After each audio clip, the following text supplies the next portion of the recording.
Please enter your name. Die. This is a work of fiction. The character, groups, and events portrayed within are in no way intended to resemble those in the real world. There are tales of a box that brings death upon any who dare open it. Tell me, do you think those rumors could be true?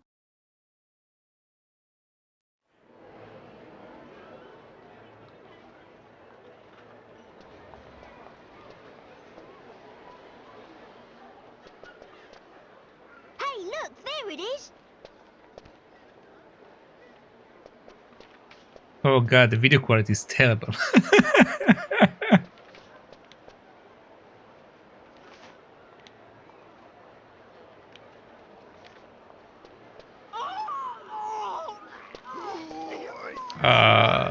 Okay.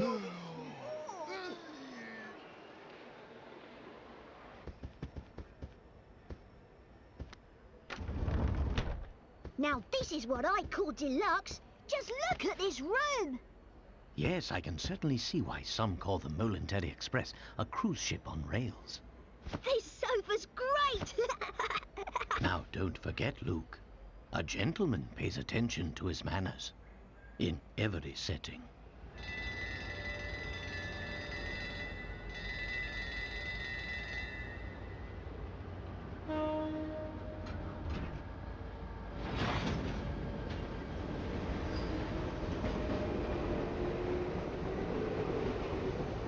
You can see it's one of the early games just because of the way the video looks. The other ones have very nice looking videos, so you can tell it's a bit old.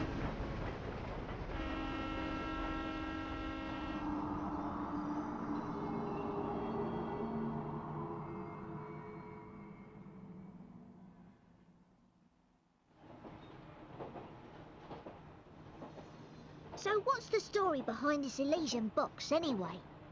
All who open it die? Sounds awfully fishy to me. Perhaps so, but we've seen it happen with our very own eyes. The answer is out there, Luke, but I just need to find it. We will. I know it.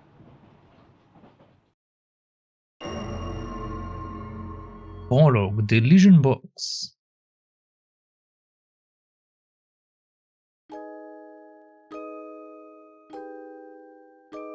To my dear friend Ty.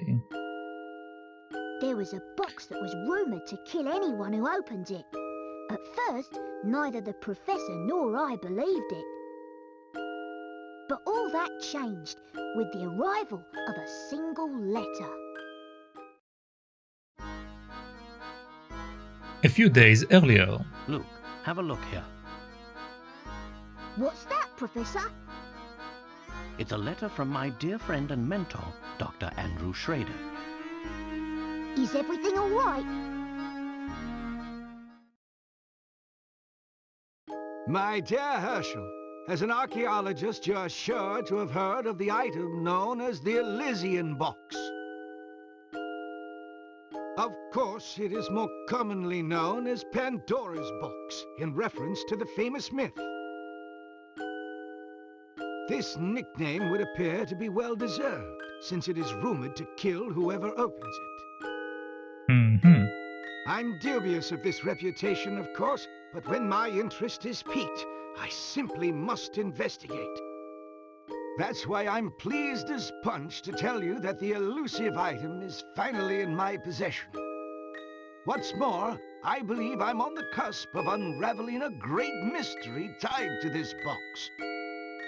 For the moment, let's just say I have a theory, though I haven't been able to prove it yet. Initially, it was my intention to finish my research before daring to open its lid. But I must confess that my curiosity is simply overpowering. In the unlikely event that anything should happen to me, please finish the work I've started here. Your friend, Andrew Schrader.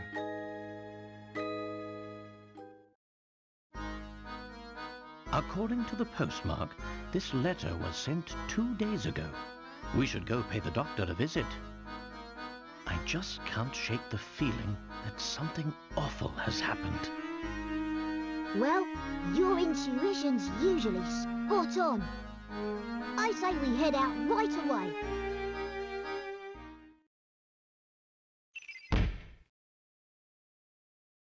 Touch mystery for more details. The Legion box is an antique set to bring death upon anyone who dares open its lid. According to rumors, the box has already claimed many lives and is known as Pandora's box in many parts of the world. Could such dark rumors be true? Possibly. Look, before we go, would you be so kind as to fetch my car keys? They are in one of the drawers in the desk. Will do, Professor. Is there something you wish to interact with Luke? You need only reach out and touch it. Luke must find the keys to the Professor's car. Search by touching the drawers of the desk. Touch there to investigate. These weighty tomes are the source of the Professor's wisdom. Oh no. Does it not remove the information? That's going to be annoying. A lovely view is the perfect antidote to working long hours. Every gentleman needs some greenery in his study. I wonder what all these weird and wonderful things are. Apparently uncomfortable chairs make you cleverer. No, it doesn't. That pile is going to collapse if we don't tidy soon. Okay, just there we go. Oh, here they are, Professor. You got Layton's keys. You can find items you pick up in the Professor's trunk. Many thanks, Luke. Now, let's get moving. Layton lesson 1, moving. You do know how to move about, don't you, Luke? You bet I do. Let's see, first off I touch the shoe in the bottom right corner. Then I just touch one of the little arrows that appear to move in that direction. That's exactly right. Anytime you wish to move, start by touching the shoe icon. Go on, try it out. My shoe. That's the way, my boy. One can't investigate properly without first doing a little legwork, as they say. I couldn't agree more, Professor. Now, shall we head off? Is there any puzzles? There seems to be a lot going on in the area. There's no doubt which office is the Professor's. You mean because of the hat? Is that an office or a cafe? That's a good question. I don't think we have anything here since we didn't see the first puzzle yet. Look, before we set out, it will be wise of us to confirm the location of the Doctor's flat. During one of his visits, some time ago, he was kind enough to leave me a map to his home. The map itself, however, is a rather unusual piece of cartography. Look here, look. Okay, this is the first puzzle. Oh, how clever! The map itself is a puzzle. Professor, do you mind if I take a crack at it? I just know I can solve this one. Puzzle number 1. Dr. Schroeder's map. Several pieces have been cut out of the middle of the map to Dr. Schroeder's home. Complete the map by sliding the pieces with the stylus and insert them into the right places. It may sound simple, but don't forget that you can move or remove pieces, including the one already in the middle of the map. Use the stylus to move objects around on the touchscreen. When you are satisfied with your answer, touch submit. Okay. Okay, I believe we probably need to remove this one completely. Let's see. But this one seems to not fit here, It might be in the middle.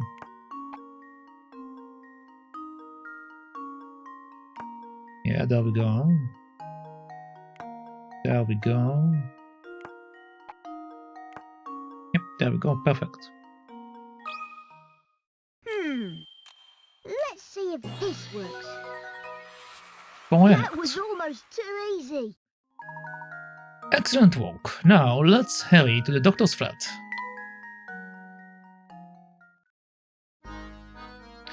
All about picards, or picarets. Picarets are points that indicate a puzzle difficulty. The more picarets a puzzle is worth, the tougher it is. When you submit an incorrect answer for a puzzle, the number of picarets you can earn from the puzzle decreases, so think carefully before answering. Gathering lots of picarets. Once you've completed the game and saved, go to the bonuses section and load your game file. From there, you can enter the top secret area, where the number of fun extras are waiting for you. The more picarets you earn, the more content you unlock.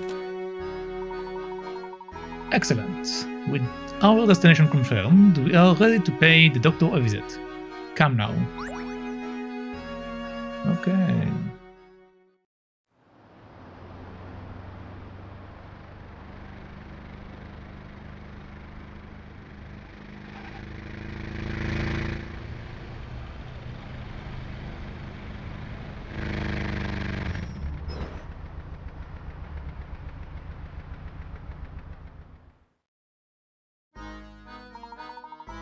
I do believe we found the doctor's building. But which flat is his? That I'm afraid I don't know. But come to think of it, the letter I received did mention something about this place. Okay, puzzle number 2. The doctor's home. Find Dr. Schroeder's window from the details in his letter. In the morning I often make up... No, in the morning I often wake up to the sound of music drifting in from a nearby flat. Okay, so that means that he's not the one with the musical guy. Looking out, I spy a flag fluttering gently outside my window. Take a single sip of my tea, and turn my attention to the morning sun. Not many flats in London have a view of the sunrise anymore, you know. Circle the window from which the doctor views the sunrise. Okay.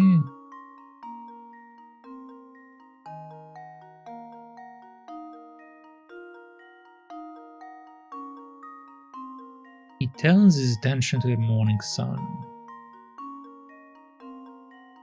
Which direction is the flag? The flag is fluttering gently outside my window. Okay, so... Either starts to circle the area you wish to submit as your answer once the pointing finger appears over the section touch submit. Okay. So this is not a flag, so it's not this. This is a flag, and this is a flag. Okay.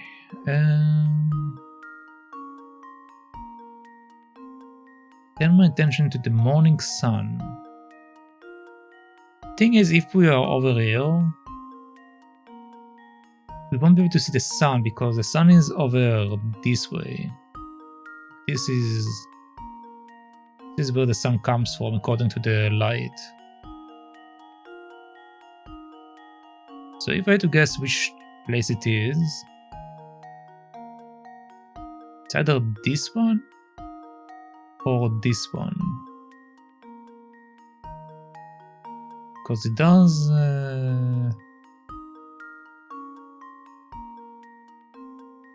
show the sunrise in both of them. Well, actually no, because over here we have a shadow. It's a very light shadow, it's very hard to see it actually. But because we have this shadow, it means that there is a building in front of us. So that means that this needs to be the room.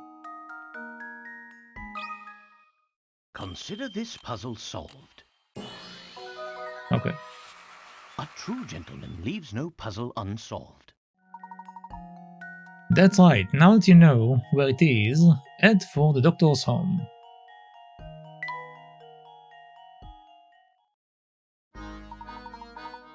Unless I'm mistaken, I think we found this flat. Now follow me, Luke, we are going up. Okay. Oh, I nearly forgot. Layton's lessons, lesson 2, the trunk. Before we leave, let me remind you how to use this trunk. To open the trunk, just touch the icon in the top right corner of the screen. Inside, there are all sorts of helpful functions and information filed away under different icons. Touch an icon to use it. To save the progress we've made during our investigation, touch the save icon. Touch the puzzle index icon to view all the puzzles we've encountered so far. Solved puzzles are marked with a tick. Those we have yet to solve are blank. Puzzles we already solved can be replayed by selecting them from this screen. The index also shows the location of unsolved puzzles that we have tried so that we may revisit them. Touch the journal icon to display my personal notes on key story events. So just touch the trunk icon whenever you need to access it.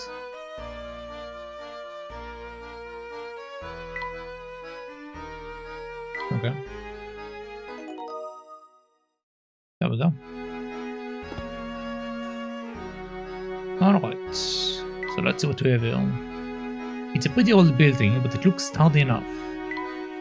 Yeah, the text remains in this game, I don't like it. That makes it very annoying. The flowers are in full bloom, someone looks after them.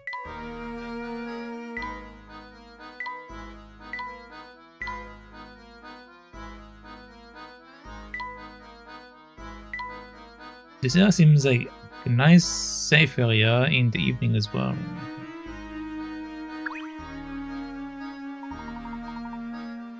Hello there, mister. Never seen you around here before. Want to hear something useful? Alright, see that post box over there? Try touching it with your stylus for me, will you? Sure. It's a coin. Brilliant. That's a hint coin you found there. Ever been stuck trying to solve a puzzle? It is times like those when I bet you would fancy a hint, yeah? Well, when that happens, you can trade in those shiny hint coins for hints. They are scattered all over the place, which means you should always be on the lookout for them. Use your stylus to touch anything that looks suspicious, okay? Good, well, that's all I had to say. You take it easy, mister. Alright, thank you.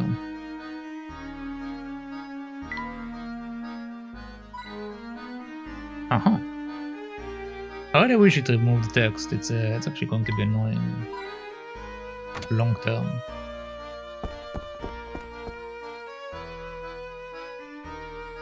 Oh, okay.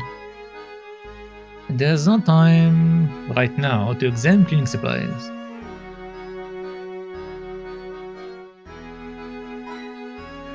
Very nice.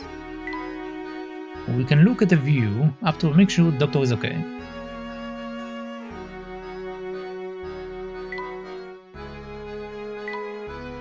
The flowers are nice, but we have got to get into the flat.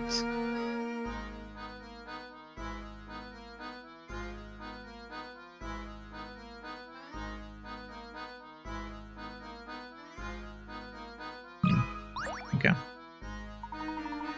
This is Dr. Schroeder's flat, I'm sure of it. Dr. Schroeder, are you home? It is Professor Layton. I came as soon as I read your letter. Hello? Are you there? Hello? Are you there, Doctor? I don't hear anyone in there, Professor. What if he's... This is not time for idle speculation, Luke. We must get this door open first. It seems to be locked. So without a key there is no way to get in. Ah, of course, how could I have forgotten? These keys were enclosed in the envelope, along with the doctor's letter to me.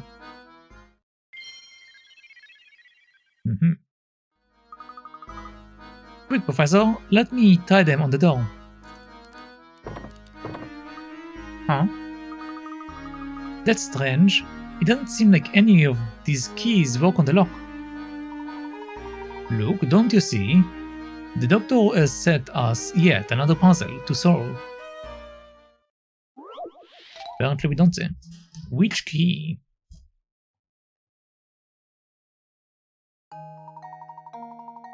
Okay. Which of these keys open the door? Use the stylus to move the keys and find the one that fits the lock. Careful observation of the shapes of the keys is required to find the right one.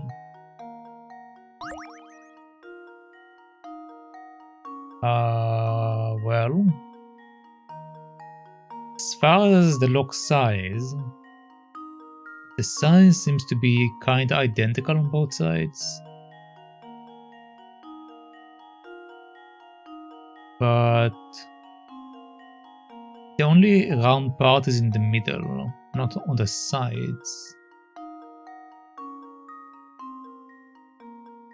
Technically it can be this one, because we don't have a round thing in the middle probably, so it shouldn't be this. Unless this will be referred to like the other two pieces. Also, why can't I turn it around? That's weird.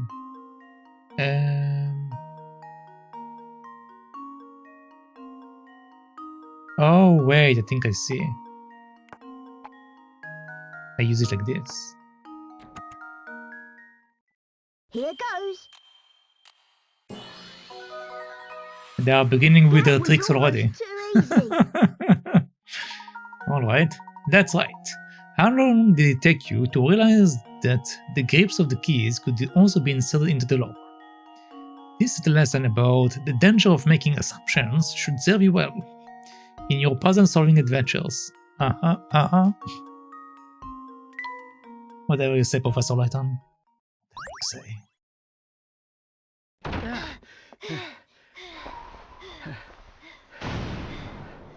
Professor! Yeah.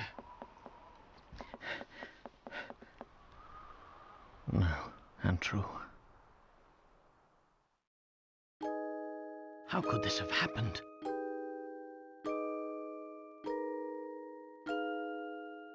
This is terrible, Professor.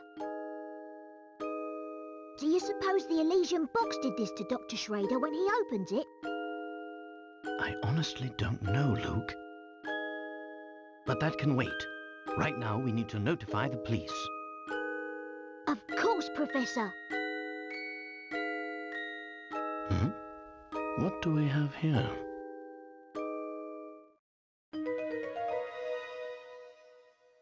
What is that? A train ticket for the Molentary Express. Look at this, Professor.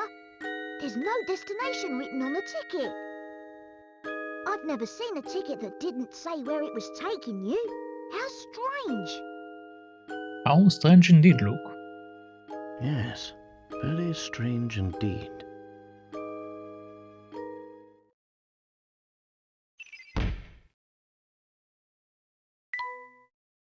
A ticket with no destination. A single ticket with no visible destination was discovered in Dr. Schroeder's home. It appears to be from the Molentary Express, but where exactly is it supposed to take its bearer?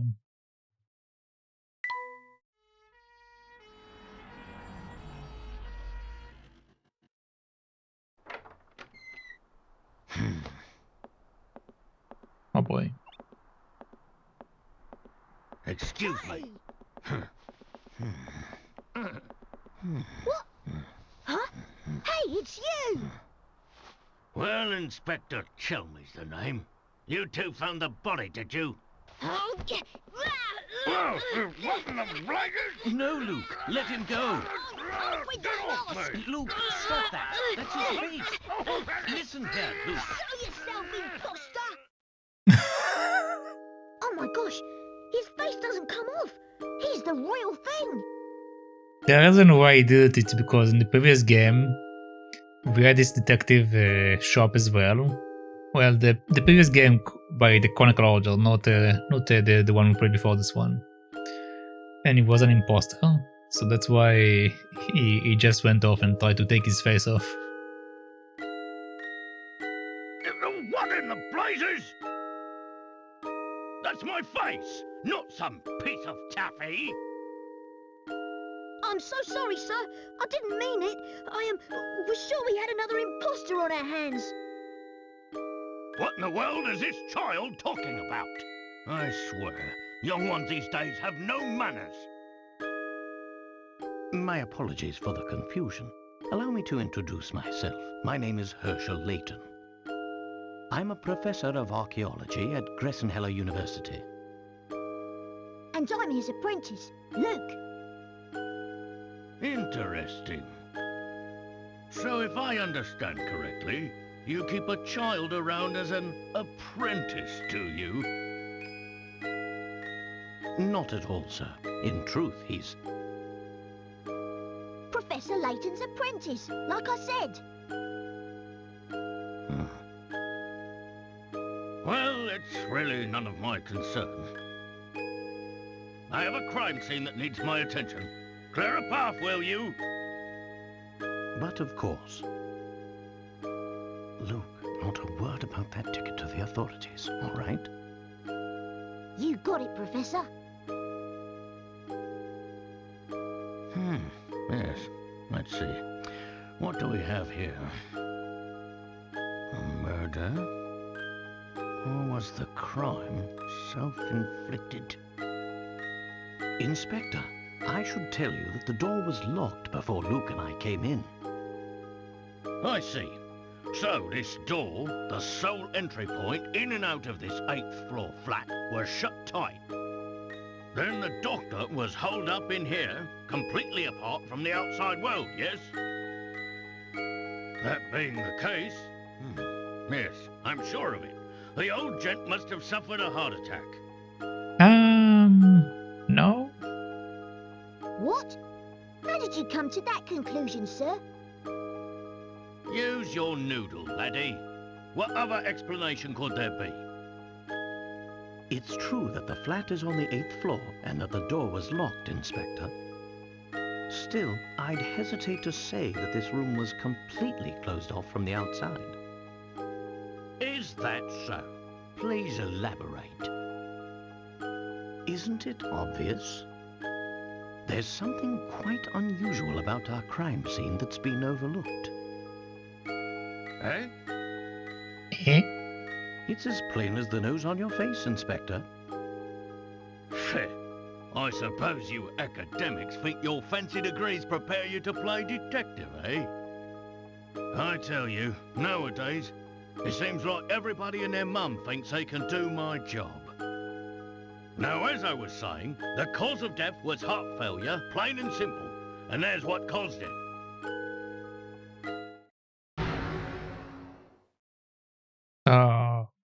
This? It's a scaled-down model of a Kronosaurus, if I'm not mistaken. I reckon that ugly mug will give anyone nightmares. Here's what probably happened. The old fellow turned on a light, took one look at the beast, and then keeled right over. But this is the doctor's own home. Why would the bones he put up himself scare him? People have a way of becoming forgetful with age. Not that you'd understand, boy. Well, you're right about that. I don't understand it at all. Mr. Layton, was it? No? Yep. Ah, yes, Layton. Mr. Layton, what do you think? Mr. Layton, that's me. The scenario you paint certainly isn't out of the realm of possibility. But, considering the lights were off when we entered the room, I don't think we've found our answer yet. Oh, really? Furthermore, look around you, Inspector. Doesn't anything strike you as odd? What do you mean, Professor? Study your surroundings, Luke. I'm sure you can see it too. Puzzle number 4. A secure room. Given that the doctor's flat is on the 8th floor and that the door was securely locked, you might think that there was no way in or out of this room. However, a single suspicious detail provides a clue to what went on here. Look in all 4 directions and examine the room carefully. When you think you found the telltale detail, circle it with a stylus and touch submit. Be sure to circle only one object, or else your answer won't count. Well, first of all, we have the window open. But let's see what else we have here.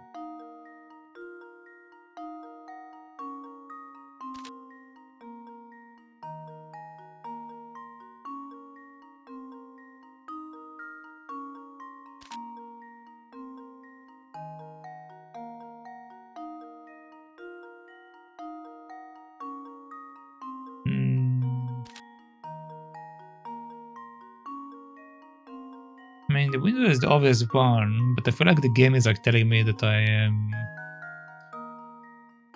going for the obvious answer too easily. A single suspicious detail provides a clue to what went on here. Single suspicious clue. Look in all 4 directions and examine the room carefully. When you think you found the telltale detail, let's submit.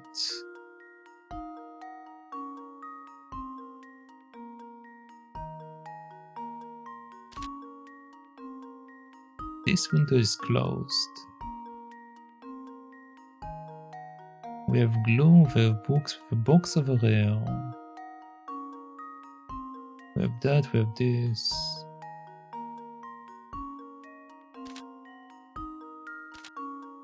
Isn't this the clue?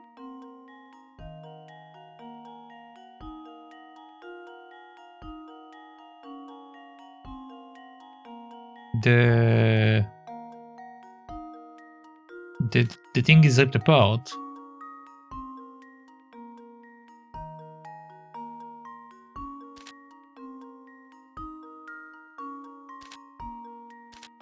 I'm pretty sure it's this thing. Here goes. Okay. Piece of cake. Well spotted. For some reason, part of the curtain has been ripped clean off.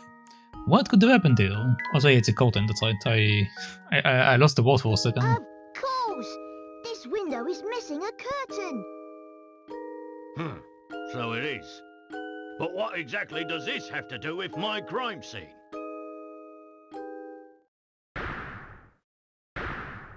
Dun dun dun. It means someone exited the building through this window, and I'll bet they're our culprit. I'd say that's a sound theory. Well done, my boy. Oh, yes.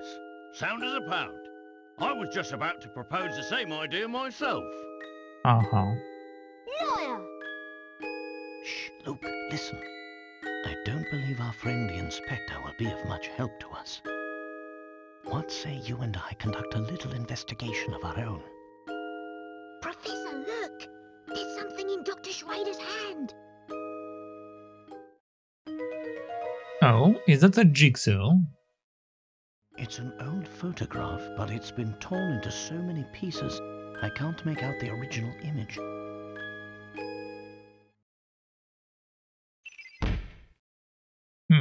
Okay, apparently we are not doing it now.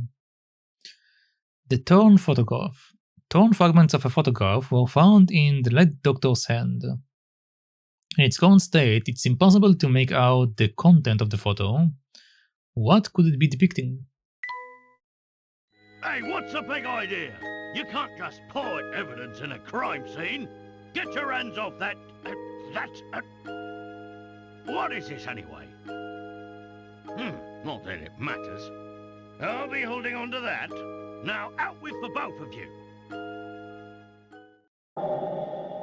You found a torn photo, but Inspector Chamley confiscated it. Oh, but we haven't finished. Bye.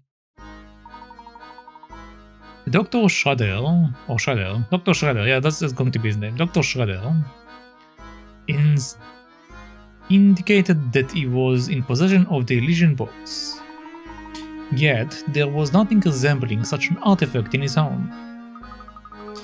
Maybe that person who did this to him was after the box? An interesting theory, Luke, but for the moment, that's all it is. However, we do have one clue to understanding today's events, namely that ticket. Are you thinking what I am thinking, Professor? Indeed I am, Luke. I believe that the trip aboard the Molentary Express is in order. Molentary Express. The box whereabouts. Somebody managed to steal the Elysian box from Dr. Shredder's home without leaving behind a single implicating clue. Who could have made off with the box?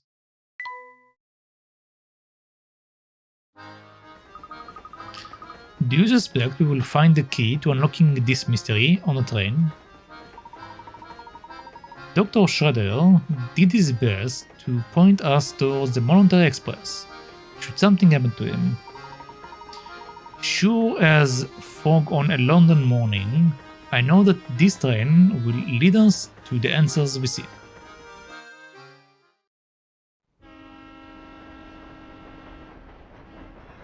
Professor Layton and Luke sped away from the city, unaware of the secrets that awaited them down those iron tracks. Was that a TTS? It kinda sounds like a TTS.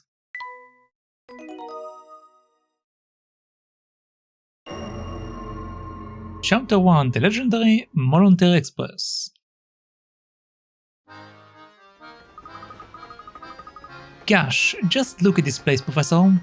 It's so posh. I feel I should be wearing a monocle. Hahaha, quite so, Luke.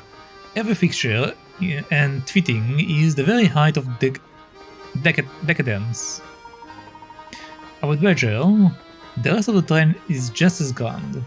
How about a little exploration? Alright, time to look around for stuff. These lamps would put me at ease in the evening. A coin, a puzzle. Look at that, Luke. Your bag is wide open and your belongings are all scattered about. Oops, so they are. You should put your things away before we start exploring the train. Puzzle number 5. Luke's trunk.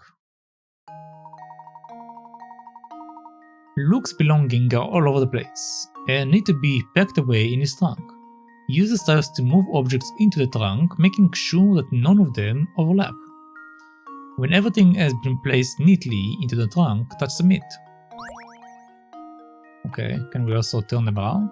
No. Okay, so they should be in specific locations. And these guys can move, okay.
But we don't have anything that is flat enough like this.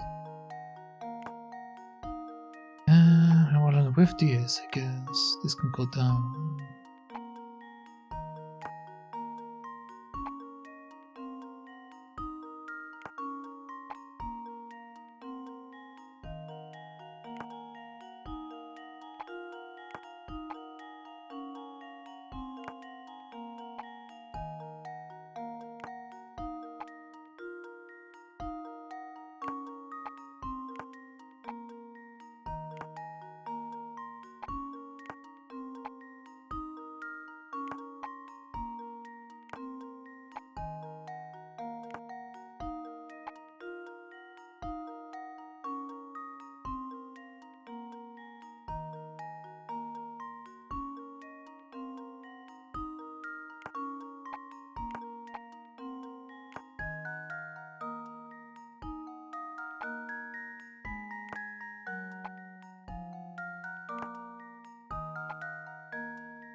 Oh, there's always an empty space between them, so it have to be like this either up or below, together with this one.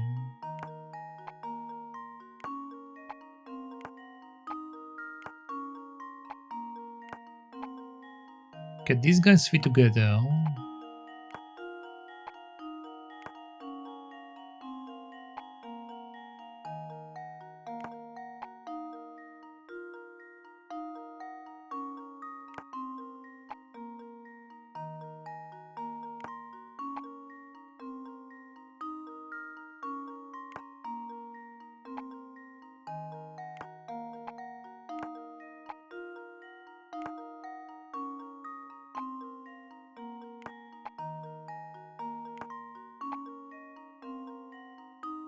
Almost.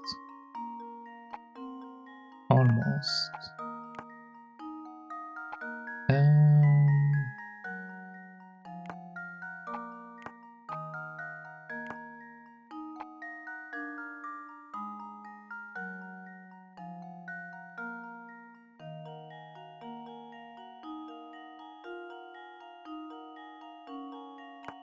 Okay, what if I flip them over?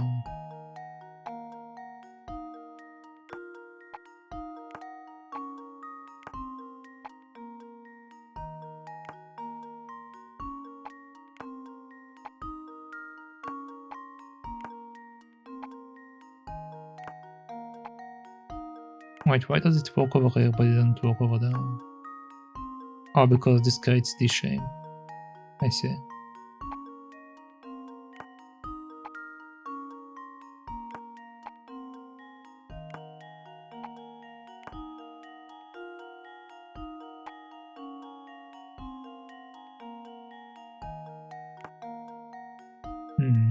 Okay.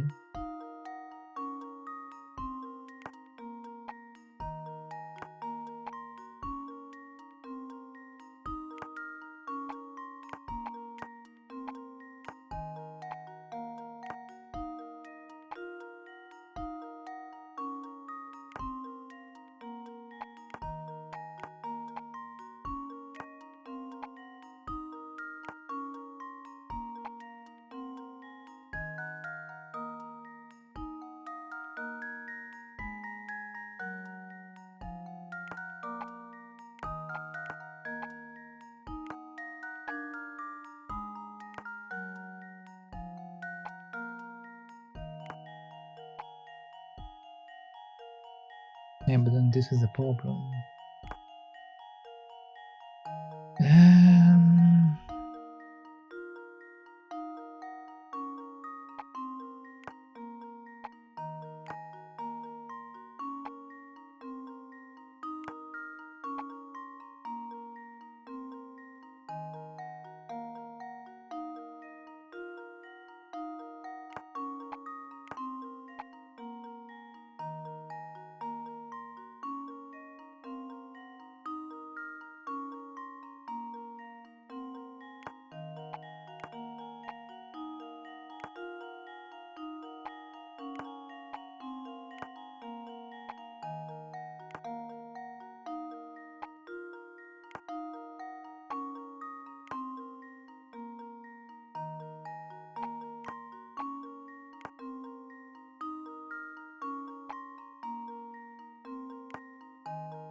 one slot doesn't work out.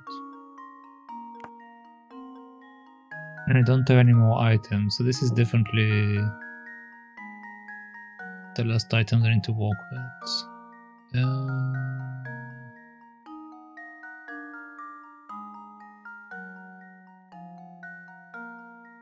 Is there another setup I can do here? Makes sense. Like, I keep putting these guys at the bottom together because they just make sense to me, but might be that this is actually incorrect.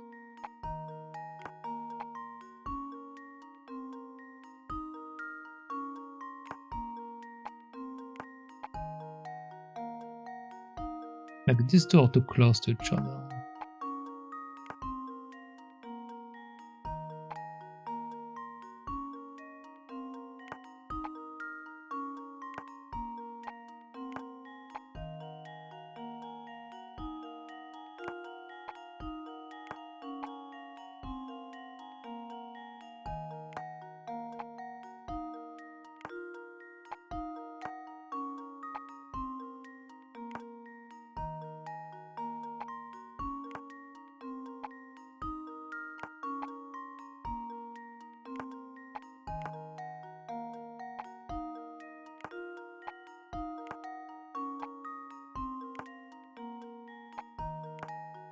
This one fits here, but we can't put anything there, so it's kind of pointless.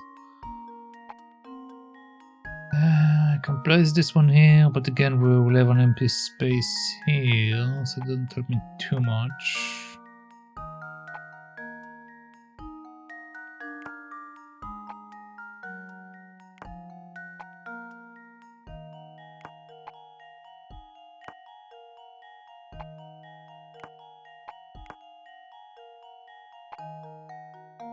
No, it don't make sense. Okay, what if I do this? Well, the problem is that we have an empty spot here, right?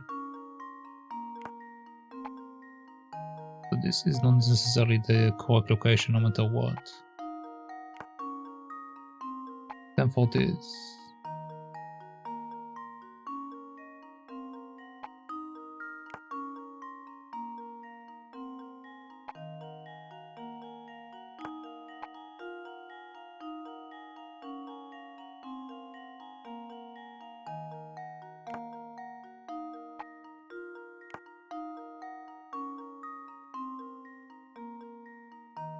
Yeah, but it creates again the same problem here.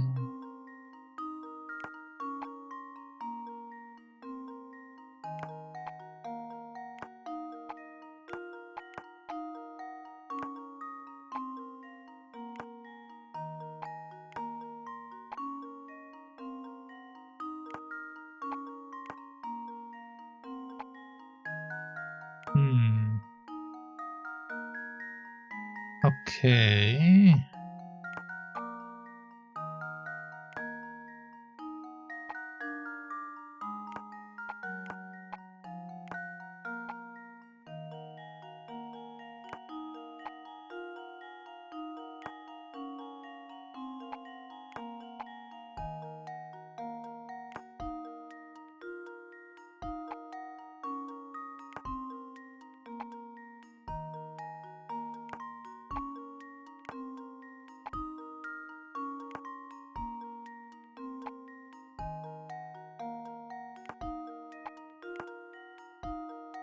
Then this is a problem.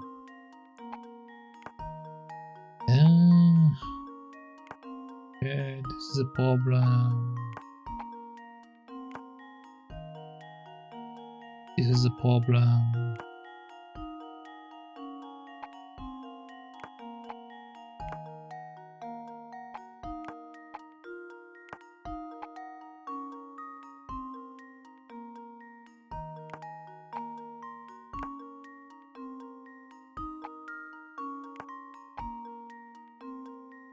Too big.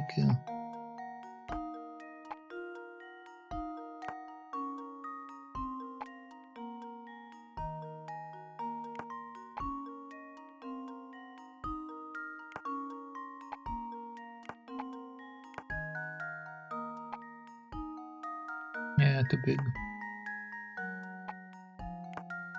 I can do this, but I'm stuck with this again.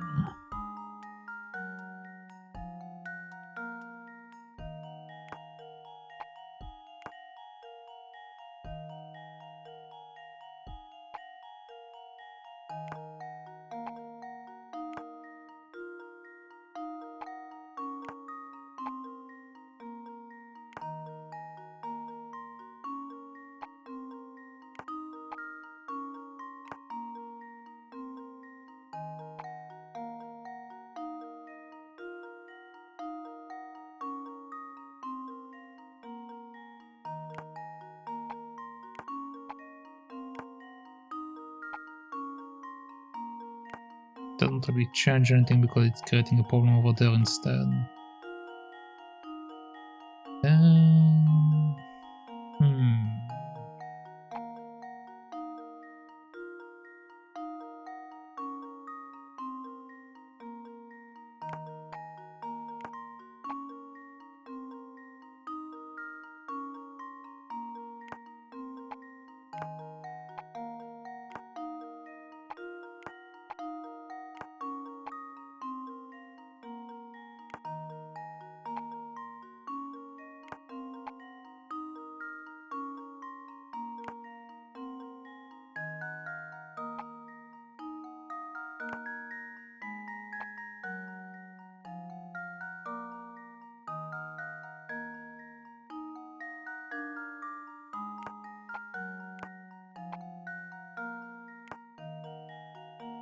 What if I do something like this?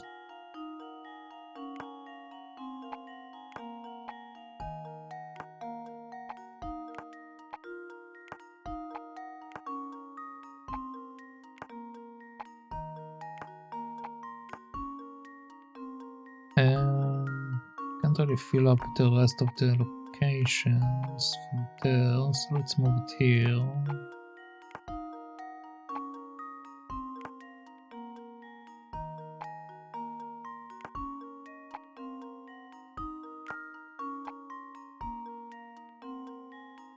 This doesn't fit and this doesn't fit, so it doesn't work.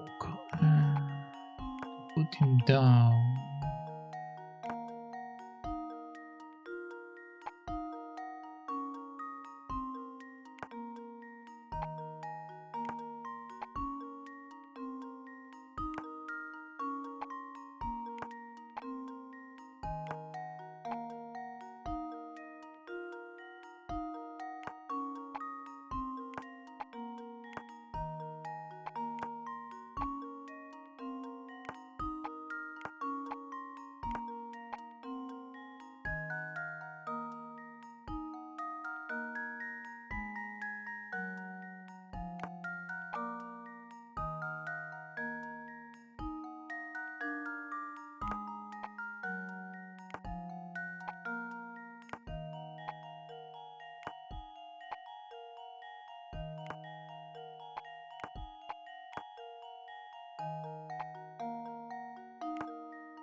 You have to get rid of this thing, which doesn't fit anywhere.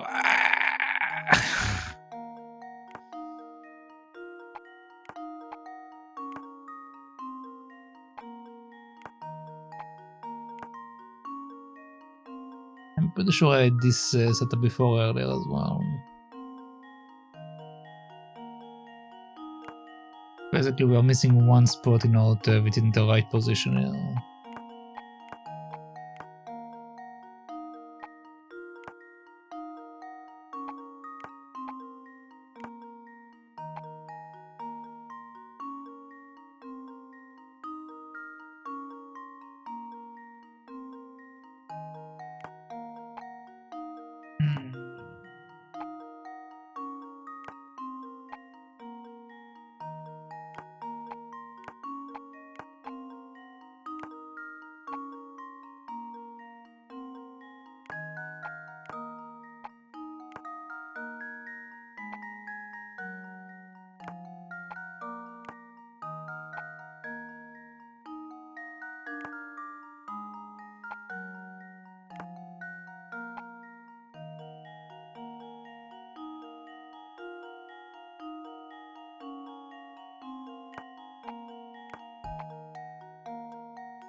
No.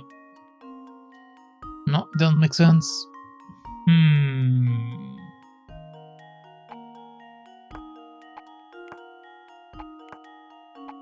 Stay down. Stay down.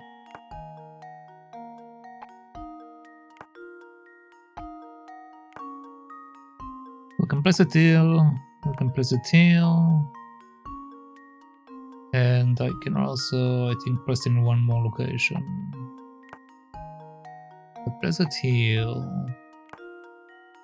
Do this kind of setup. Then we have this piece and the other piece below this one, which we are stuck with.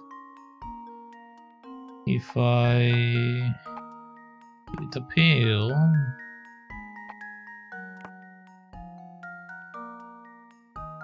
well, with this setup, which doesn't really work with anything.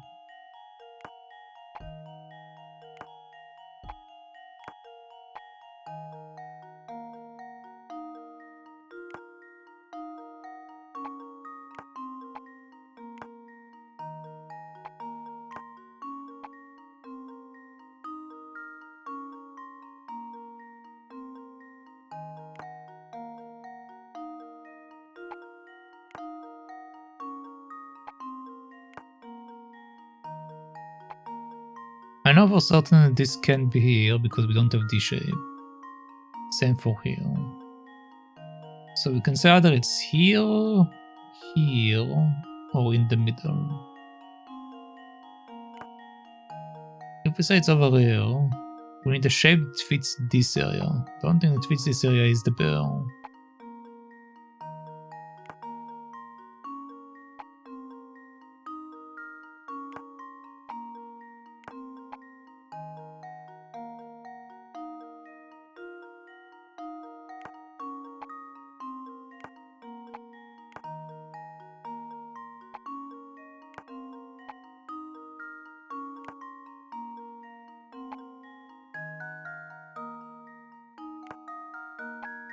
And we can't fit this thing anywhere. Let's try to put it straight in the middle. Can we walk with it in the middle?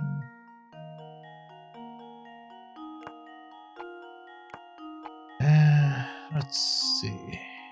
So this will be a problem, so let's move it up. So we're doing that.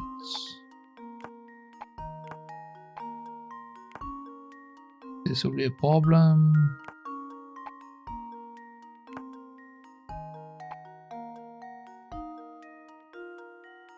This is a problem. And this doesn't fit anywhere.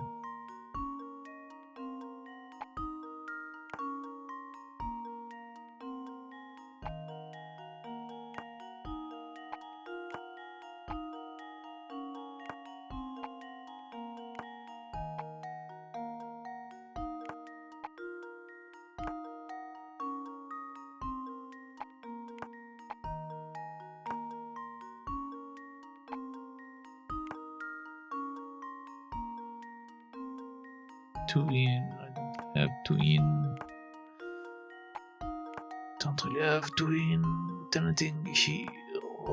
So this needs to be a different location.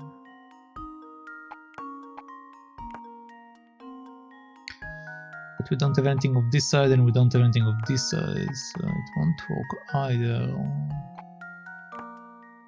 This is why this one needs to be at the bottom probably, or the top.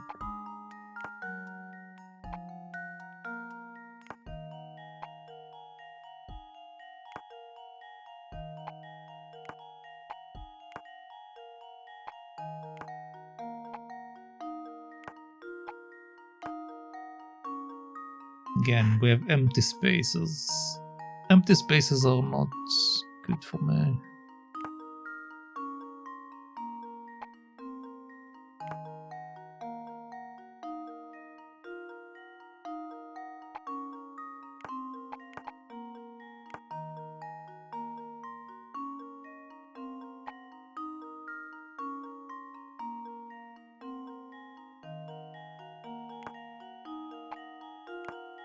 I could spin around these pieces to make a bit more sense, but the way it is right now, it just don't make sense.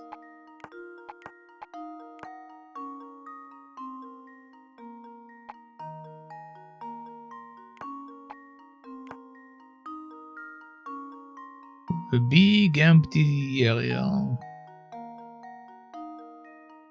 Big empty area.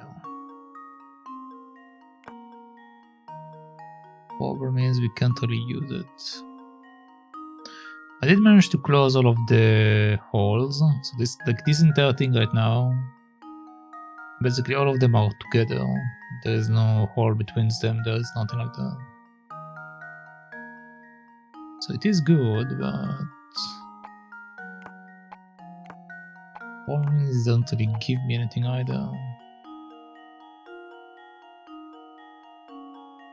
Over here this creates a hole.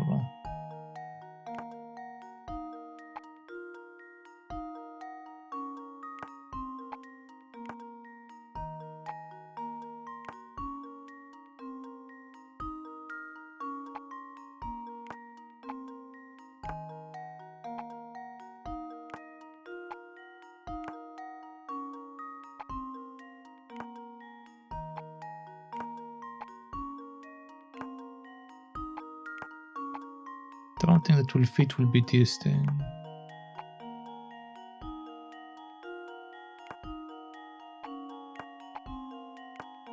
Can do this, but again now we're stuck with this thing because we can't fit it anywhere.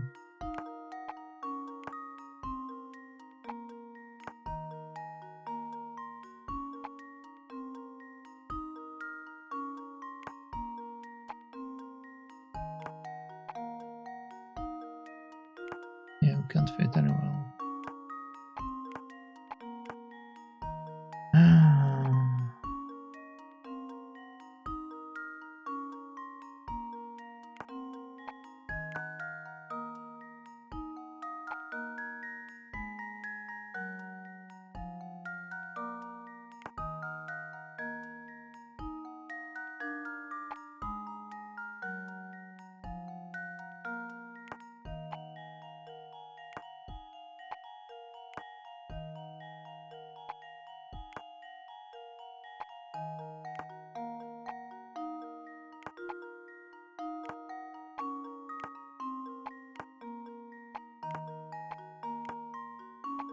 Okay.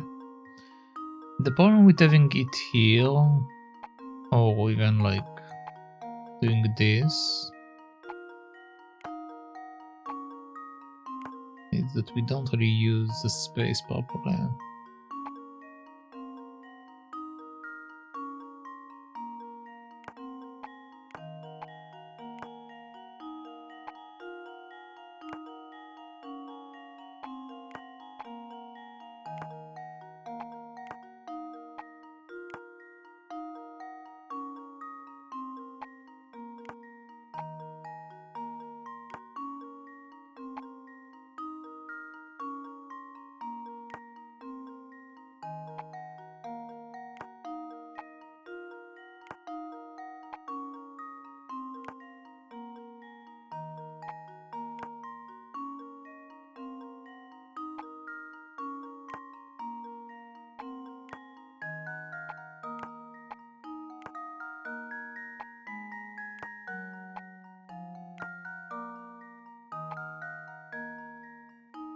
Let's say I'm doing this. Can't really follow it up because I don't have anywhere to go, also I need to charge my phone apparently.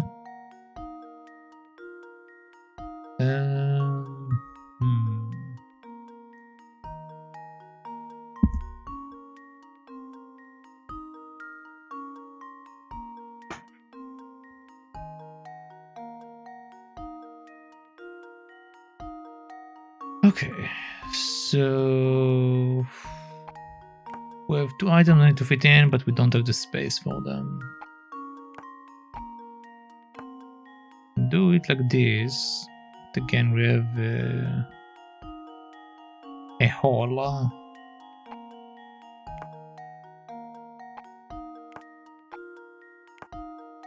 which I can't feel all the way.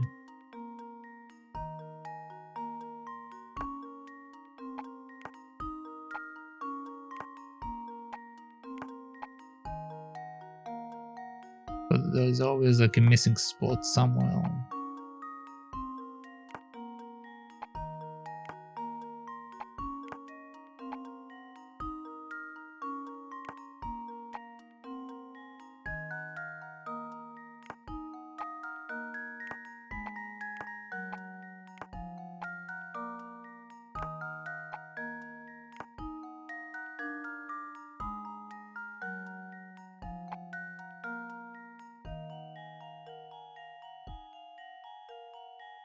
It's always this piece at the end that I get stuck with.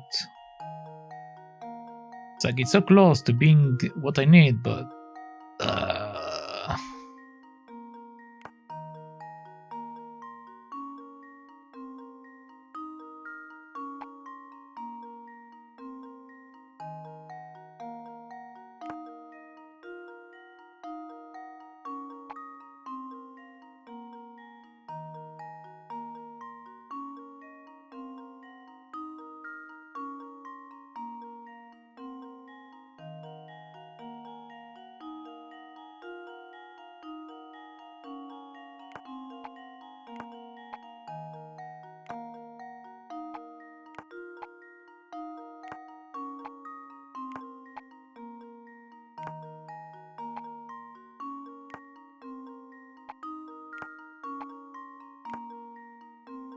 now we have a problem with this.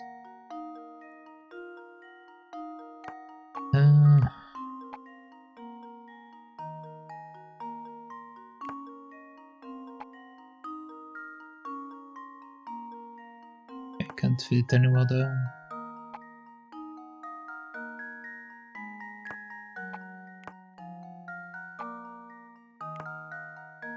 If I pull it up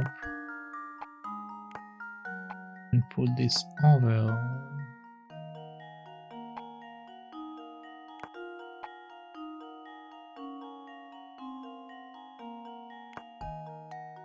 it doesn't really work either.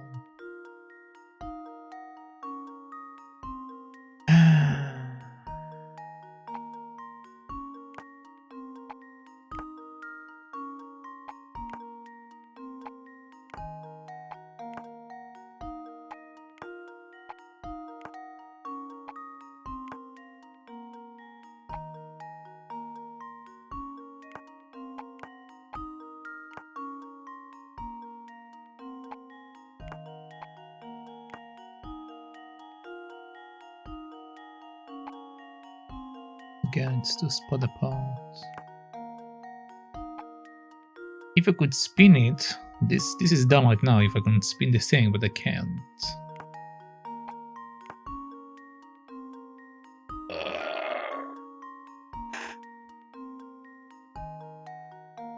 What if I flip it then?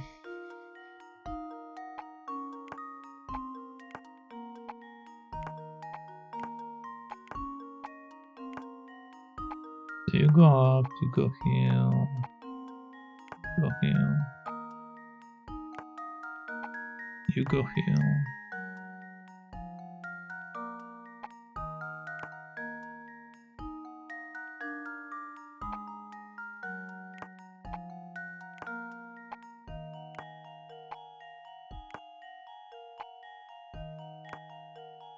Not as smooth as I want to be. Because of this part being messed up.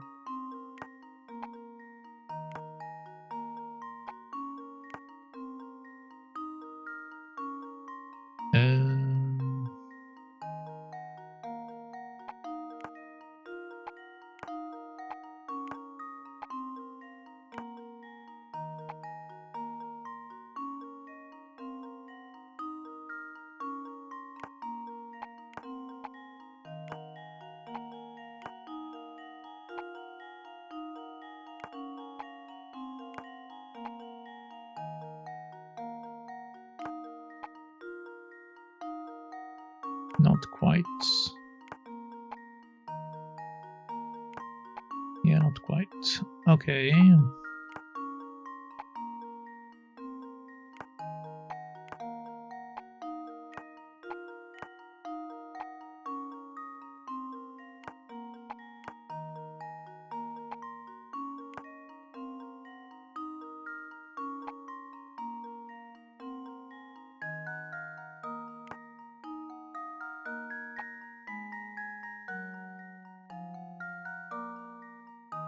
Keep getting stuck with this frying pan.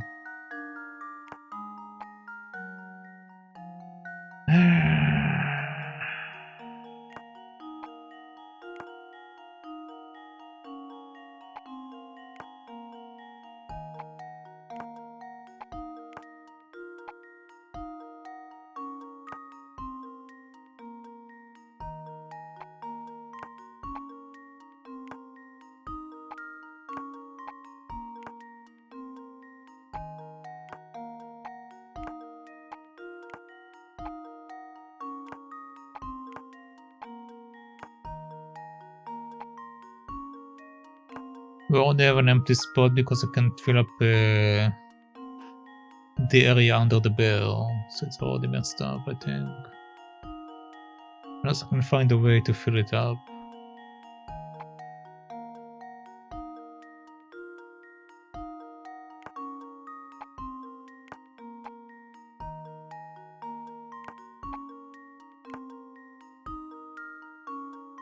Way to fill it up.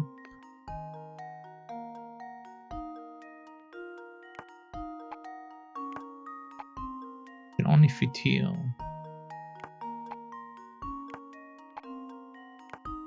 Can fit here, but then we have 2 empty slots.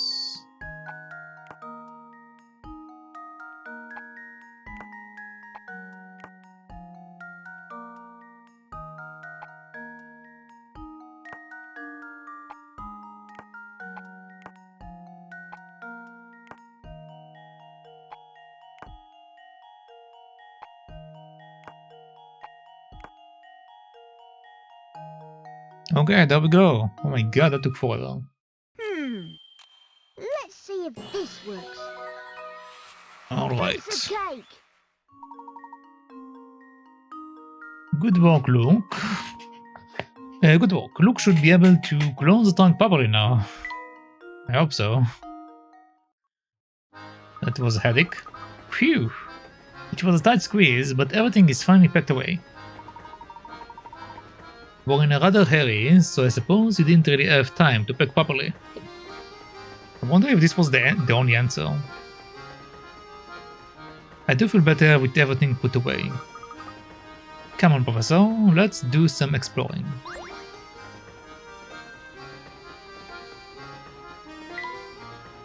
The scenery outside is a blur.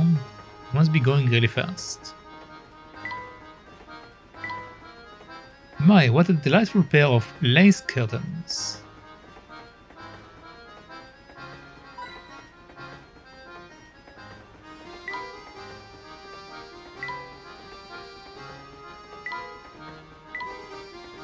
The professor's trunk is so heavy, I wonder what is in there. You don't want to know, Luke? You do not want to know.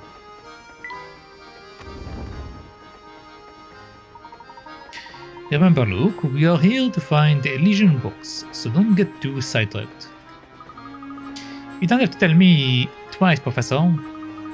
Now, why don't we start by investigating the train? The Professor and Luke decide to explore the Molentary Express. Hello. I hear the rooms at the front of the train are so super duper fancy. The doorknobs are made of gold. No one is allowed in except for really rich people. So, misters, are you really rich? Because if you are, you can go to the super duper fancy rooms. Super duper fancy rooms? That's known but the extremely wealthy can enter. If our young friend is correctly informed, there must be a set of deluxe rooms in the next carriage. Wow, I would love to see what those look like. I bet they are simply smashing.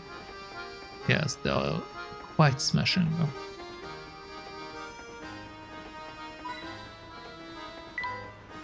Oh. My, the lights in the corridors are high quality.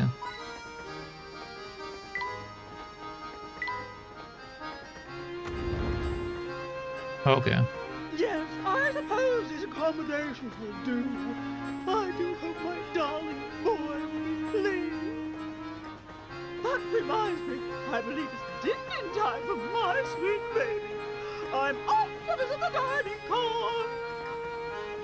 Oh my.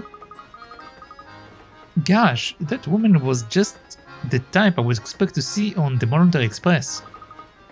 Talk about rich and flashy. Quite, this train is full of many well-heeled patrons like the woman we just met. We must watch our deeds and words here. A formal setting demands a formal manners, don't you think? Absolutely, Professor. Okay.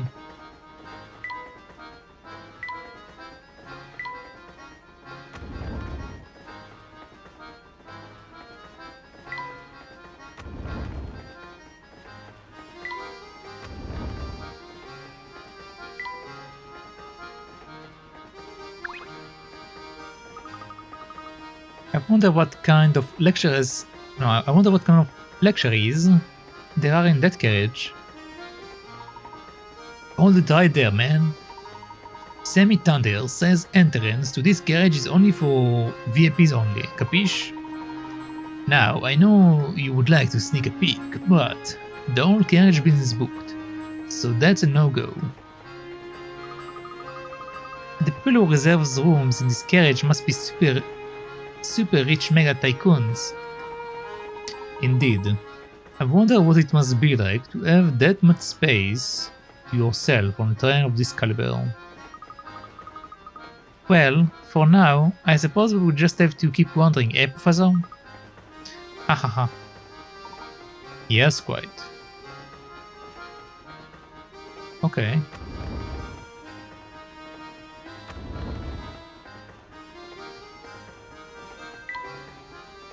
This relaxing picture really suits this room ambience. These lamps would put me at ease in the evening. Oh.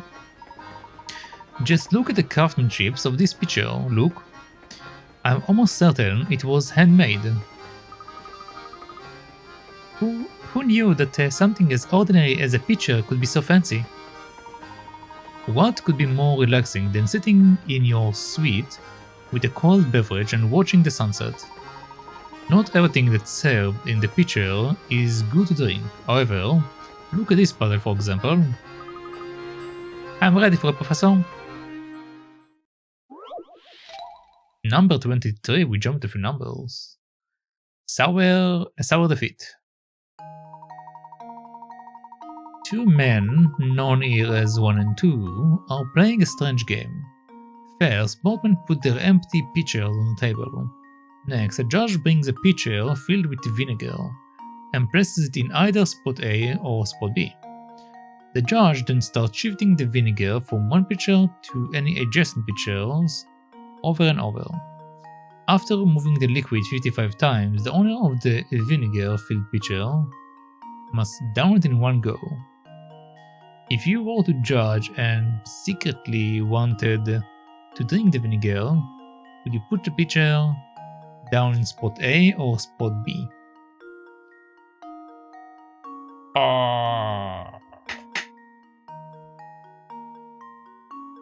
Okay, so they want me to drink it. Literally. Okay. They are playing a strange game. They just start shifting the vinegar from the one pitcher to the adjacent pitcher over and over, after moving the liquid 55 times.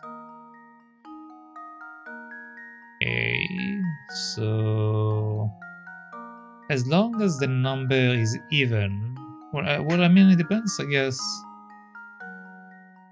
on which one we're starting, right? Because if we are starting from 1, then they just like keep switching it back and forth. Whenever it's even number, it will. Well, no, it's starting in one of the pitchers, right? Yeah. they are playing a strange game. First boatmen put their empty pitchers on the table. Next, a judge brings a pitcher filled with vinegar and places it in either spot A or spot B. Okay, so we will have 3 pitchers, technically speaking. So they're saying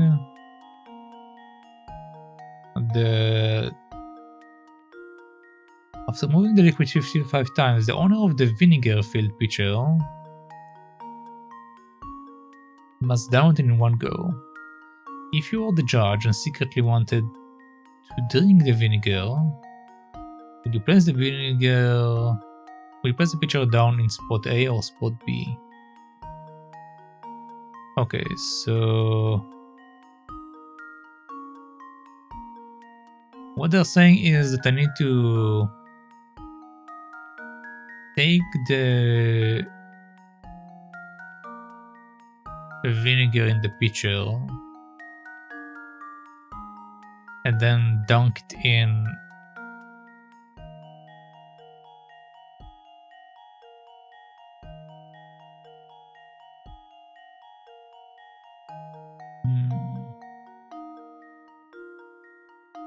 yeah, we definitely have 3 pitchers, so we're working with 3 of them. But then it means that we split it, we move it to, let's say that we are putting it here, okay? Hold on. Let's say that we have it on A. Let's say we do it on A.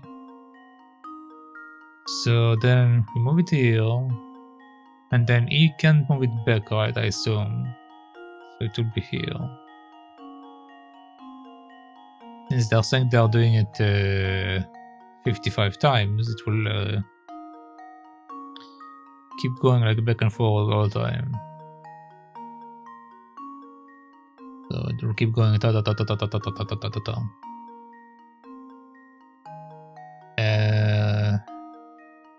Okay.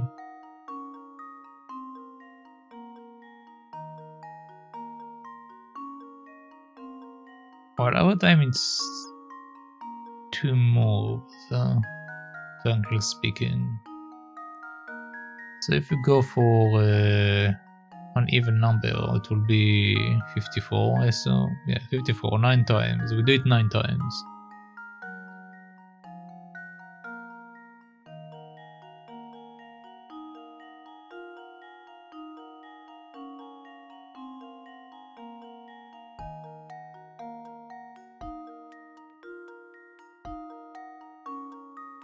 If you're the judge and secretly want to drink the vinegar.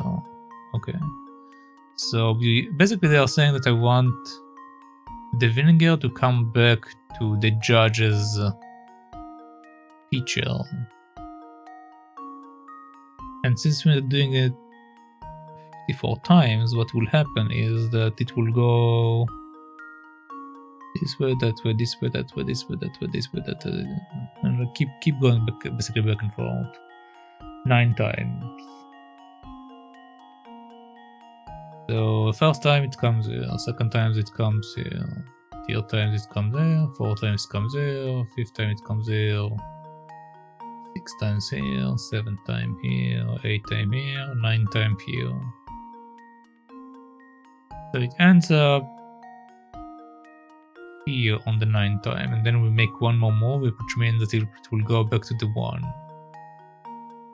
So let's say that this is not what I want. So if we do it the other way around, so we're starting from here, and it goes this way and that way, and then we'll do the backward thing again. And we need to do it again 9 times. 1, 2, 3, 4, 5, 6, 7, 8, 9. And then it will end up in number 2's mark this time. Okay, so this should be correct. It should be B. Just leave it to me. Layton's apprentice strikes again. Alright. Nicely done. The vinegar changes pitchers 55 times, which is an odd number of pours, regardless of where you place your pitcher. Whichever pitcher sits in the middle of the tree will always contain the vinegar after an odd number of pours. Therefore, in order for men 2 to drink the vinegar-filled pitcher, must go in spot B, because doing so will put the man's 2's pitcher in the middle, thus guaranteeing the vinegar ends up in his pitcher. Yep. Alright. Excellent work. Now, let's press on, shall we? We must not stand around all day.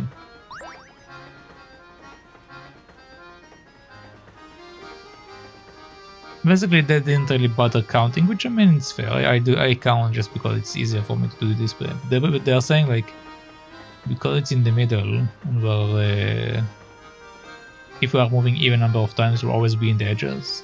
So we want to aim for the one last move to be a middle move. So we basically just need to place number 2 in the middle. Which is essentially the same thing as what I did, just slightly different.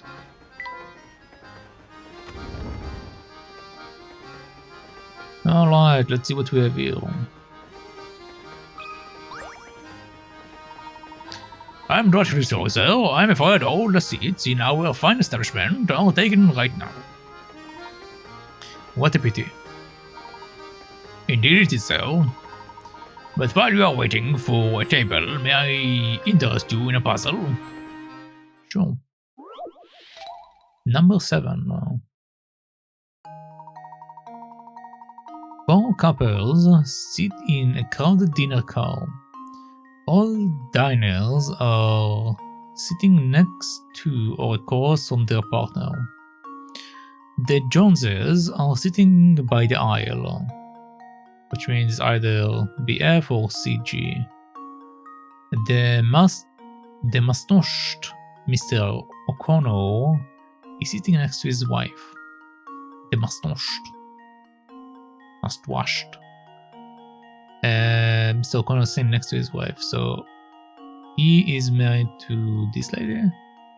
Well, we don't know if the other people have mustaches as well, because we don't really see the bottom of their mouth. Mr. Lombard is sitting opposite of his wife. Mr. Lombard is sitting opposite of his wife. I see. Using the information above, can you determine mine where Mrs. Hadley is sitting? Circle air and touch submit. Mrs. Hadley.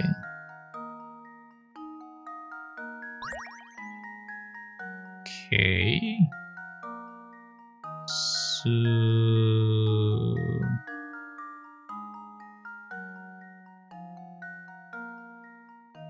let's see. The Joneses are sitting next to the aisle. So it's either these guys or these guys. But since I assumed that this game came out at 2009, right? Yeah, 2009. And so far we didn't really have been introduced to gay marriages and stuff, so I assume that probably it won't be these 2 guys, since they don't really allow us to have gay marriages in this game, probably. So it should be these 2. Oh, look, Zeno, it's been a while. How are you doing? The mustached Mr. O'Connor is sitting next to his wife. Okay, so now we know that we have a mustache man. Mustache man can be these 2 or these 2, since we can't really see his under his nose. Mr. Lombard is sitting opposite of his wife. Okay, since we know that there is someone sitting opposite of his wife, could be this.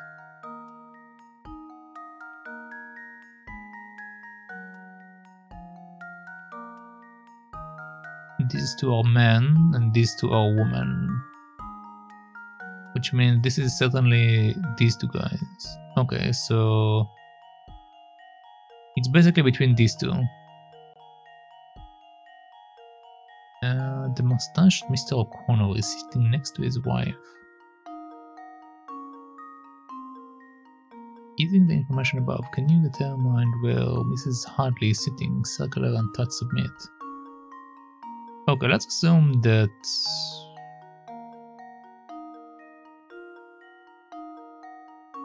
it's E. Come on. Do I need to do it like this? Okay. This should do the trick. Yes. There we go. Ha! Wonderful. That's right. Mustache Mr. O'Connor is sitting next to his wife, so all the people on the left must be sitting next to their spouses. Mr. Lambert is sitting opposite of his wife, so he must be sitting at the right-hand table. The Joneses are sitting by the aisle, so they must be C and G. That leaves E and F as Hadleys. I see. You are doing good, that's good to hear. Yeah, it's been a very long time since I almost knocked off my water. Yeah, it's been a very long time since I've talked to you. I actually don't know, when was the last time we talked? I think it was like last year, the year before that, I have no idea. Time is but an illusion. Let me see, I can actually see when I last spoke. It was 2021, so close to 2 years. Been a while. Yeah, a year and so. The 4th month of 2021, so almost 2 years. Yeah. How has the years been treating you, Mr. Xero? That's exactly right, Sales.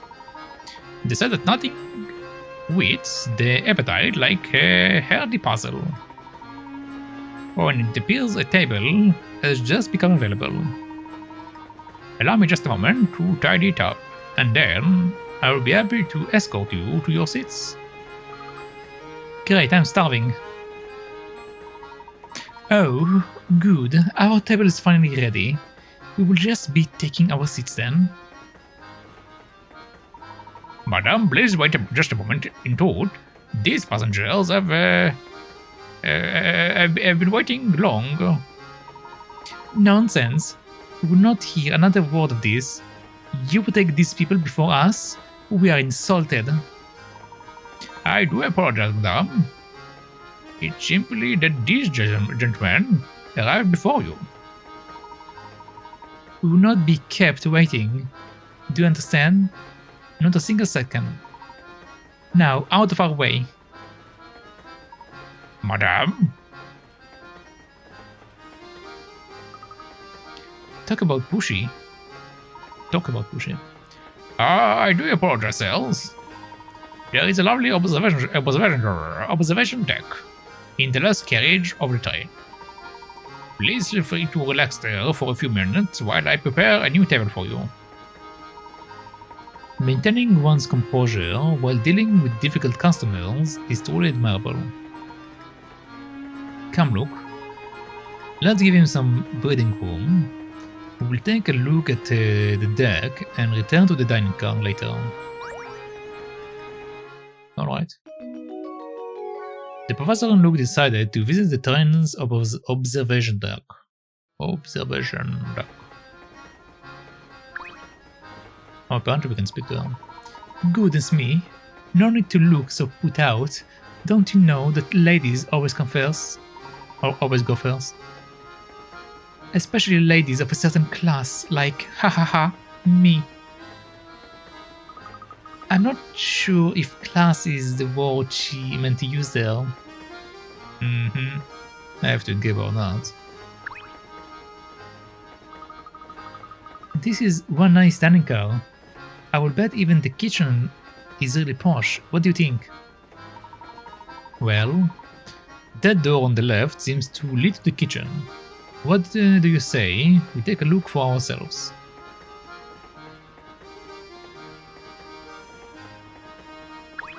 I didn't mean to... Didn't mean to click it again. Just want to see if there is something hidden. Wow, just look at all of the stuff there is to eat. Yes, it seems that the Molentary Express is a first-class operation right down to the kitchen. Oh my passengers in the kitchen. I'm sorry, but we just can't have that. Those little claws of yours probably violate all sorts of health regulations, you know. Why, I will have you know that there is nothing at all dirty about our clothes. Say what you like, short stuff, but that doesn't change the fact that I'm running a kitchen here. Did you stop to think about what could happen if yucky outside germs made it in here because of you? I see your point. Terribly sorry for the intrusion and any worry we may have caused you, good sir. Oh, alright. I'm sorry too, sir. Wait, what is that? It's a rat. Professor, look here. It seems our friend, the cook, has been keeping a pet in the kitchen. How arrogant of him to lecture other people about germs. Oh boy. I guess the cat is out of the bag now. Listen, I know it's against the rules to keep a pet in the kitchen. But he's my only friend, see? Fairy or not, he's the only creature I've got to talk to in here. My, he certainly is. Generously proportioned. Generously proportioned, you say? Isn't he? He's a hamster, I presume. Of course, he's a hamster. They're quite dignity makes them the noblest of all creatures. When I first started working here, I needed someone to keep me company, so I bought him. Thing is, I feed him all the table scraps we take back, which makes for a diet that's a bit rich. He has really piled on the pounds, and to be honest, I'm starting to wonder if it is bad for his health, if it isn't bad for his health. The poor thing. I wonder, could I ask you a favor? Would you mind looking after my friend for a little while? When he's here with me, I can't help but feed him. But those scraps of grass and pastry soon add up. For grass. You mean you want us to take care of him and help him get into shape? Sounds like a great idea to me. I mean, what do you think, Professor? Can we please keep him for a little while? Well, I've always said that helping rodents in need is among the duties of every true gentleman. We'd be happy to take custody of this hamster until he sheds some of that excess baggage. Oh, thank you so much. It's a real weight off my shoulders, and off his waist, hopefully. The hamster minigame has been added to the trunk. Alright. You can check the hamster by touching the hamster icon inside the professor's trunk. Okay, cool. Oh, and one more thing. Since I won't be seeing the little fellow for a while, could you give him this apple? He loves them too. He loves them so. You got a new hamster toy. Use this apple to help your hamster get in shape. Oh, I'm going to miss my furry friends. Please look after him. Don't worry, he's in good hands. I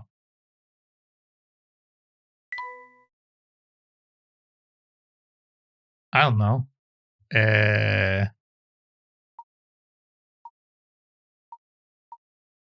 Neck.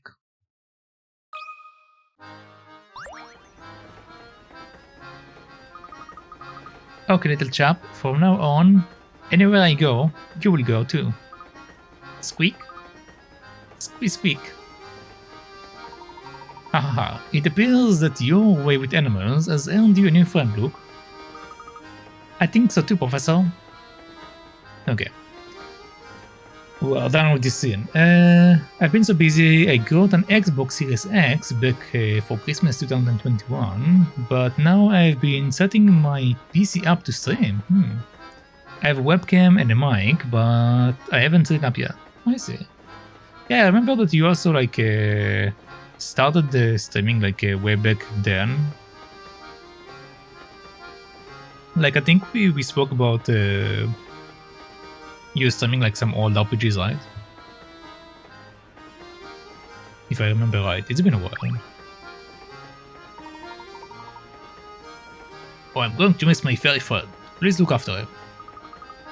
Don't worry, he's in good hands.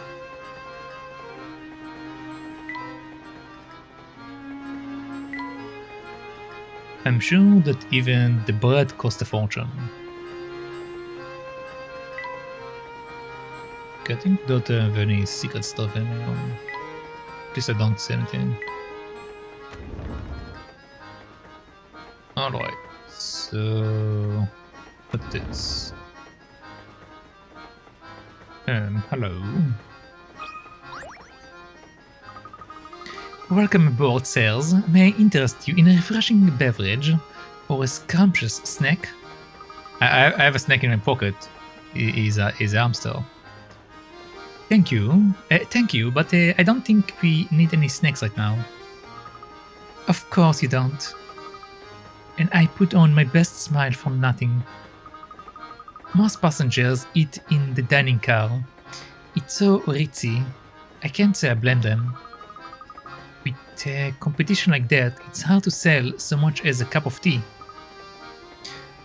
I'm so bored. I've got a while until my shift finishes, so let me pass a little time with this puzzle, would you? Sure, show me what you got. Number 6. Piles of pancakes. 1. Here's a tasty puzzle for you. Can you move the pile of pancakes from the blue plate on the left to the red plate on the right? Wait though, it's not as easy as it sounds. You must follow these rules. You can only move one pancake at a time. You cannot place pancakes on top of another, one that is smaller than itself. You can use the middle plate and move the pancakes as many times as you like. Okay.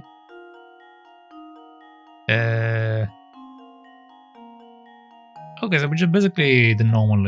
Okay, I see. So down, down, down. Actually, hold on.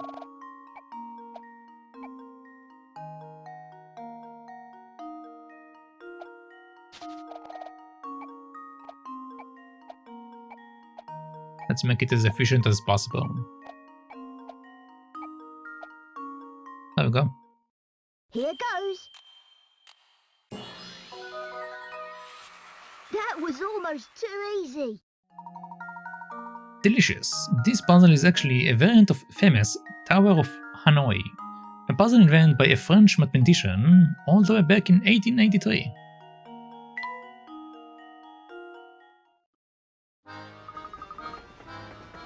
Ooh, check out the brain on you, kiddo. So listen, our next stop is in this dinky little 2-cow village called Dropstone, right? There's like nothing there. I wish we could stop somewhere more exciting for a change. But I guess that's working a job for you. Sometimes you just have to deal with crippling boredom. Okay. Lately I've been streaming Final Fantasy VI with mods. 6, right? 5, 6, no, 7 with mods. They just released a full voice mode. Every character in the game is fully voiced, excuse me? I was thinking of playing through all of the Final Fantasies. If they have like a voice mode and stuff, I might use them. If they have them. That sounds very, very appealing. Especially in these older RPGs, because there is so much to read. We also have other mods that make the game feel like a new experience. Looks like there is no one here at the moment. Let's check again later. Alright.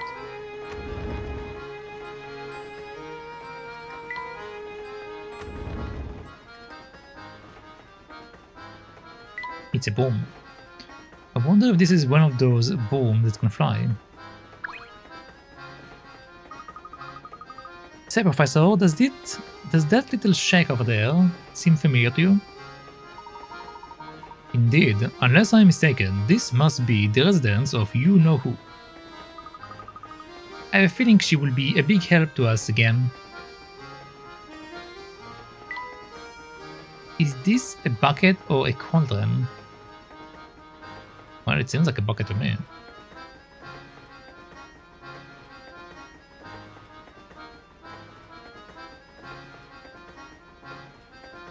Okay.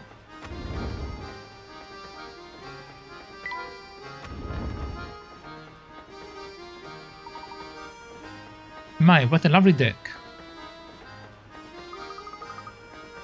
Wow, this is the best. This breeze feels great. Indeed. And the scenery is simply breathtaking. Look, you can see a lake over there. The skies are blue, and just look at those trees fly by. Now that's what I call a view. All this talk of pristine scenery reminds me of a puzzle I once solved. Why don't you try it? Number 11. Trees in the forest. The forest below contains 4 different types of trees. Use the stylus to divide the forest into 4 sections, each containing 1 of each type of tree. Okay, seems easy enough. Does it say how many sections I need to do? 4 sections, okay. 4 trees, 4 sections. Makes sense.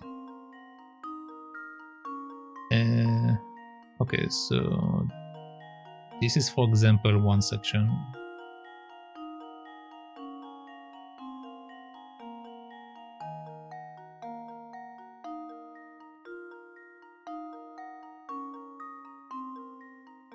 Okay, but then this doesn't work, so this is already wrong.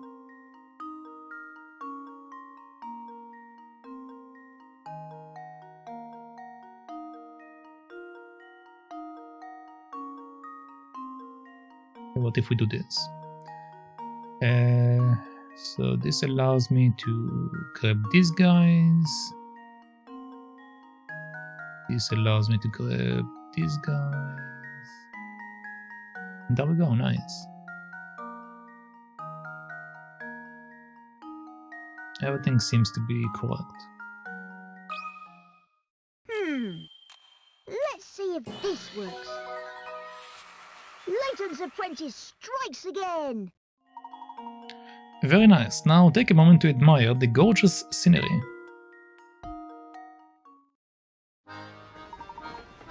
That's exactly it. Well done.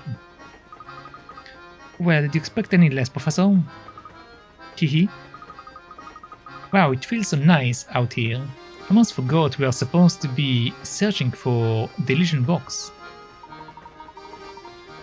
I can't say I blame you, Luke, but that box led poor Andrew to his death.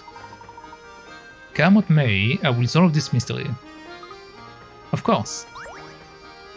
Okay. They're also doing full voice mode for Final Fantasy 8 and 9 also. Some voices sound really great and others not so much. I mean, it's fan-made, right? So obviously fan-made is always going to be a bit messed up sometimes. But I still appreciate the fact they have any voices. It makes it easier to play. Like, the biggest problem, if I'm being honest, like the biggest problem playing RPGs is just how much you need to read. Like, it's very draining for you to do it. I mean, when you play it on your own, you don't read it out loud, so it doesn't really matter. But when you stream it or when you record a video, you feel the need to like read all of it out loud, and it's just so draining. So having the thing voiced is quite nice. I think we finally have a good grasp of this train's layout. It is high time we begin our investigation properly. Okay, Professor, let's get to it. The Professor and Luke decide to begin their investigation of the train. And also thank you for the link, I will check it later and see how I'm supposed to like apply it and everything. Look at that, someone's left some rubbish on the deck here. Some people have got no manners. Look, a true gentleman cleans up after himself, and others should the need arise. What do you say we take care of this mess? Actually, Zeno, since you're here right now, can you actually do something for me? Try to write a link in chat, like post a link in chat. I set a bot to delete messages and not to time out people, so I'm wondering if it will actually work properly. Okay, good. So it didn't time me out. That's nice. Okay. Nice. Like I was looking for a long time for a board that will only delete messages and not time out people, and I found out that this board that I have actually can do it. So I adjusted his settings to allow me to delete the message. Put the rubbish into the bin where it belongs. Move the block obstructing your path and slide the pile of rubbish into the bin at the bottom of the screen. Alright. So...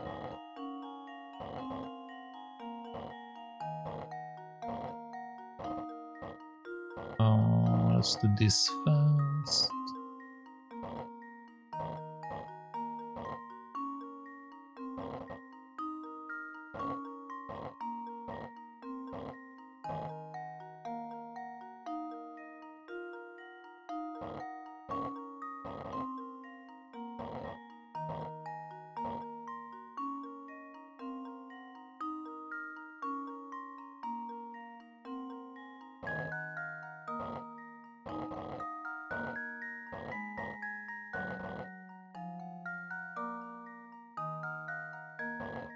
Okay, so this way... Oh, I'm using OBS. I've always been using OBS. It's better than the other alternative. I mean, if you want to like use something that is technically better than OBS, there is that other programs you need to pay for. But I don't know. I feel like spending money on streaming when you don't really make any money out of streaming is not necessarily a good choice. So I can't justify paying for it. And also it's like a monthly fee, so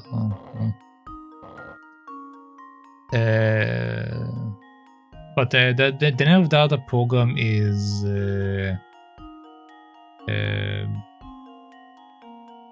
don't remember. But it's a well-known name.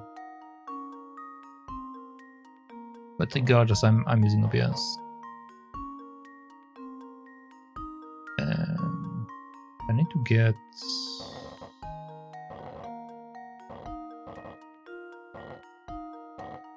that here, which will allow me to get this here, and then there we go.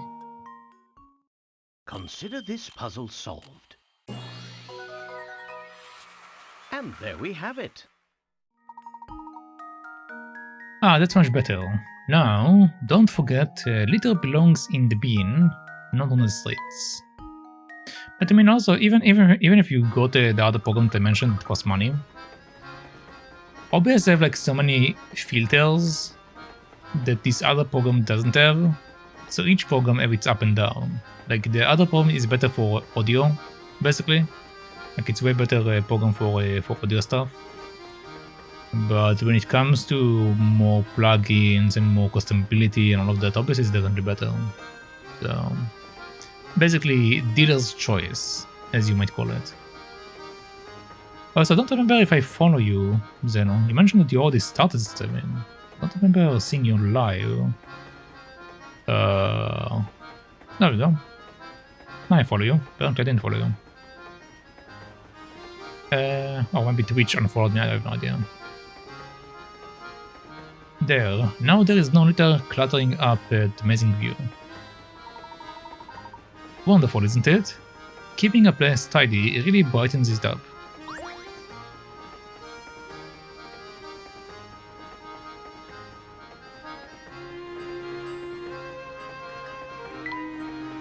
The scenery flies by so fast, my eyes can hardly follow it.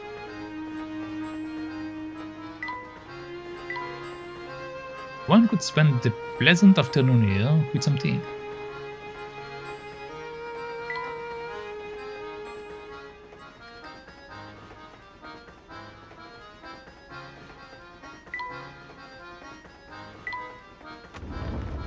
I thought OBS and trying to set it up was hard to me, but I used Streamlabs OBS and then I was able to learn how to do my own overlays by using the free ones available through Streamlabs.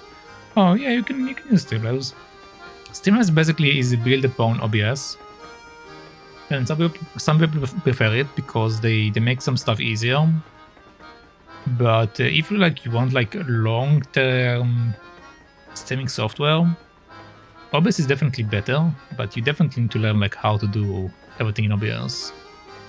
But it does have a learning curve to it, so you need to figure a lot of things out. But if you just want to experiment and stuff, then you can definitely just work with Streamlabs. There's nothing like travel by rail to put a spring in your step. We have some voiceover, nice. I couldn't agree more. And there's no better way to do it than on a train as fine as yours, Mr. Beluga. So you know my name, do you? But of course, this train and its owner have quite a reputation in London. I've seen your face in the papers more than a few times. Oh, is that so now? I'm sorry, my friend, but I can't say I know you as well as you seem to know me. The name is Herschel Layton. I'm a professor of archaeology by trade, but a train enthusiast on the side. I've heard tales of this train's grandeur, so I decided it was time to experience it firsthand. Well, isn't that something? It certainly is a pleasure to meet you, Mr. Layton, was it? Mr. Layton, was it? Yes. Oh my, just look at how late it's gone. I really have to run. Do enjoy your time aboard. Alright. Let's check if there's anything new here. No, seems to be the same. Alright.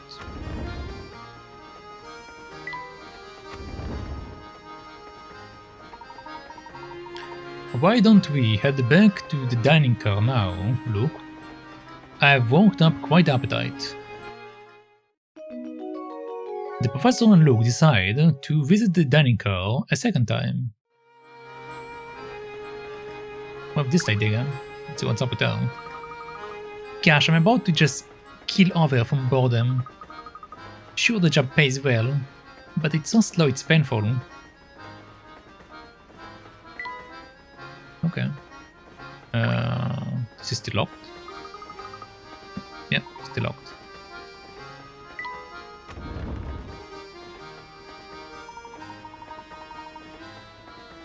Welcome back, sirs. My deepest apologies for the long wait. Let me show you to your seats. Great, it's finally time to eat. My sentiment exactly. Wow, look at all these choices. It's enough to make my head spin. Oh, look over there. Oh, look over there. There's some sort of commotion going on. You call this, how to eat? Cuisine? I call it slop. Are you telling me you serve this to our customers? I'll make up some more right away, sir. Get that mess out of my sight this instant. But of course, I'm very sorry to have displeased you. And another thing, look at these vases and that picture. Talk about tacky. Replace them immediately. But sir, that piece is a quintessential work by the world-renowned. I don't care. If the Queen of England painted it, replace it and be quick about it. Alright.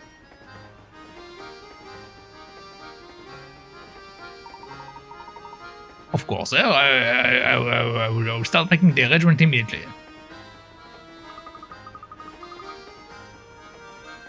Isn't that the same man we saw earlier? I don't think I've ever seen anyone so bossy. And loud. That was indeed Mr. Beluga. It is a shame that picture wasn't to his taste. I think it's marvelous. Speaking of pictures, Luke, I have the most intriguing puzzle for you. Oh? A work of art. I'm still learning OBS by using Streamlabs. I learned how to import my overlays from Streamlabs to OBS because sometimes I will use Linux and OBS is available on Linux. Oh, I see. Yeah, again, the Streamlabs is built upon OBS, so there are a lot of things that are similar. But it does have a lot of things that it's missing from OBS. But again, if you just like want to like, let's say take like an easier approach into OBS, then Streamlabs is definitely a good choice to do that. But like just remember that like in the long run you might want to like change at some point if you want to like achieve some stuff or use some plugins, because Streamlabs doesn't have these options and it's a bit lacking when it comes to this stuff. So yeah. The drawing below is made up of curved lines that intersect to create sections. If you want to color in the entire canvas, so that no section touches a section of the same color, what is the fewest numbers of colors you can use? You can use colors as many times as you like, as long as it doesn't touch a section with the same color.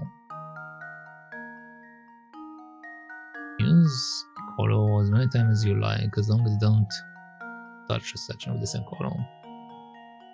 Once you answer your answer, touch the input answer and enter the number of colors. Touch input answer to add to the answer section.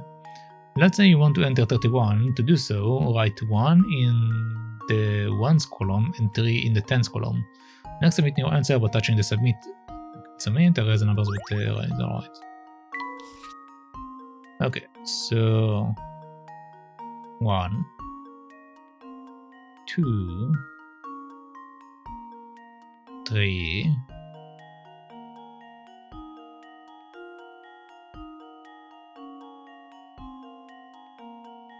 2, 3, 1, 3,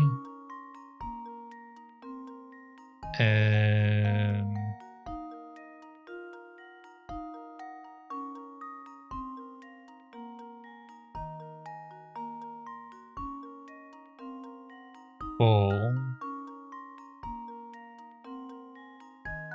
because it's touching 2 from one side, it's touching 1 from over here, and it's touching 3 over there, so 4. Okay, so over here we have... we can put either 3 or 1 over here, so let's put 1 just for the sake of it.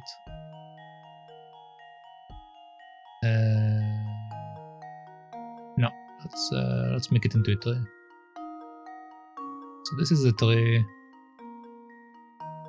This will be a 1. This will be a 4.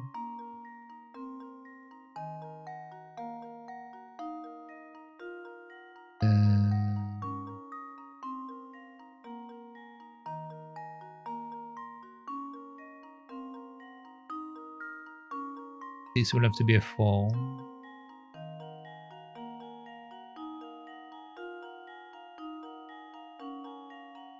This will be a 1.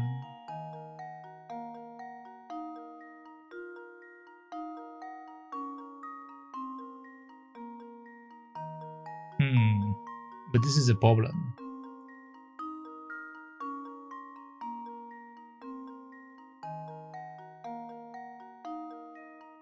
Right now it looks like we are going to be using 5, but let's continue for a second. This is 2, this is 4. This is either 1 or 2. Let's use 2. This will be... can be 1, it can be 4. Let's say that this is 4. Then over here we'll have 1, for example. Actually, this will be a 3. This can be a 1, can be a 4, doesn't matter. This will be a 4. This will be a 2. No, this one can't be a 2. So this one have to be... if I flip them, this will be a 1, this will be a 4, this will be a 1. This one still touches. If I make this one into a 4... okay, so if we turn this one back to a 4, then this one will be...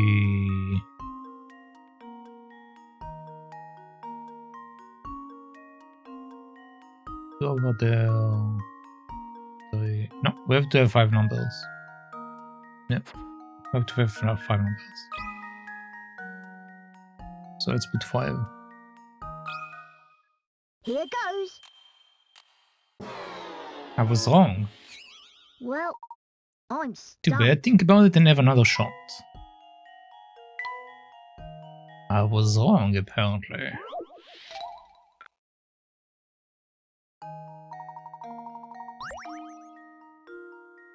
My first time I was using OBS, and then you will see later I changed to my own overlay, and I switched to Streamlabs. I see.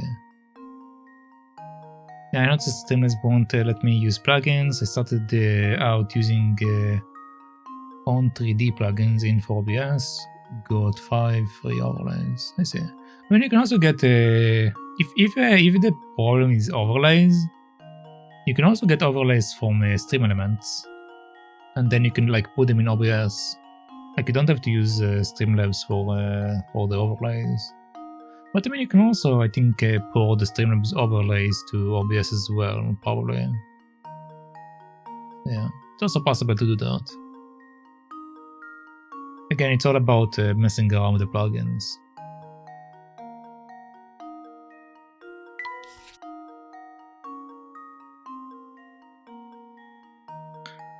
Alright, so I tried to do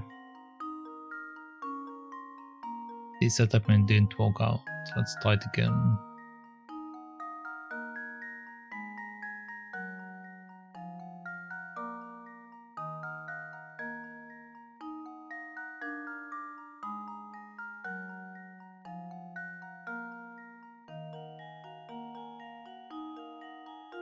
If I do it like this, it's already demanding me to have 4 numbers. Did I mess up earlier? Because we have to have 4 already here.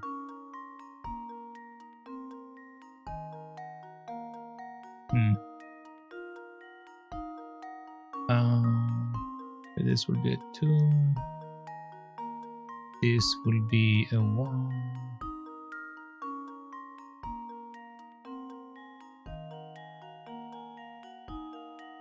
This will be a 1. This will be...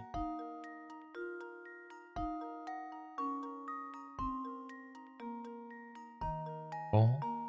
Yeah, 4. Okay. This will be a 4. This will be a 3. This will be a 2. This will be a 3.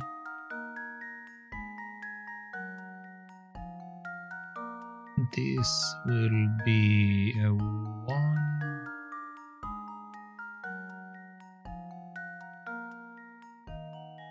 No, but wait, we have the inside number first.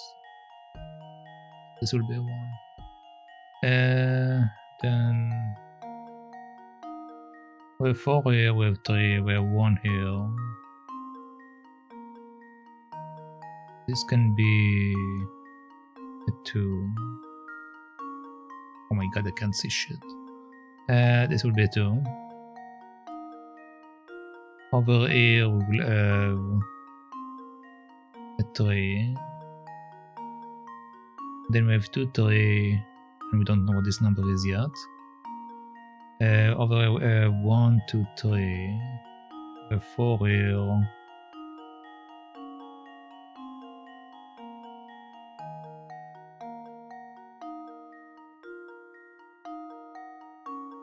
Can't have... I can't have it there.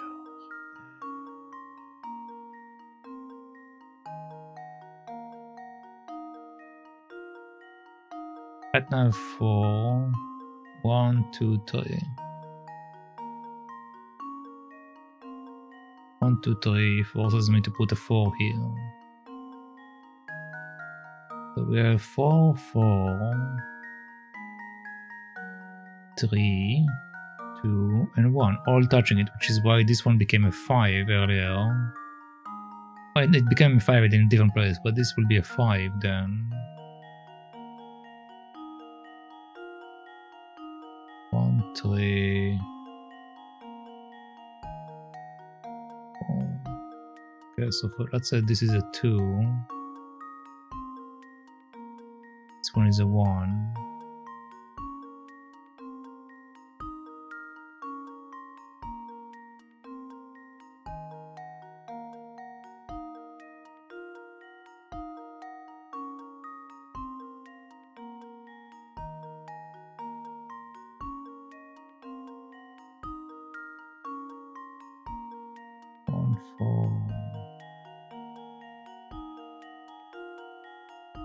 Three, 2, 3, 2. Oh, but these 3 touch the other 3. Which again makes it a 5.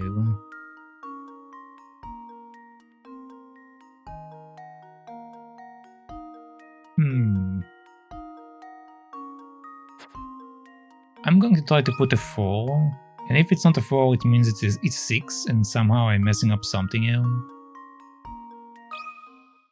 Here goes. Okay, so it should be a 6, and I mess up something, I guess. I don't know what I'm messing up, because it doesn't look like I'm messing up anything.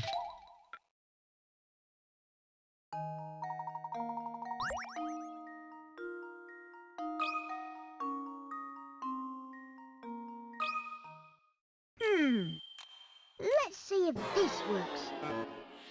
Saying I'm Oops, wrong. That wasn't right.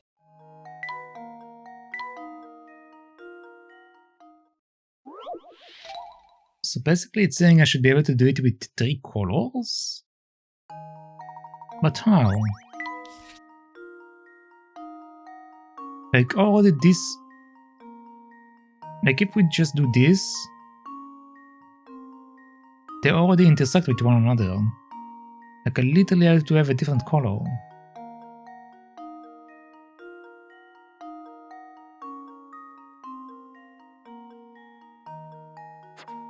I don't get this one.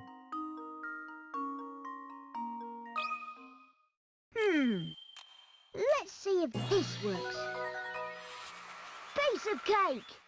Let's see what it says.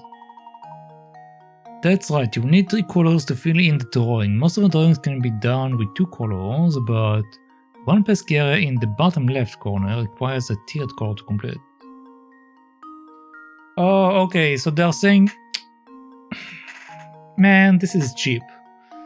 I figured that the intersection will also include the diagonal option. So I kept like doing like different colors for the diagonal options. Man, that's not fair. I feel cheated.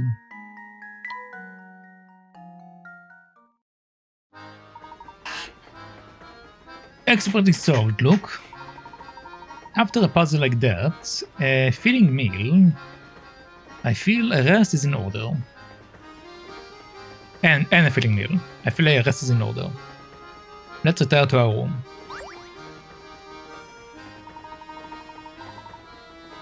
Hello there, sorry to interrupt your game, but there is something important you should know. As you progress through the story, some puzzles will disappear from their original locations. These puzzles are then moved to Granny's Riddleton's shack, where they can be solved at any time. Here is the first set of puzzles to be sent to the shack. If no puzzles appear on the next screen, it means there are no unsolved puzzles to send right now. I missed one. The professor and Luke decided to return to their room in Carriage 3. Well, first we are going to go check out the puzzle. Apparently I'm not allowed to.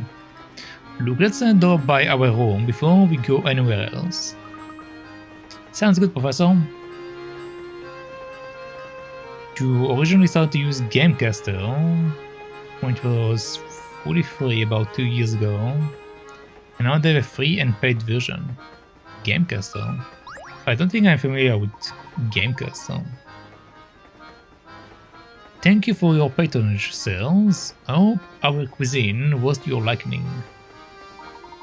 Oh yes, the menu was excellent in both its variety and its execution. You order, sir. Professional waiters such as myself live for praise such as yours. Now then, shall I provide you with the bill? Oh, I do apologize, sirs, but I seem to have forgotten your order. Could you enlighten me? Puzzle number 8. Luke's Big Dinner. Luke, are you sure you can really eat all that? You put in quite an order there. No problem, Professor. I will clean my plate and still have room for more. It's no wonder the Professor is concerned as Luke's order cost twice what his own did. Below you can see all the items the two ordered, along with their prices. Touch the prices of the items that Luke ordered. Okay, so it needs to be... Basically they ate all of that. But we need to split what the Professor ate and what Luke ate. So we need to create a number that will be multiplied by 2 and create the other number. Alright. So let's see... I assume that the Professor might have taken this and that. So let's see if the other one adds up to the number I need. So right now it's 24. The other one is 30. 30 plus 26, which is 56, and then 56 plus 25. That's way above the number, which means we need to add one more to the other group.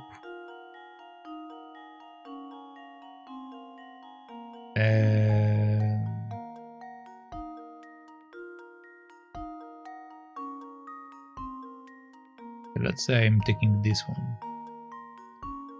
So right now it will be 30... 38? Yeah, 38. Okay, so...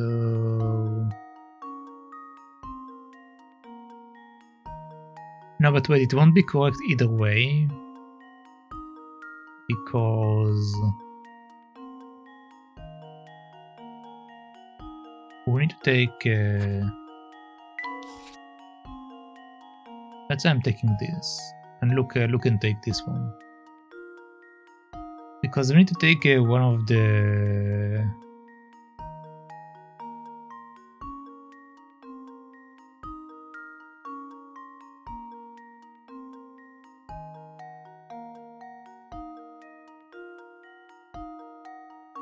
No, but then the number will be... well, I mean, it's fine.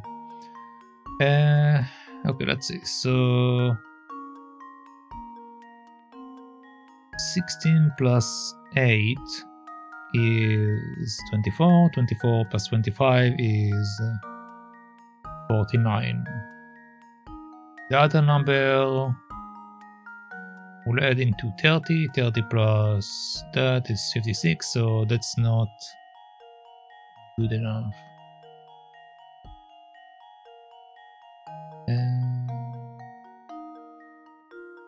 Let's clear that. Let's say I'm taking this and that. Okay, so that puts us at 33. So we have 30 plus 30, which is 60. And then 60 plus 12 is 72. Which is a bit high. So we need to take one off. But then will it be a double? Now it will be less, which means that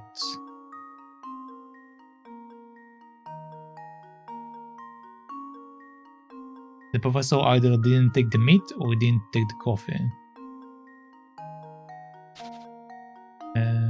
Okay.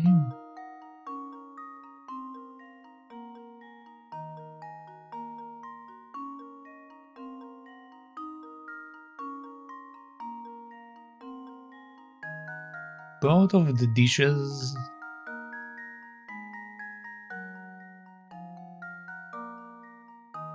need to be... well, I mean, don't really matter, right? Like, I was going to say both of them need to be even number, or not even number, or uneven, yeah, uneven number. But since we multiply it by 2, it will always be an even number. So the only thing that it should mean to me is that the numbers that Luke set up have to end up even, which means that Luke needs to have only 2 uneven numbers. Or none at all, I guess.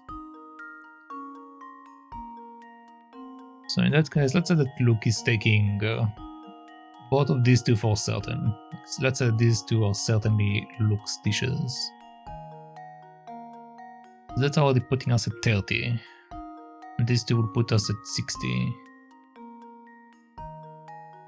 So... 25. What if we take the 25 and give it to someone else? Let's say I'm giving the 25 to Luke as well. No, but we need to not have the 25 with Luke. So we take the 25 and give it to the professor. So 25 plus... what will give me the other number? 35 plus 16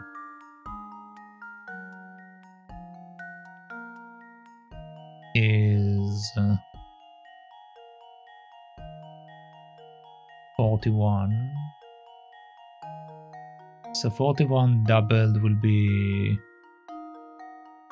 a very high number, which I don't believe we can reach.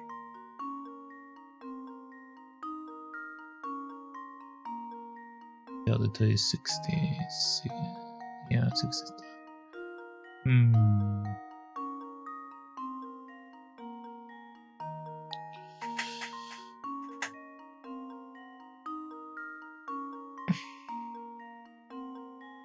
This is not getting the numbers I need, so it won't work. What if I take the 25 and put it together? With one of the other options. So like for example 25 plus 17.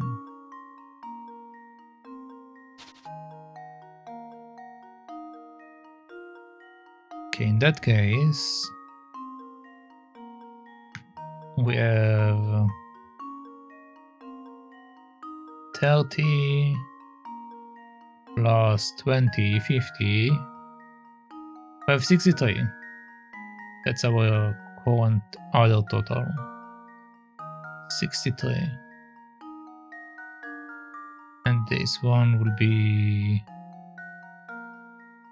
20 plus 22. So it will be 42.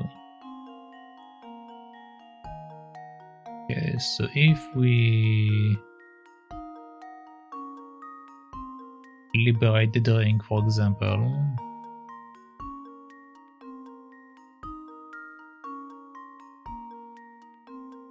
will it get me to where I want to be?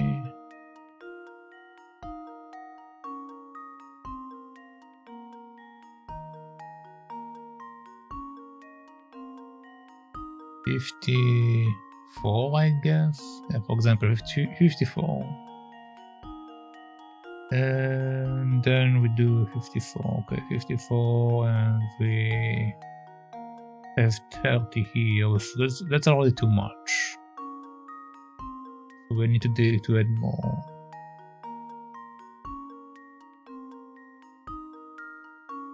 I know for certain the professor needs to take the 13. So the question is, what do we add to the 13 to make up the difference?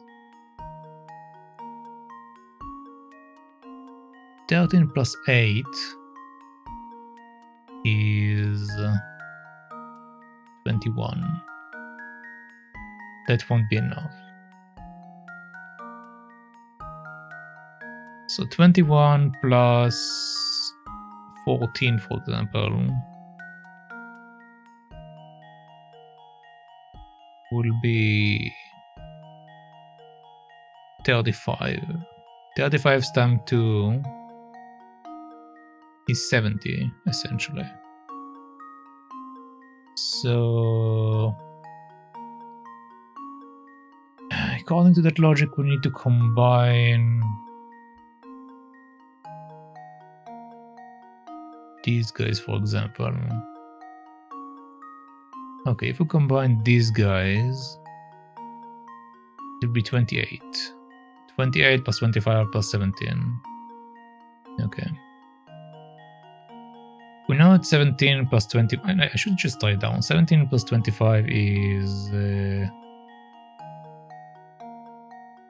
42. And these two are 28. Okay.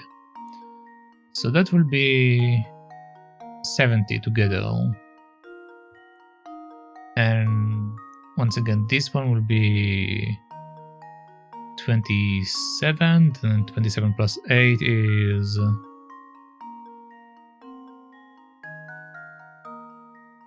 35. Okay. So 35 times 2 is 70.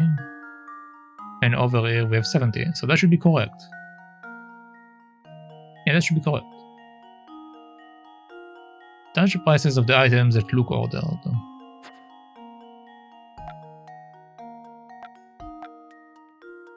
Should be these guys. Consider this puzzle solved. Alright, there we go. I wonder if there's like an easier way to do it. I just do it like brute force, but maybe there is an easy way. Good work. If you calculate the total bill, you will see the meal cost £105. Knowing the total, Luke must have ordered 70 worth of the food, and the professor 35 worth. Once you have got those numbers, the rest is easy. But wait, how do you know that?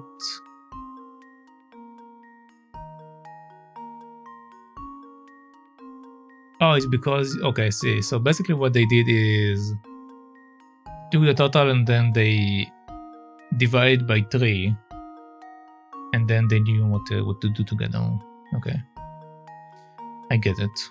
I didn't think to do that. Are you sure you didn't order too much? Nope. This slurp stew is great, and the steak is chomp delicious too.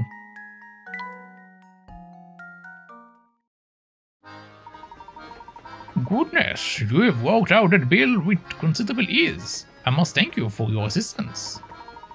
Now, as we have some time until our next destination, I invite you to sit back and enjoy the journey. Alright. Oh. No doubt about it, the Molentary Express is the last word in luxury. Even the dishes are first rate. I will say, look at this glass. Yes, the etching is quite impressive. Speaking of glasses, have you heard of this one, Luke? State glasses. The owner of 4-star restaurant assigns a young waiter the task of stocking glasses in a decorative way. Eager to please, the waiter immediately draws 5 separate designs and shows them to the owner. The owner takes the owner takes one glance at the designs and, with a look of irritation, turns to the boy and cries, "This design is preposterous. What were you thinking?" Which of the 5 designs is the owner talking about? This design is preposterous.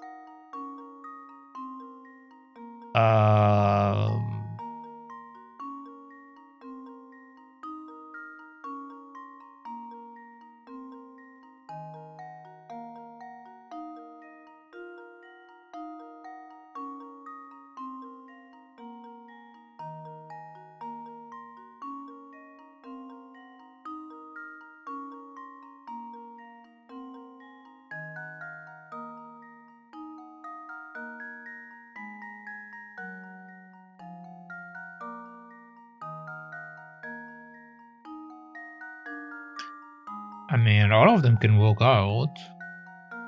I don't really see a problem.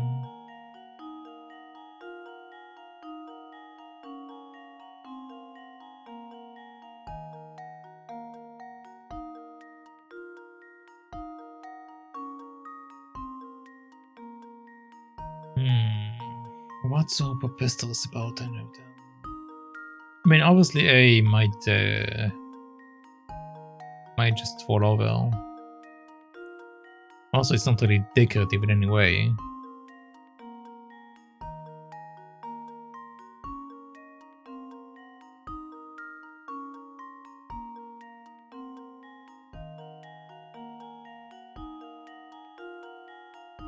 Which design will be considered preposterous?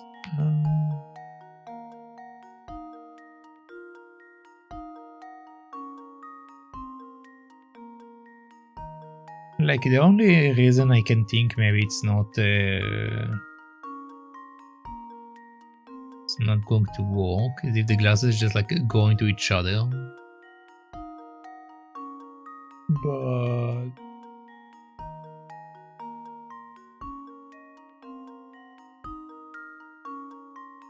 well, okay, this is impossible actually, because this shows that the glass, that this specific glass is inside the other 2 glasses, which is impossible, because all of the glasses are essentially like closed off, right? Unless it's going to cut it over, but I doubt it, so I think D is probably preposterous. Here goes. Layton's apprentice strikes again. Exactly right. The restaurant owner was talking about sketch D. If you look closely, you can see that the first and second row of glasses couldn't possibly be arranged in the manner depicted. The simple 2D sketch didn't take into account the rim of the glass. Yep. Same reason I gave. Nicely done, look. Now let's move away from the glass, shall we? It seems rather fragile. Okay, nice. Oh no, I didn't mean to go back. Oh, you did a puzzle though. Phew, that was bad, even for Mr. Beluga. You mean he always blows up like that? Like that at you? Well, you know, me or someone else on the staff, the boss can be a very hard one to please. That's awful. You and the others shouldn't have to put up with him bullying you like that. Well, the boss does have a point, after all. He made this railway what it is today. He always says that a first-class train deserves a first-class atmosphere. I mean, even the plates we use in the dining car are custom-made. The craftsmanship is amazing. Take a look at the fine detail on this bottle. On the bottom. On your plate. The plate in front of you bears a mark made of two equilateral triangles, one inside the other. Can you work out how many times bigger the large triangle is than the small one?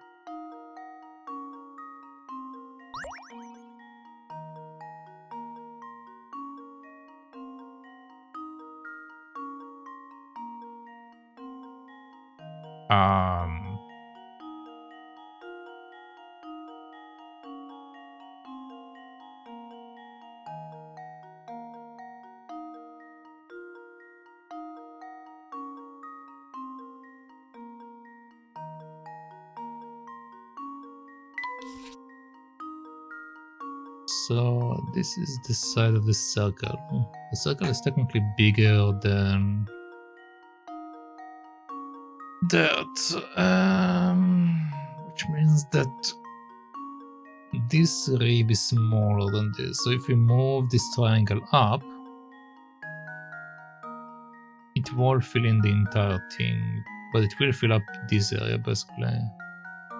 So this will be the triangle on each side. So we'll have one here, and one here. And since we also have one in the middle, we will also have like a triangle in the middle. So we should have 1, 2, 3, 4.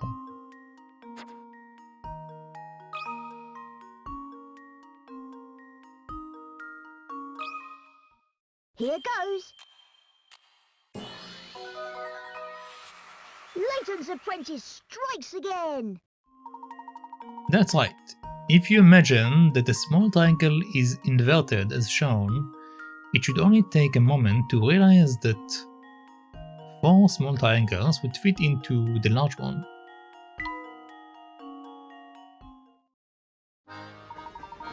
Gosh, you've got an eye for this kind of thing.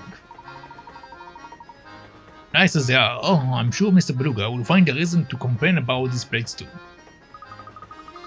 I wouldn't be surprised. I suppose rich people can just afford to be picky.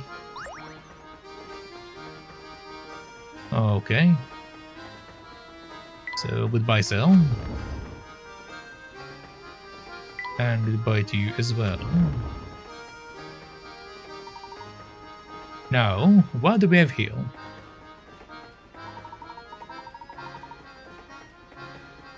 My boy, my sweet little boy, you've got to do something right this instant. Search the entire train.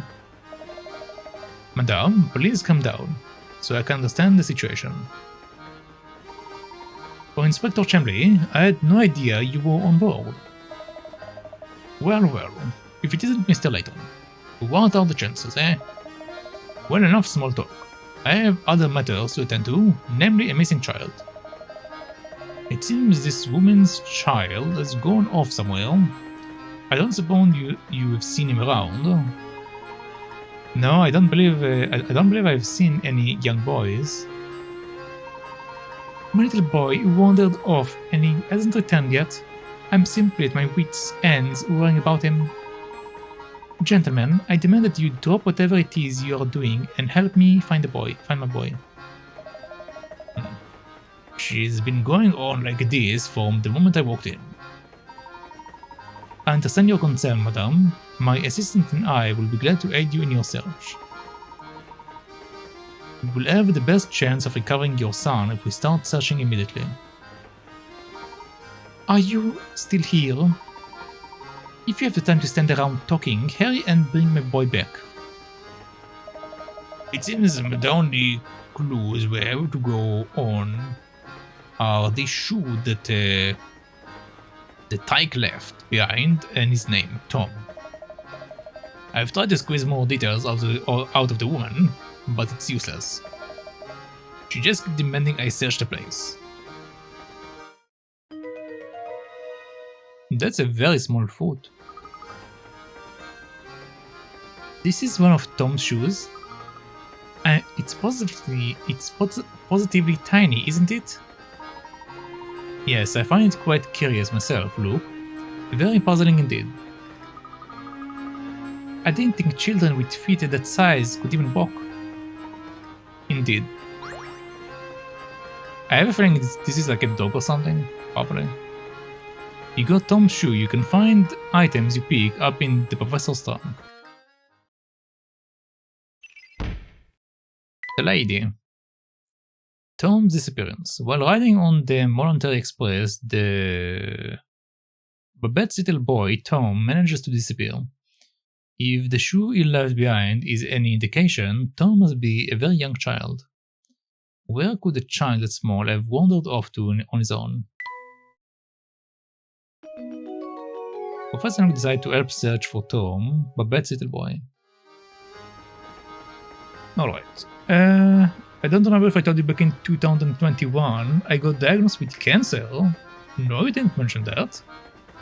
Last year I went in for surgery to have it removed and I've healed from that and now it's all gone. Oh, nice. Congratulations. Yeah, but you didn't mention it back then. I mean, we did speak about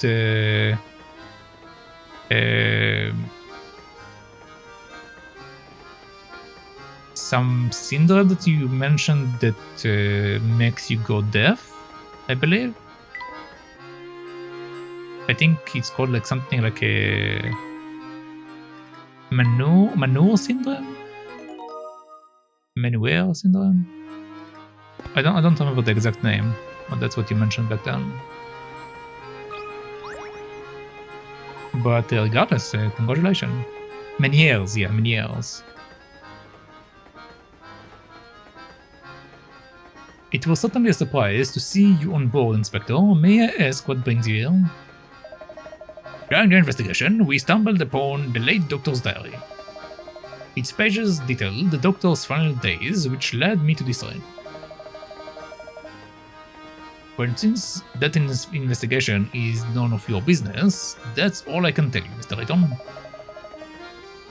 Besides, finding that lost child is my top priority right now. With only a shoe and a name to go on, though, it's going to be an uphill struggle to find him. Luke and I would be glad to offer our assistance in the matter.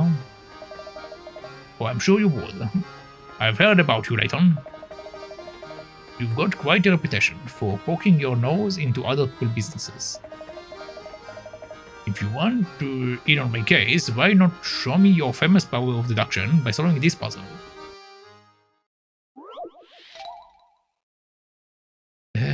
The shoe shop thief. A woman in a shoe shop pays for a 30-pound pair of shoes with a 50-pound note. The salesman doesn't have enough change, so he goes to the shop next door to break the 50 note return to his shop and give the woman her change. A while later, the shopkeeper from the next door storms into the shoe shop. It turns out that the note he gave her was a fake. The mortified shoe salesman gives the shopkeeper £50 from the till to apologize. Neither the customer nor the shoes she took are found. In total, how much the shoe shop lost? Okay.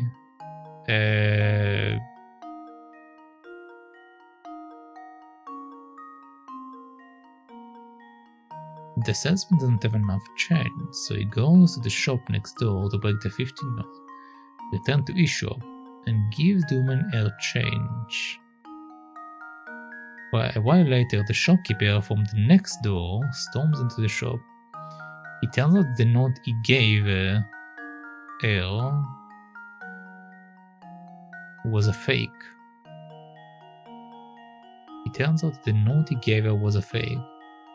The mortified shoe salesman gives the shopkeeper 50 from the till to apologize. Okay, so what they are saying is that the 50 that the customer gave was a fake one. So the 50 is the fake one. So if the shopkeeper went over there, gave a 50 and they gave him, like, I don't know, 30 and 20. So then he gave the lady a 20 back and she left with £20. And then later the shopkeeper that gave him the 20 and 30 came over. We should have given her 50 as well. So she should, the total amount of money that we lost is 50, first of all. And then since the lady basically took the shoes, essentially, didn't really pay anything, then we lost even more, right?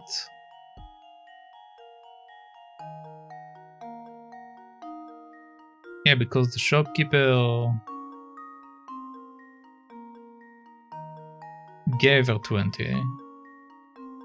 Shoe cost 30, but we didn't really get paid for the shoes because it was fake. Would it be 100? Is it a trick question? Like, this is a trick question. Hold on. Usually when the text is like this, it's usually a trick question.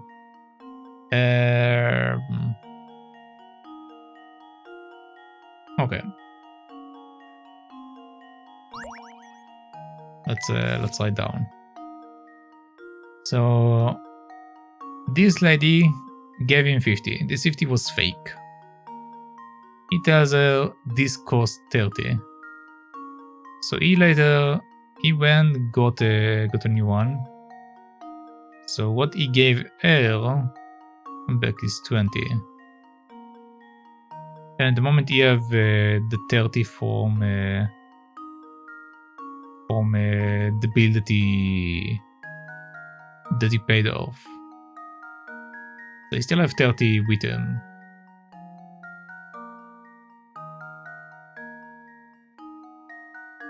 So only wasted 20 in the regard. But if we calculate the amount of money that you also lost 30 because the lady literally took the shoes with a fake bill. Therefore, she literally took 50 from us, right? Should be 100. Either that or it's a... they are trying to trick me out.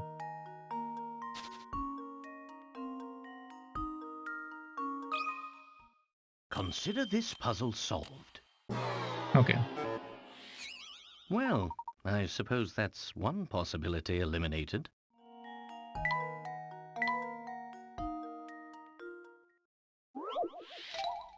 So they probably don't want me to consider the money that the shoe actually costs. Okay. So if we go by that logic, what will be the amount of money that we lost? Then it will be 80.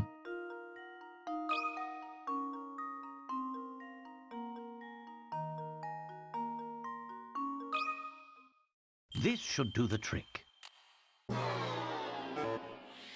I'm still Well, wrong. I suppose that's one possibility eliminated. Why am I still wrong?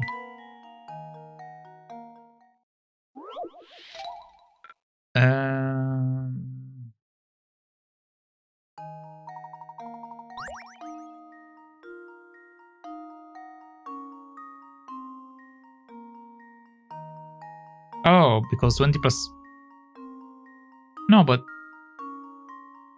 What I'm saying is that we lost 30 because we actually didn't gain anything from the 30. And we also wasted another 50 because we gave 50 to the lady.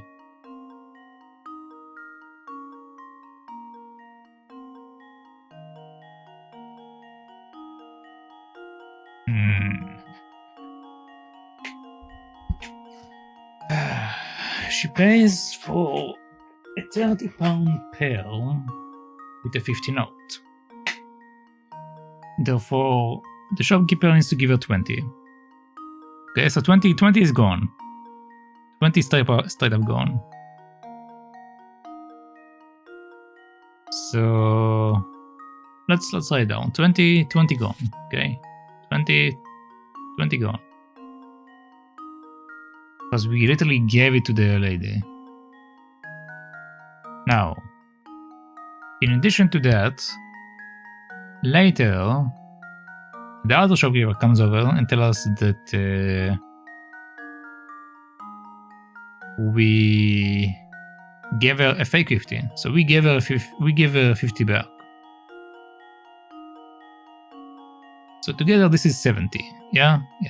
But the thing is, again, the shoes are worth 30.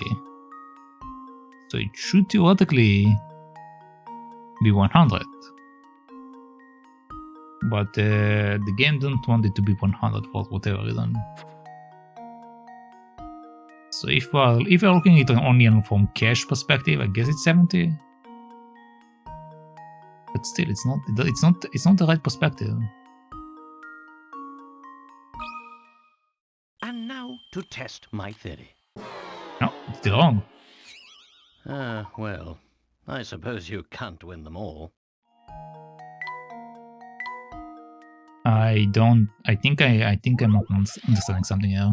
I think I'm misunderstanding the information. Okay. So it's not 100. It's not 100. Which means it's a trick question. Also, it's not 18, it's not 70. A lady comes over.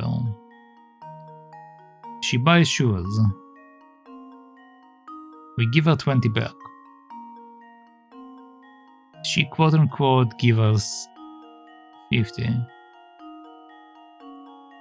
But this 50 is fake.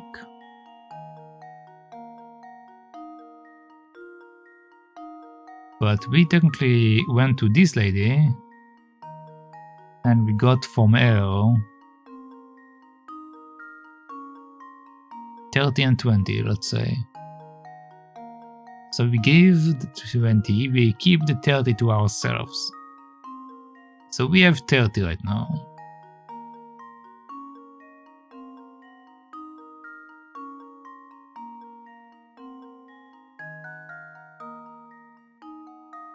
The shopkeeper from the next door storms into the shoe shop. It turns out the note he gave her was fake.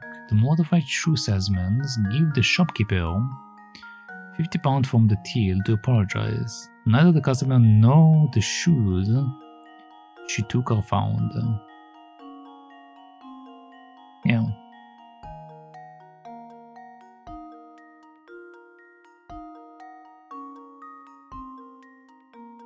So how much money did we lose from that?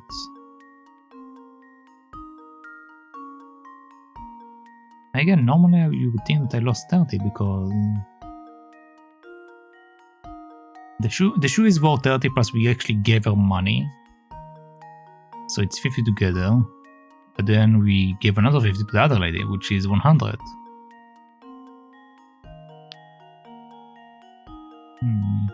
Yeah, I'm definitely missing something. I'm going to get off here so I can stream. If you ever get a chance to check out my past stream, and maybe your opinion about it, if you decide to mod 27, let me know. And I can help you with the setup. Just send me a message on the Discord. Okay. Thank you. No problem. Go enjoy yourself, Mr. Xeno.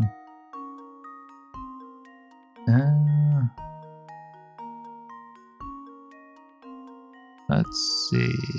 What am I doing wrong here? It's obviously a trick question. It's meant to be a trick question. I just don't see the trick. The note he gave her was a fake. So he gave her 50 for me steal.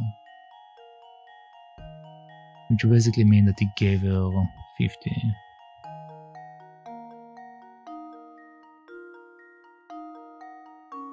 The shoe shop basically didn't get any money. They only lost money. Essentially.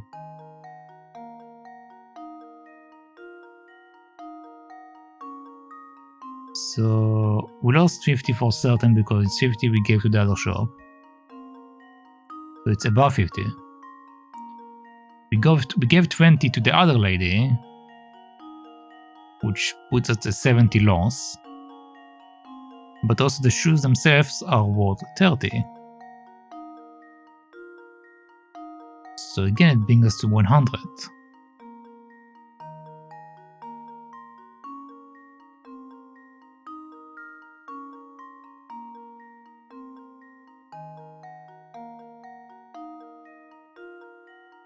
Because we lost the product, we lost the money that we purchased for, and we basically got scammed by 20. So it should be 100, but it's for some reason it's not 100.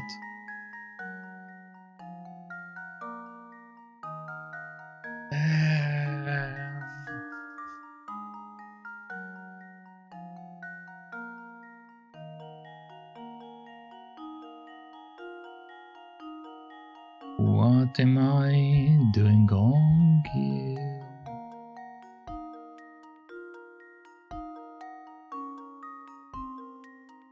Give a 50, give me shoes. I took the shoes are 130.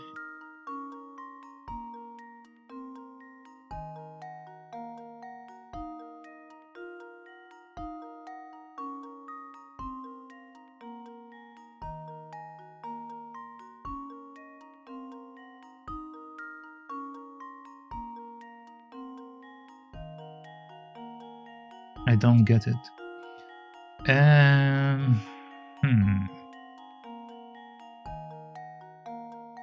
The lady essentially went away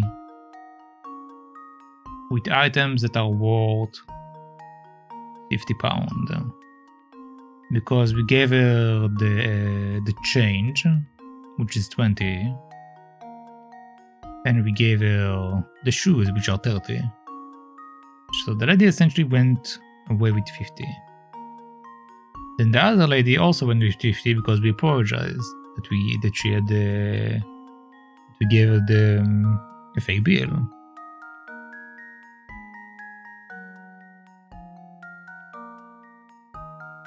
I don't get it. Why it's not 100?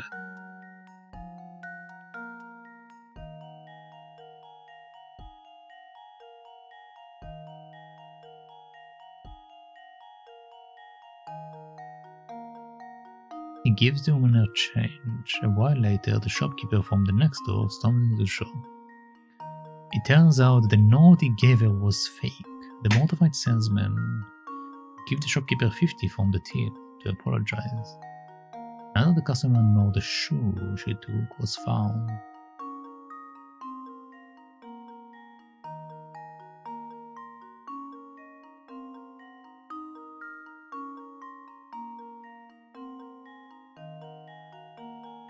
Well, okay, let's think about it differently. So the exchange between the lady and me is that I went to the other shop, gave her 50. She gave me 30 and 20. Then she came back and took 50 from me. So thankfully the shop didn't really lose 50 at the beginning, because they got 50 right away. They got 50 from the other lady. But then later we did lose 50.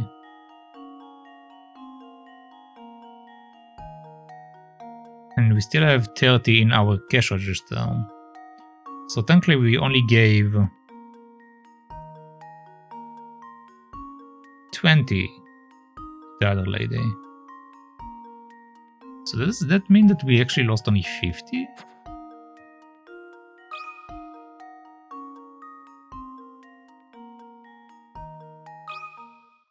And now to test my theory.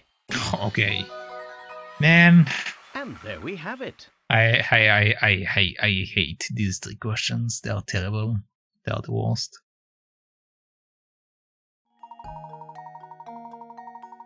Well done. The shoes the customer made off with cost 30, and the change the salesman gave her cost him another 20. Banking is total loss to 50. The salesman receives 50 of real money in exchange for the fake note from the shopkeeper next door, and then gave her 50 back. When she discovered the note he gave her was fake, these 2 transactions cancel each other out. Yep.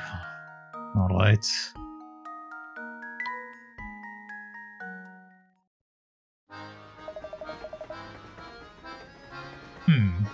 It seems your fame isn't entirely undeserved. Nevertheless, this is my case, so I'll be searching for Tom alone. Conduct your own search if you like, but don't get your hopes up. Alright.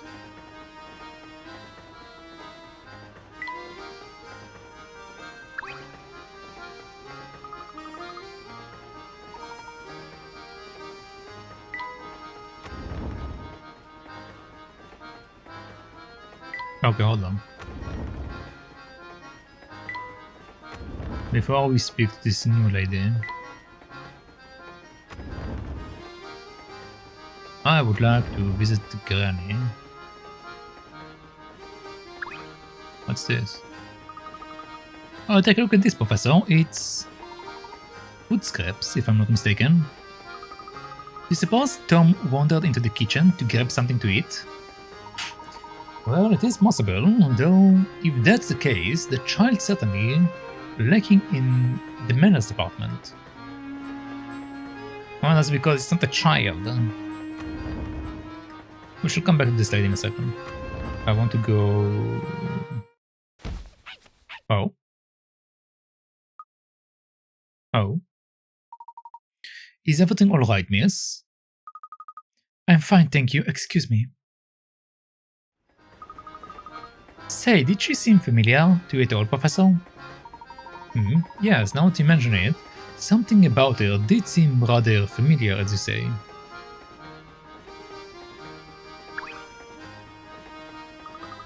Good day, sir. May I interest you in a refreshing beverage or a scrumptious snack? Sorry, miss, but we are currently searching for a small child. Have you seen a young boy wandering around by himself in this carriage? A little boy, eh? Nope, sorry, mister. But that doesn't ring any bells.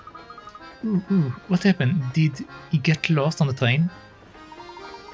Yes, unfortunately, we haven't been able to track down the missing toad.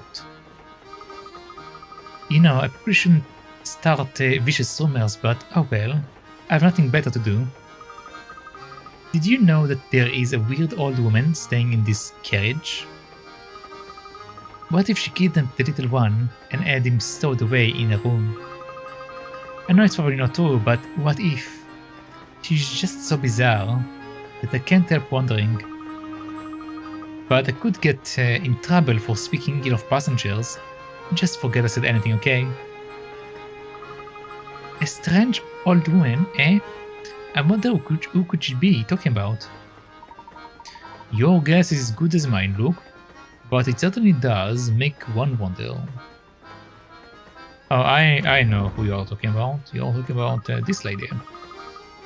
Well, hello there, sunny boy. Ever get old knock-kneed and goosebumply from terrifyingly hard puzzles? Well, have no fear. The beautiful and clairvoyant Granny Riddleton stands before you, ready to help. Just as I thought, who else could this tiny house belong to? Hey, wait a second. What are you doing here anyway? So, you have heard of me, eh, shorty? Good to know. I'm still a hit with the young ones, hee. What do you mean? Of course I've heard of you. We have met before, remember? No, I suspect you've got the wrong granny, boy. Never seen you before in my life. But you are here now. So that means you want to hear my spiel, right? Not really. Oh, no need to be so modest. Allow me to thank you for visiting me by bestowing a little tidbit of information on you. My specialty, you see, is puzzles. Puzzles people forget about. Puzzles people miss. Surely you boys have had a few of those, eh? No need to turn red. It happens to the best of puzzlers. What I do, you see, is take those poor lost still puzzles and invite them to come and stay with me. I imagine any puzzles you left behind have found their way to my shack as well, if you want to say hello. If the shack is empty, then you will just have to get out of there and find some more puzzles. Now, why don't you take a peek inside to see what is there? Alright. Also, I feel like my throat is starting to die on me. 24, a strip of paper. Yeah, let's see what's up.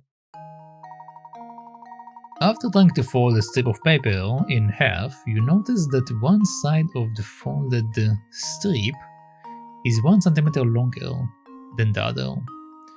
Determined to get it right, you fold the strip again, only to discover that now the other end of the fold strip is 1 centimeter longer than the other. You now made 2 fold creases in the strip. What is the distance in millimeter between the 2 creases? In millimeters? Okay.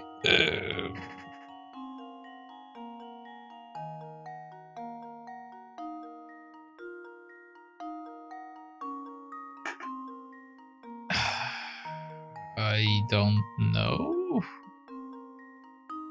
After trying to find some, you noticed one side of the fold strip is 1 centimeter longer. Oh, okay.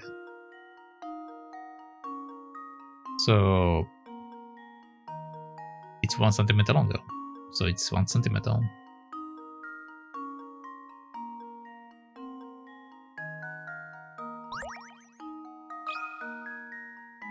One.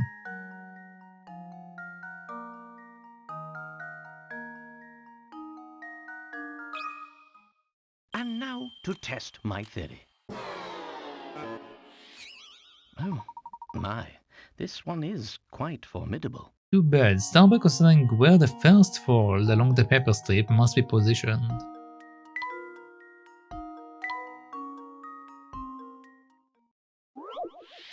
What do you mean? They said that it's 1 millimeter longer.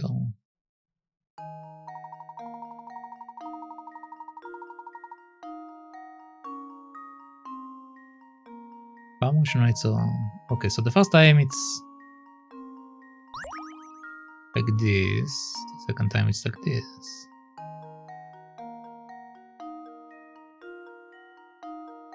Won't it be 1 millimeter?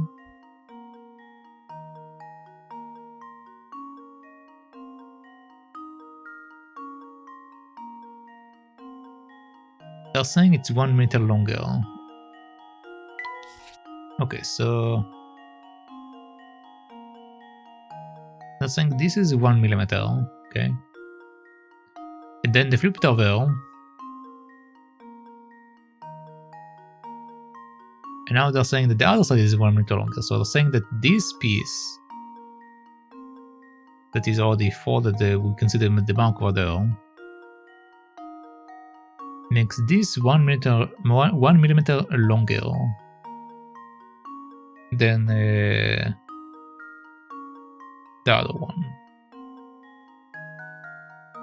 Which essentially means that this specific area is 1 millimeter. Am I going crazy? You now made 2 fold creases in the strip. What is the distance in millimeter between the 2 creases? It's 1 millimeter. It's 1 millimeter, man. Are you trying to make me crazy? They're saying this is 1 millimeter, okay? 1 millimeter longer.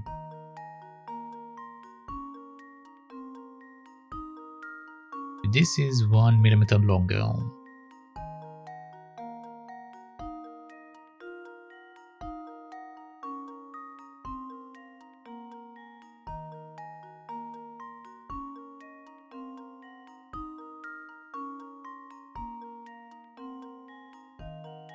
Unless they want me to do it like by dots? No, it should be 1 millimeter. Like it should literally be the number 1. Okay, what I did.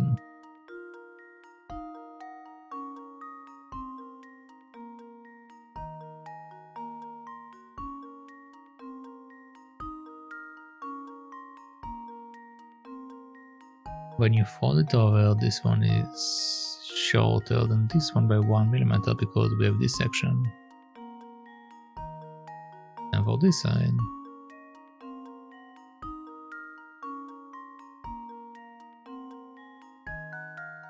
what is the distance in millimeter between the 2 cases?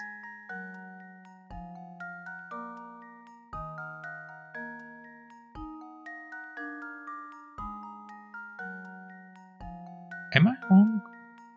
How am I wrong? This is 1 millimeter.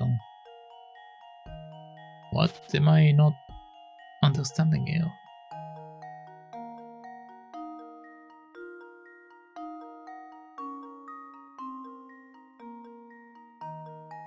At the beginning, the side over there is 1 millimeter longer. Which means that specific section is 1 millimeter. But we created the fold over there.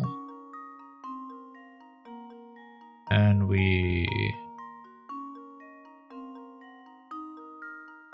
do it from the outside. It again creates 1 millimeter over there.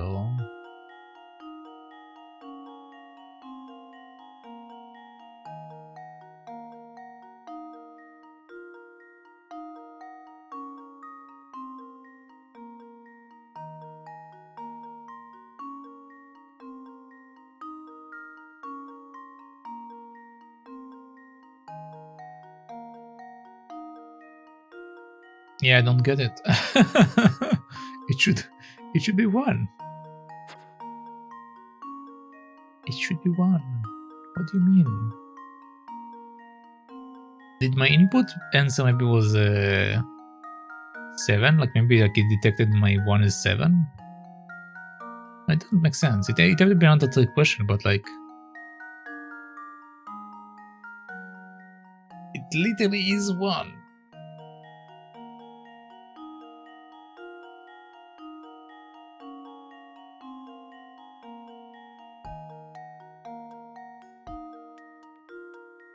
Because it's 1 milliliter longer. If it's 1 milliliter longer.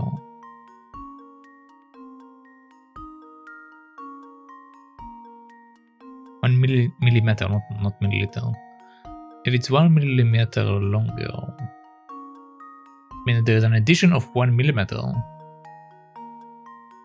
over there.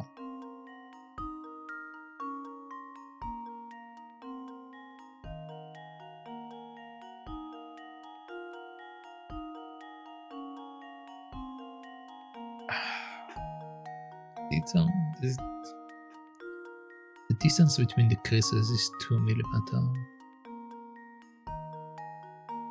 It's 2 millimeter. Then it should be 2 away, not 1 away. I'm so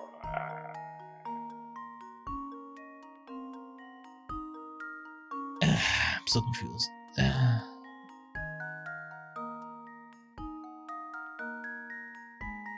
Alright, so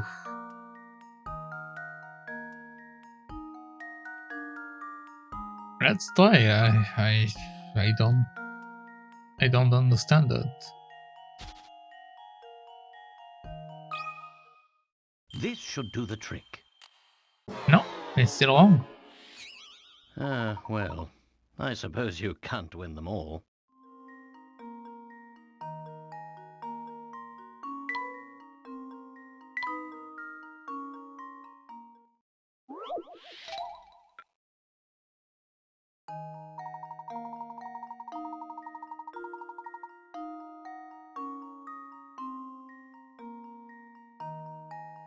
Determined to get it right, you fold the strip again, only to discover that now the other end of the fold strip is 1 centimeter longer than the other.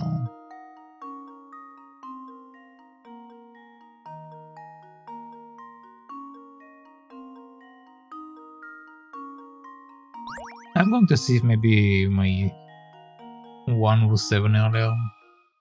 And now to test my theory. No. Okay. Well, I suppose you can't win them all.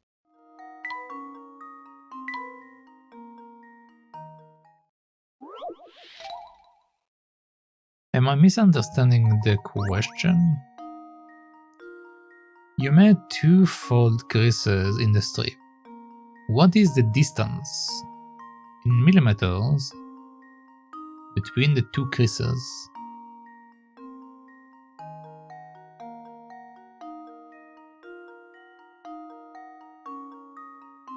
Oh.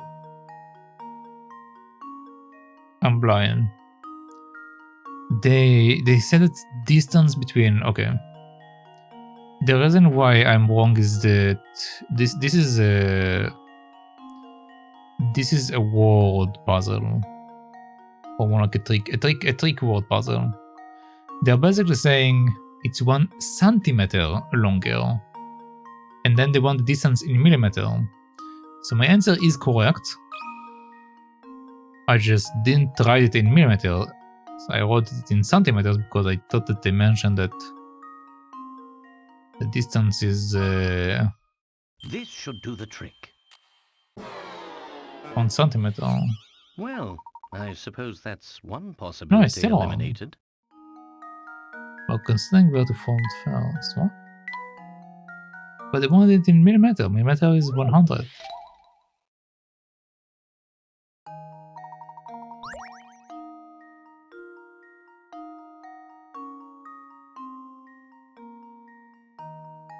$100 is 1 centimeter, right?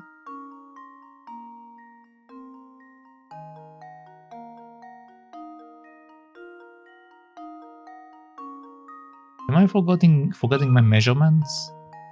Is it 10? Pretty sure it's 100. That's the rule usually for centimeters and meters and everything. Every 100 it's 1.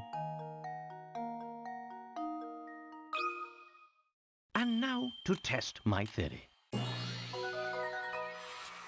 And there we have it. Apparently my drowsiness is making my judgment to be wrong, because apparently 1 centimeter is 10 millimeter.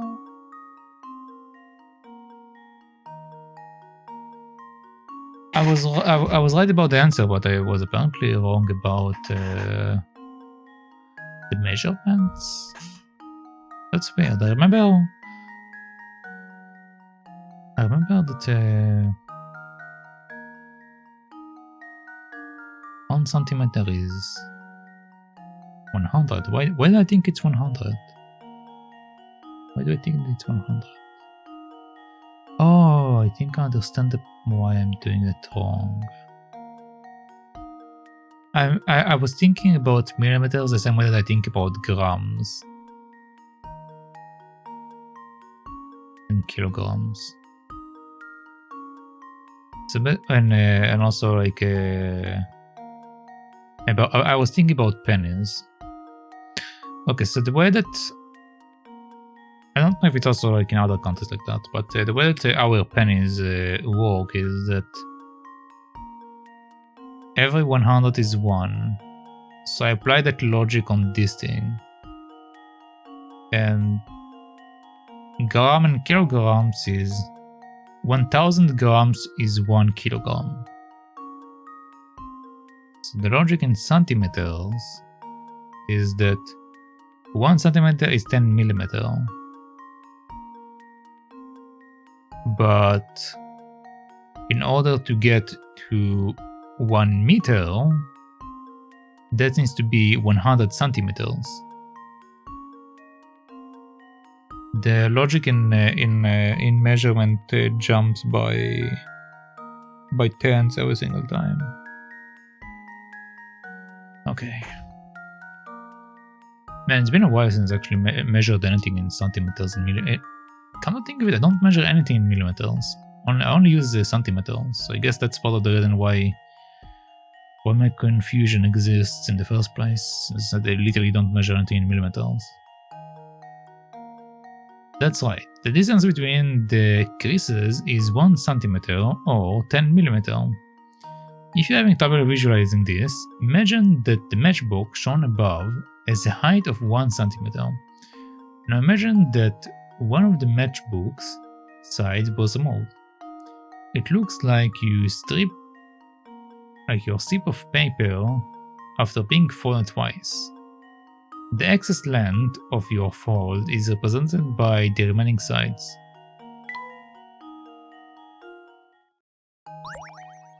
Come to think of it, I don't think they actually taught us at school how many millimeters are worth 1 centimeter. They only taught us how many centimeters is 1 meter. That's also part of the reason why I'm confused there.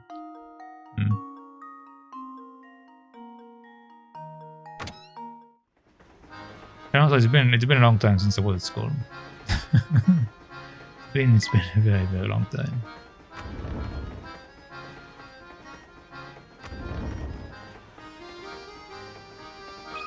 Oi! Oh, a passenger. Sorry, sir. Didn't mean to get in the way of you using the deck. No trouble at all, my man. I take it you are not a passenger then? Nah, I'm just a mechanic in it. I come along for the ride in case something goes belly up. But as you can see, she sounds as a pawn. Makes my job dead easy. In fact, I've only got so much free time lately. I made up a puzzle all by myself. How about it then? Let's hope it's not another weird meters, centimeters puzzles. Even though now I actually know how to measure them. Surviving in the wild. After years of bad business, a zoo has finally run out of money to buy food for its animals. Barely rumbling from days with no food, the animals make a plan to escape the zoo. After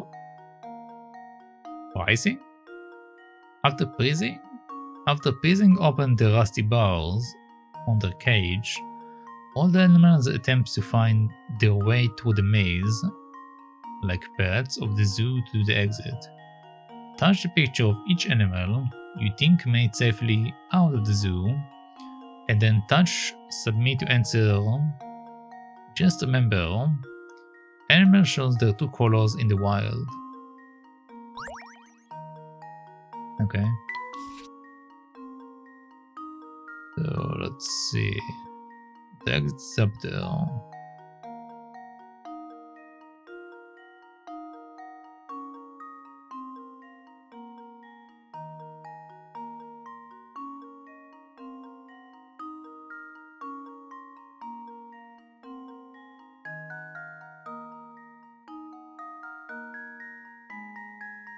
Okay, so both the crocodile and the panda are out, since they don't go to the exit. Alright. Same for the tiger. The tiger is also locked in the area below.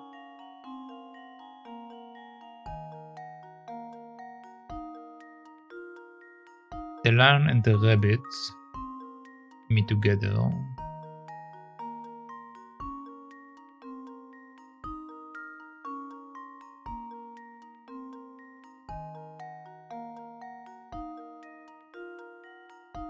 The lion gets out. The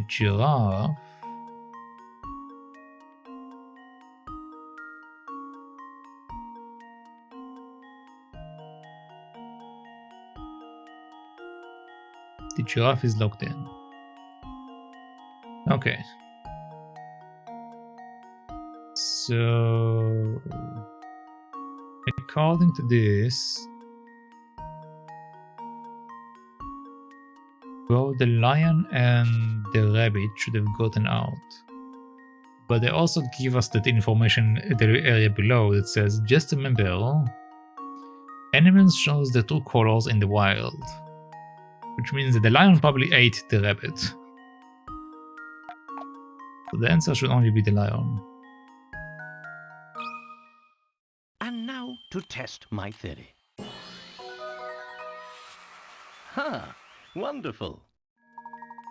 Sharp thinking. The only animal that will safely escape to freedom is the lion. While both the rabbit and the lion will make it as far as the pet to the exit, the second the lion spots the rabbit, he is guaranteed to eat it. Nature red in tooth and claw.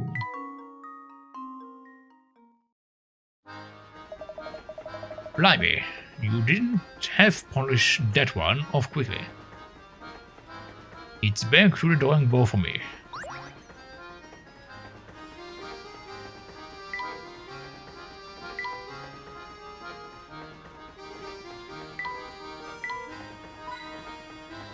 Yeah, nice, found the coin.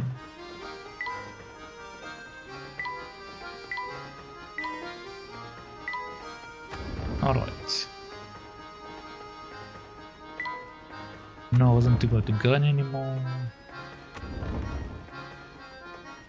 Okay, back to this lady.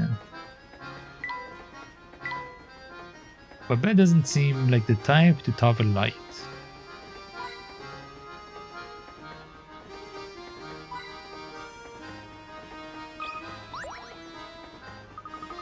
Wow, that flower vase looks like it cost a pretty penny. Lovely decorations really do wonders for a room, don't they? Doubtly so in the case of flowers. Tell me, Luke, what do you think of flowers like these?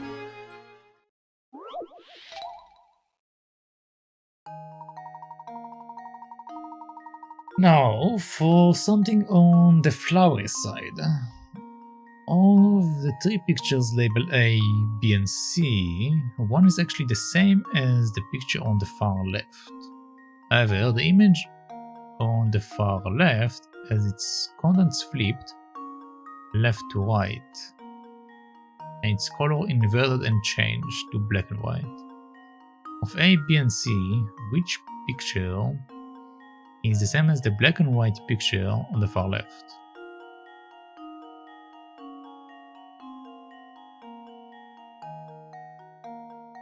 Okay. Okay. And the color inverted and changed to black and white. If the colors are inverted, then the circle should be black.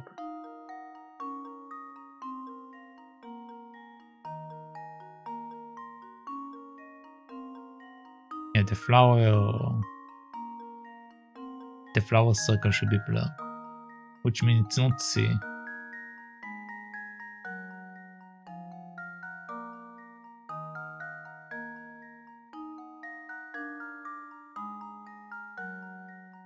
Well, yeah, it's not C. What is the differences between B and C then?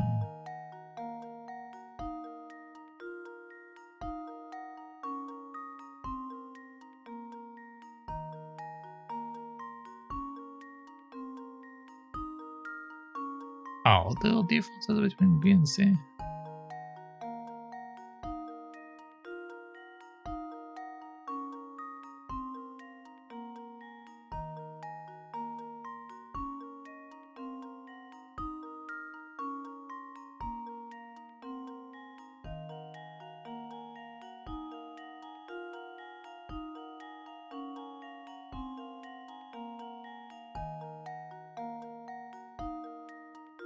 I don't see a difference here. Well, I guess we have a dot here at B. We don't have it on C like this thing.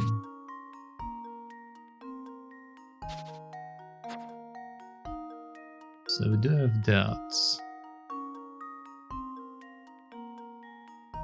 So the question is rather this exists on the other one, which I don't see it. So it should be A. Here goes. Piece of cake. Piece of cake. That's right. Picture A is the same as the one on the far left. As shown above, picture B and C have slight variations.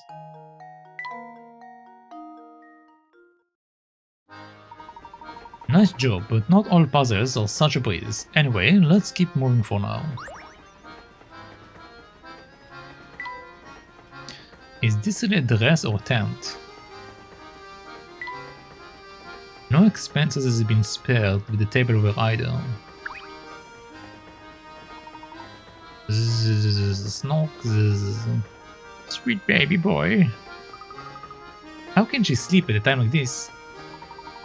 I imagine she tired herself out fighting over her child's disappearance. Come look, the sooner we find the lad, the sooner we can put this poor lady mind at ease. Pretty sure it's the dog we saw a second ago. Pretty certain.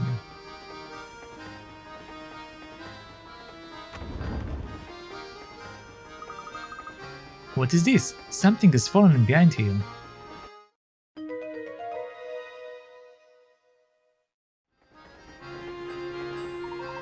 It appears to be a cup of some sort, but I don't think I can reach it from here. Maybe the cup belongs to Tom. We certainly shouldn't rule out that possibility. Oh hey, since we are on the subject of cups, have you heard of this one, Professor? What's up?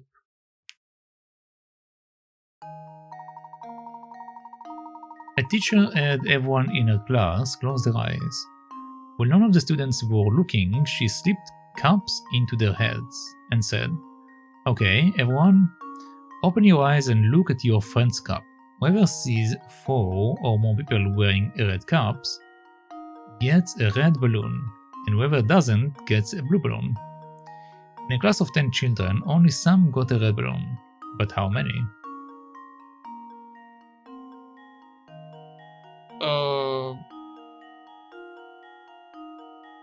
Well, I guess the question is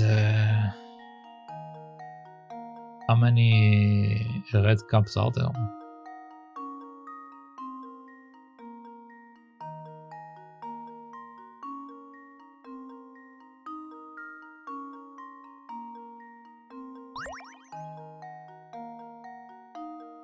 Whoever sees 4 or more.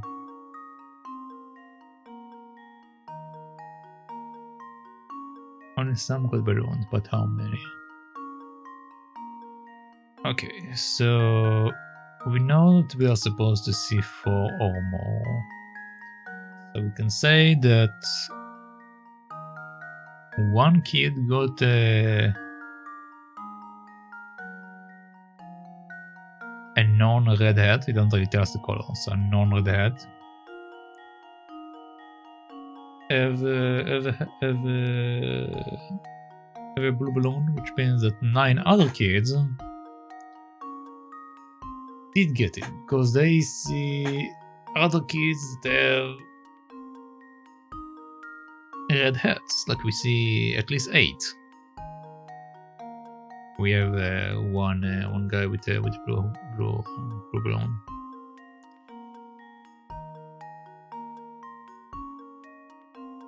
It doesn't tell us specific amount. Only some got red balloons, but how many? Well, let's see what the minimum is. So we know what the maximum is. The maximum is 9. For the minimum, if we put only 4, it will make it impossible. So we need to at least put 5. If we put at least 5, then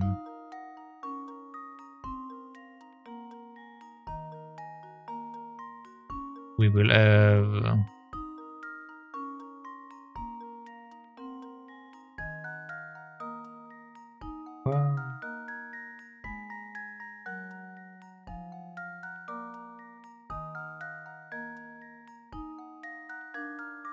no, it doesn't have to be 5. It can be 4. Yeah, it can be 4. Because we are saying that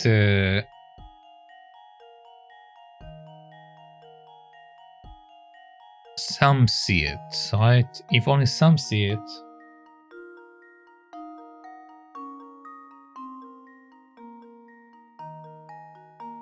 if only some see it. Like even if I did, it was actually a mistake thinking about it this way.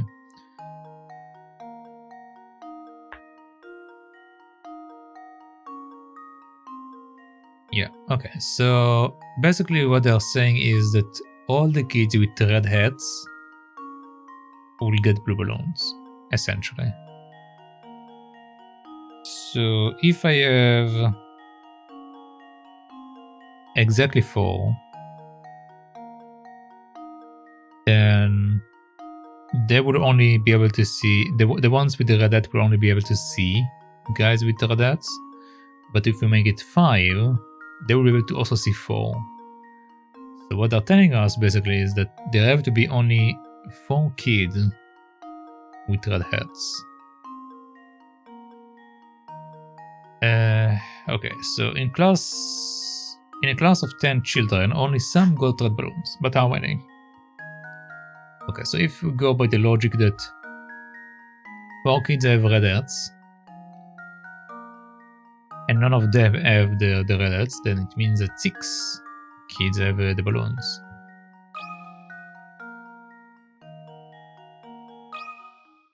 Consider this puzzle solved. Yes. And there we have it. Alright. That's right. You know that only some children got red balloons. If 5 or more children were wearing a red cap, every child in the class would see at least 4 red caps and get a red balloon. So it must be fewer than 5. But if 3 or fewer children were wearing red caps, no one would see 4 red caps. Therefore 4 children must have red caps, meaning that the other 6 children received red balloons. The exact same logic I just said. Doubt. I was sure I could stump you with this one. Better luck next time, Luke. For now, we'd better return to searching for that lost little boy. Oh right, yeah, better get back to that. Now that you mention it, how do you suppose Tom managed to worm his way into such a tight space? Good question. You got Tom's hat. You can find items you pick up in the professor's stock.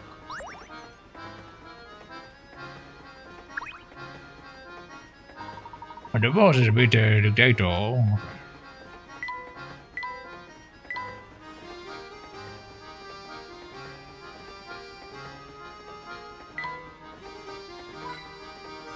And got the coin, nice. Well, we already found the head. I don't think there's anything more for us here. I didn't mean to click that, no. Come on, I didn't click on you. Alright, let's leave.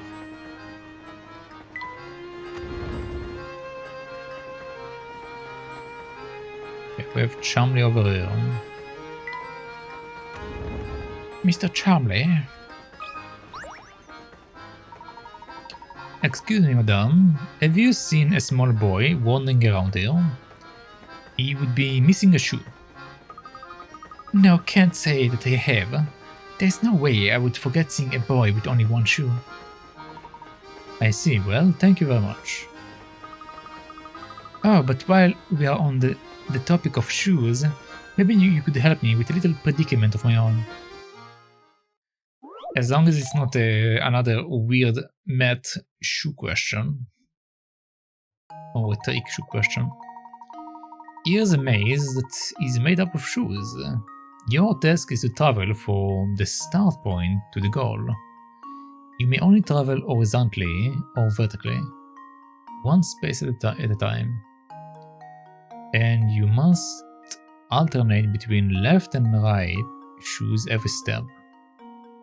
Also, you may not pass through any of the walls in the maze.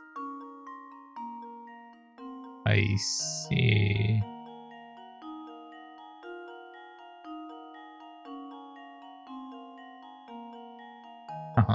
Touch each space one at a time to highlight the path you want to take. If you make a misstep, you can deselect the space by touching it again. Okay, so...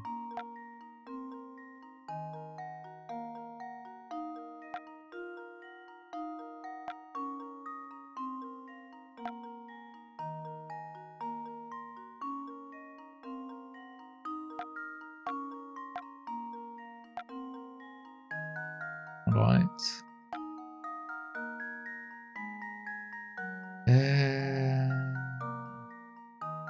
Okay, now we are stuck.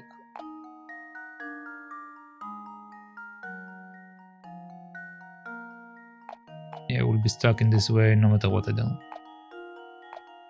Alright, so we go this way. Then we go up. Then we are stuck again, so let's not go here.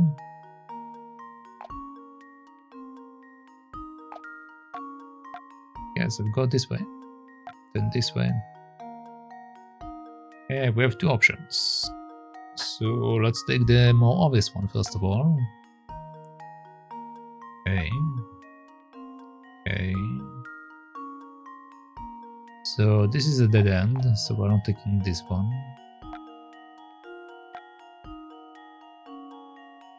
Okay, I have two pets. Let's take this.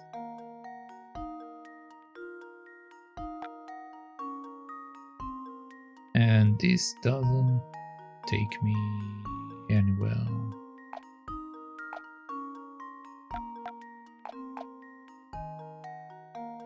We can only travel horizontally or vertically. One space at this time. You must alternate between left and right shoes every step. You also may not pass through any of the walls. Okay. If we go this way, and we come up here, we can't go up, so we have to go here. If we go here, we are stuck, so this doesn't really take us anywhere. So once again, I'll go up here. Which led me to this, which led me to that, which led me to this. Which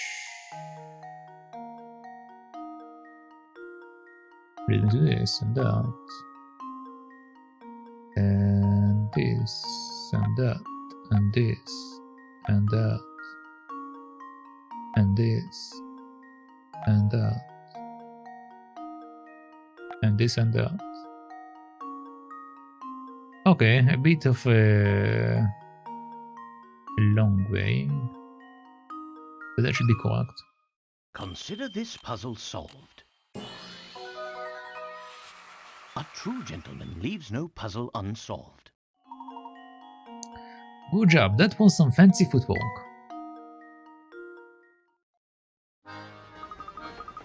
Well, blow me down. You've got quite the brainy bounds underneath the tat. Okay, nice.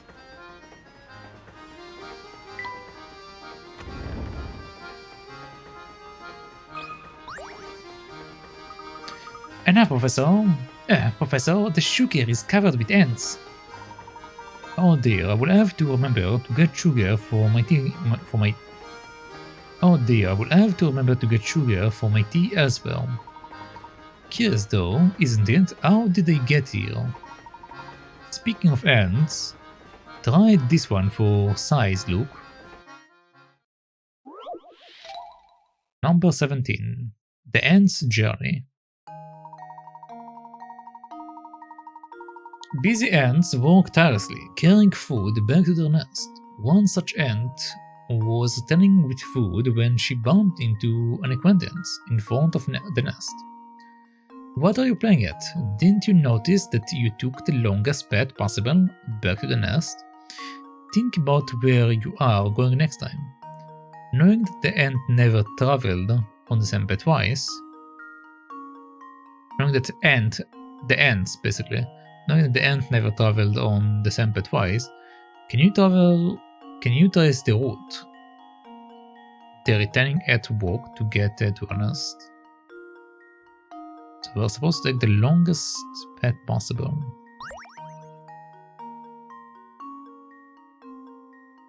Okay.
Is that the longest route possible?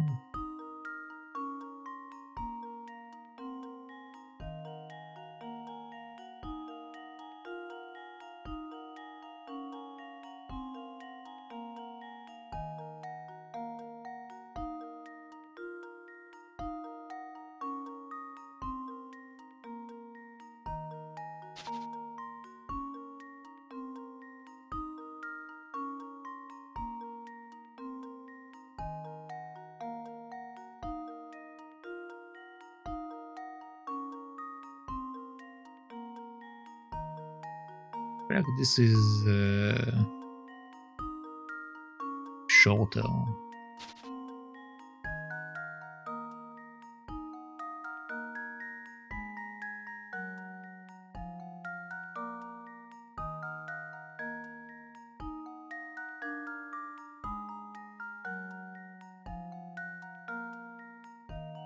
Yeah, let's try that. Just leave it to me. No. I should Looks count like it, I but botched that one. think hard about the puzzle and try again. Okay, fine. Fine.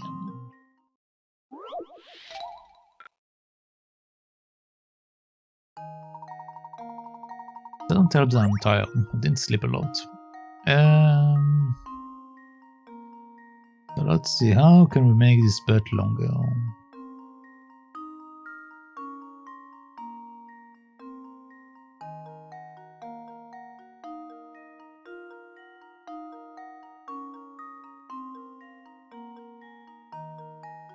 Does that make it longer?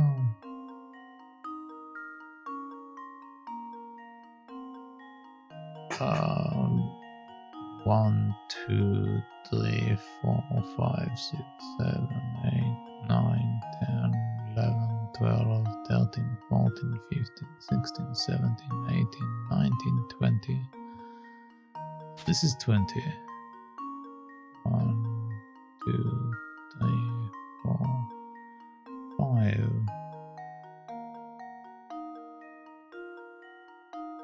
7, 8,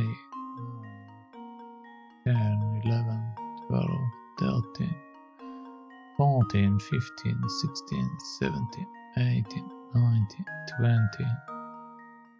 So this is the same number.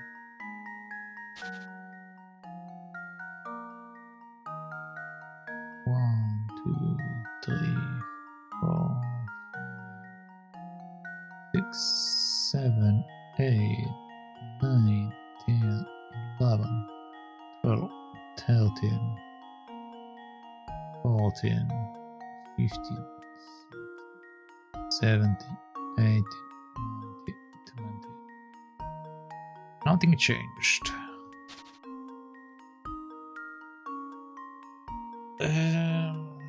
Okay.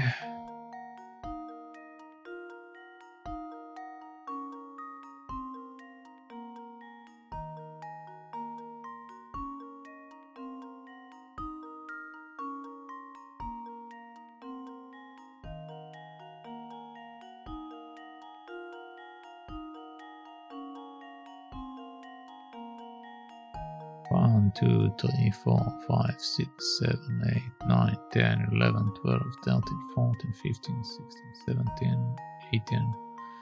That's actually less.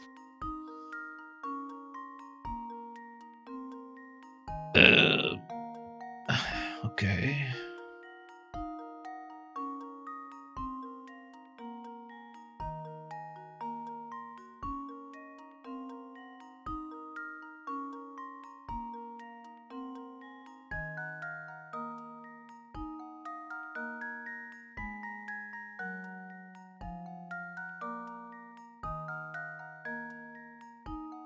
Okay, what about this? 1, 2, 3, 4, 5, 6, 7, 8, 9, 10, 11, 12, 13, 14, 15, 16, 17, 18, 19, 20, 21.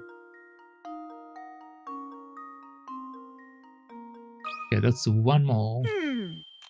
Let's see if this works. Nope. Looks like I botched that one.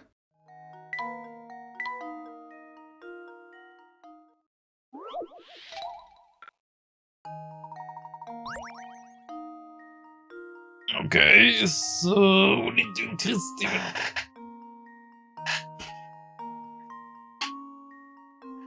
Let's see.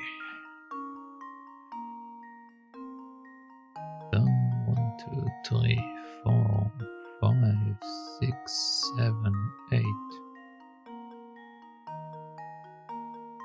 8, 9, 10, 11, 12, 13, 14, 15, 16, 17, 18, 19, 20, 21. I already did that. 1, 2, 3, 4, 5, 6, 7, 8, 9, 10, 11, 12, 13, 14, 15, 16, 17, 18, 19, 20.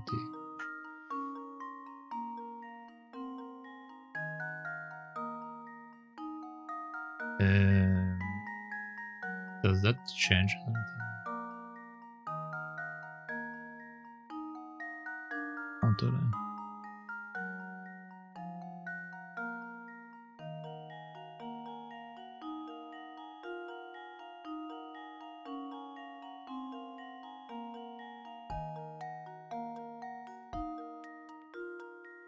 1, 2, 3, 4, 5, 6, 7, 8, 9, 10, 11, 12, 13, 14, 15, 16, 17, 18, 19, 20.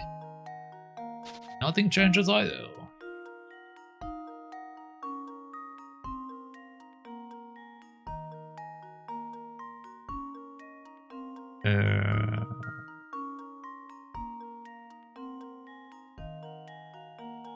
If we bump into the end in front of the nest, means we need to pass through this section somewhere.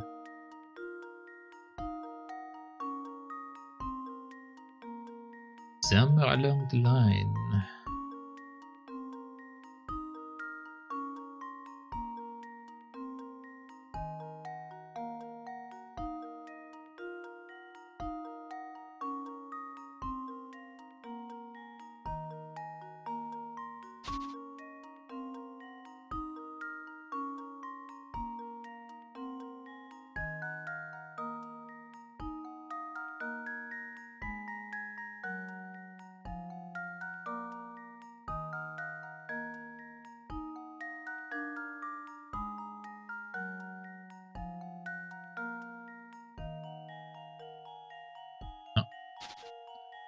Just another 20.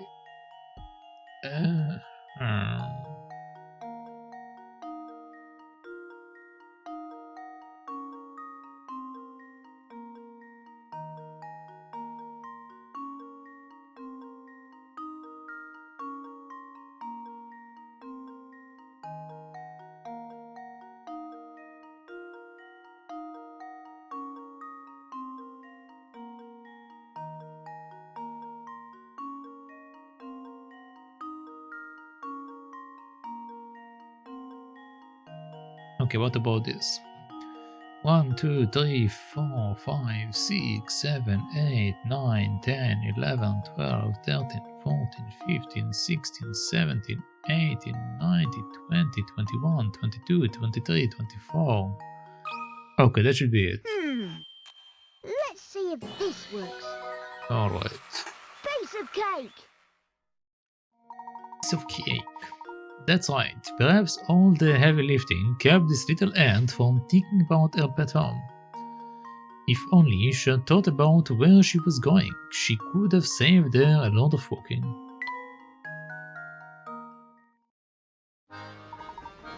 You've got my boy. While I'm no fan of ants in my sugar, you have to admire their craftiness and work ethic. Maybe it's because even the sugar on the Molentary Express is extra fancy. Haha, I'm sure those ants are a genuine sugar connoisseurs.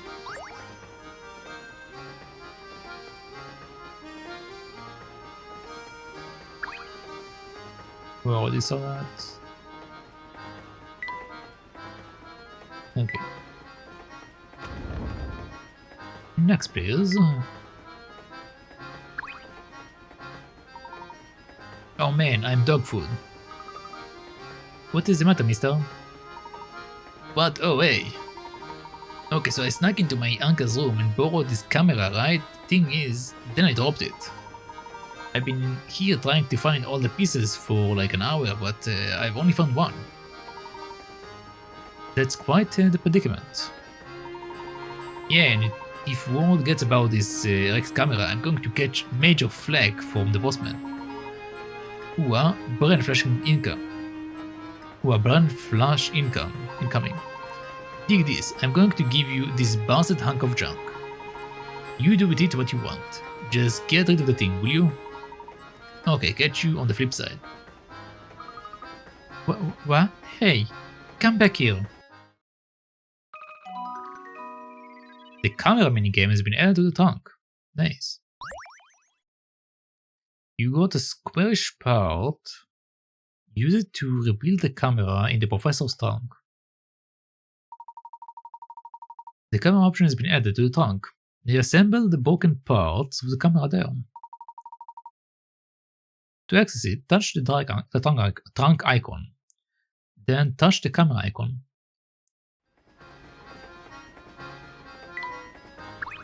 Okay, but can I get to the door? I know you're itching to see what's behind the door, but you can't go backstage without a pass. What if we just took a really quick peek? No can do, little guy. You need a ticket to do that. I will tell you what, your pal Sammy down there has a puzzle that will take your mind off the door. Check it out. A puzzle, you say? The train journey.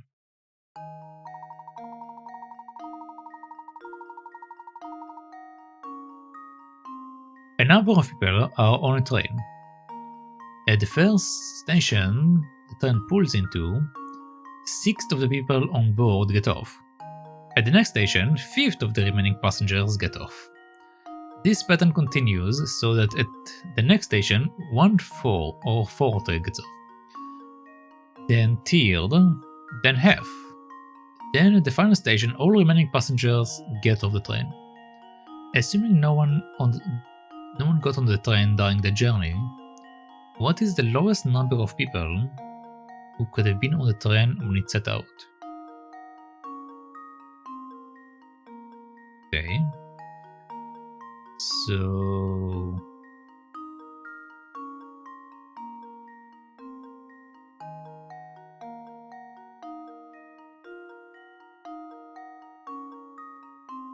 Six.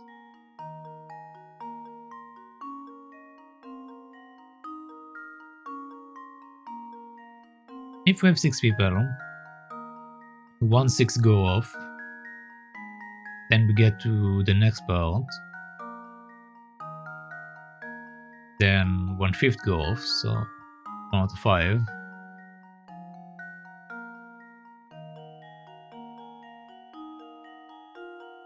The pattern continues so that the next station 4 get off, then third, then half.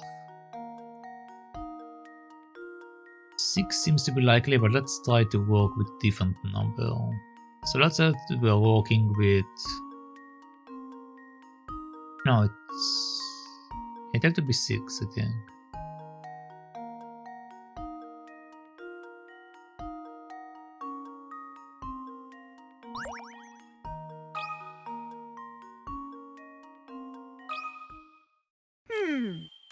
Let's see if Yep. this works. Easy peasy. That was almost too easy. Good work. If you assume the train started out with 6 passengers, then only 1 person would have to get off at each station. This puzzle can be really tough if you don't remember to reduce the number of people remaining on the train at each station along the way. I found this one way easier than the other one. The other one was a pain in the ass. And that's how that one goes. Well, now the show is over, so move it, will you? If the folk in there find other passengers hanging around outside their door, I'm going to get an earful.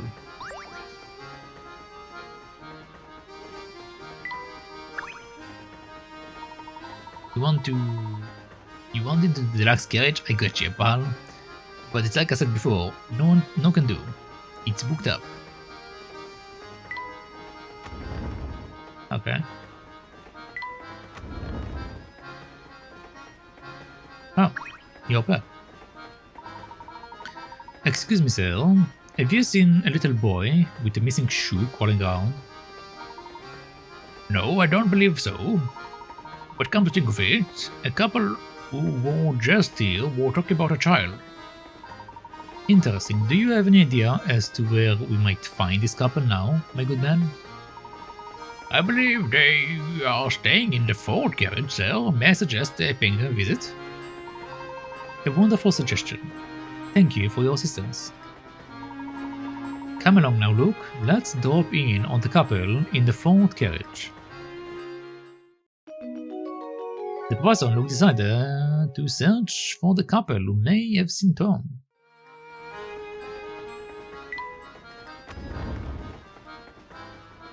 This? No. Oh, it actually says the number.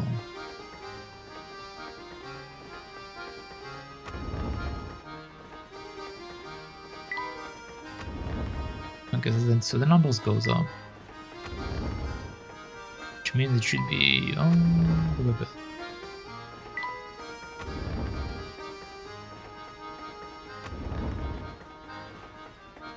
There we go.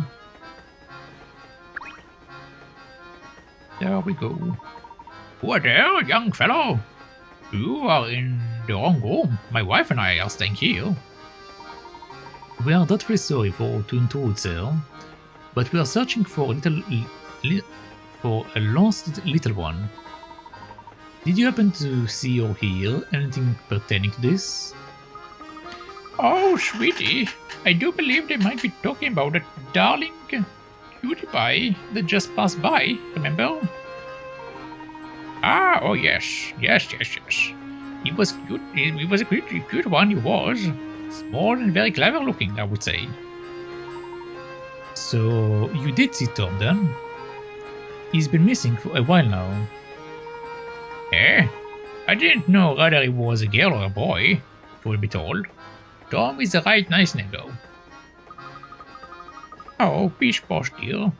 I will bet my best tea set that it was a girl who passed by our room. Yes, now that you mention it, I had a feeling that the scamp might have been a girl. But until you flip the thing on its back, get a good long look, you never can be sure, can you?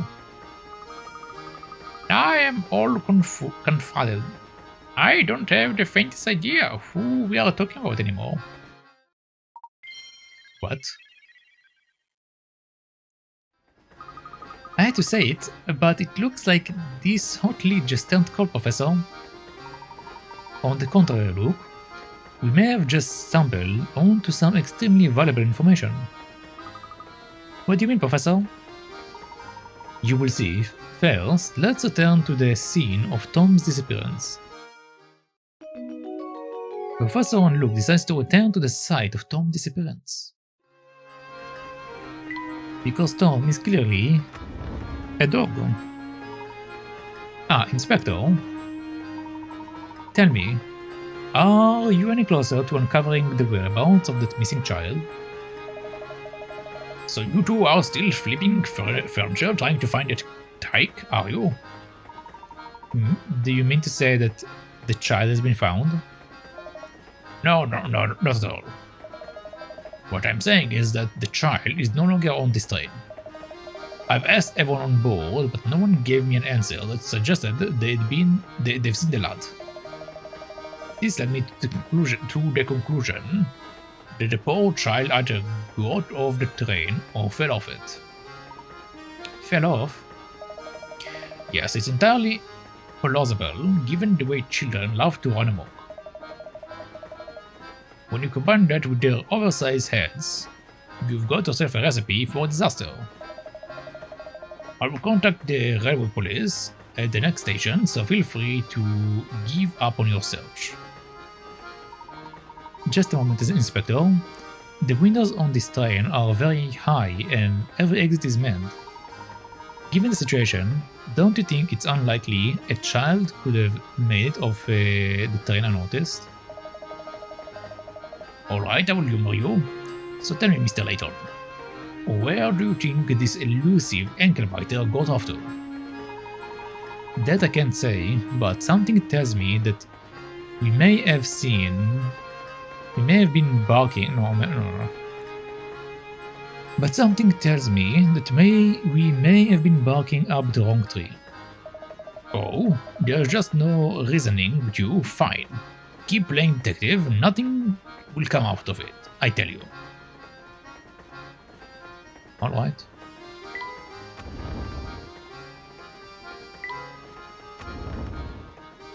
I will do as I wish.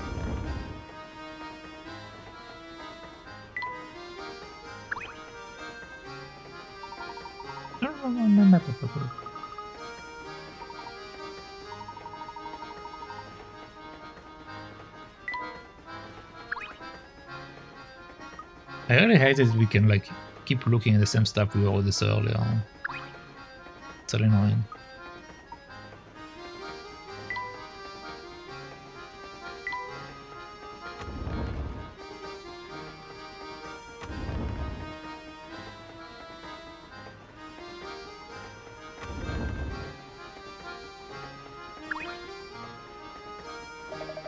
Don't suppose anything on time going to break to you. I'm dying for something to do.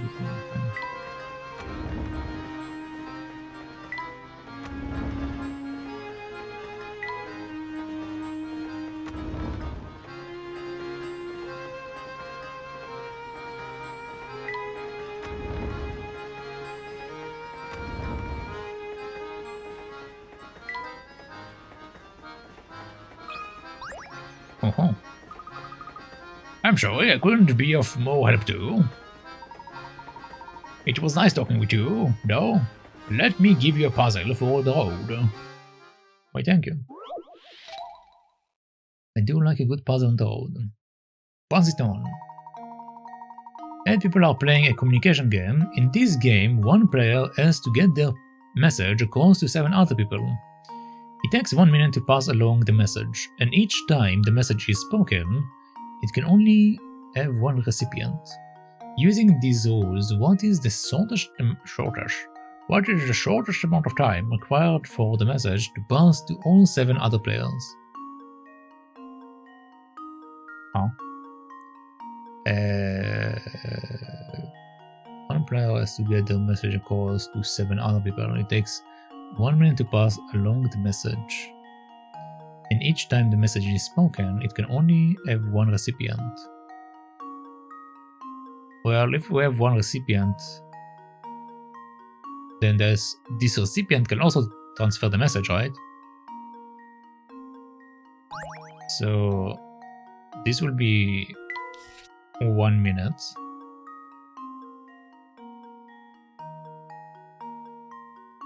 We need to transfer it to 7 other people, okay.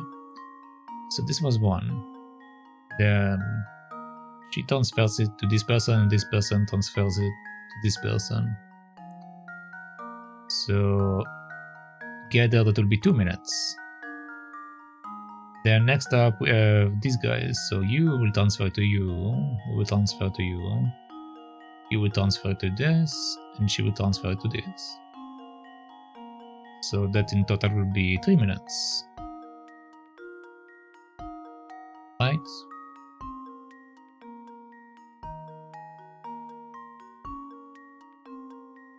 Yeah, 3 minutes.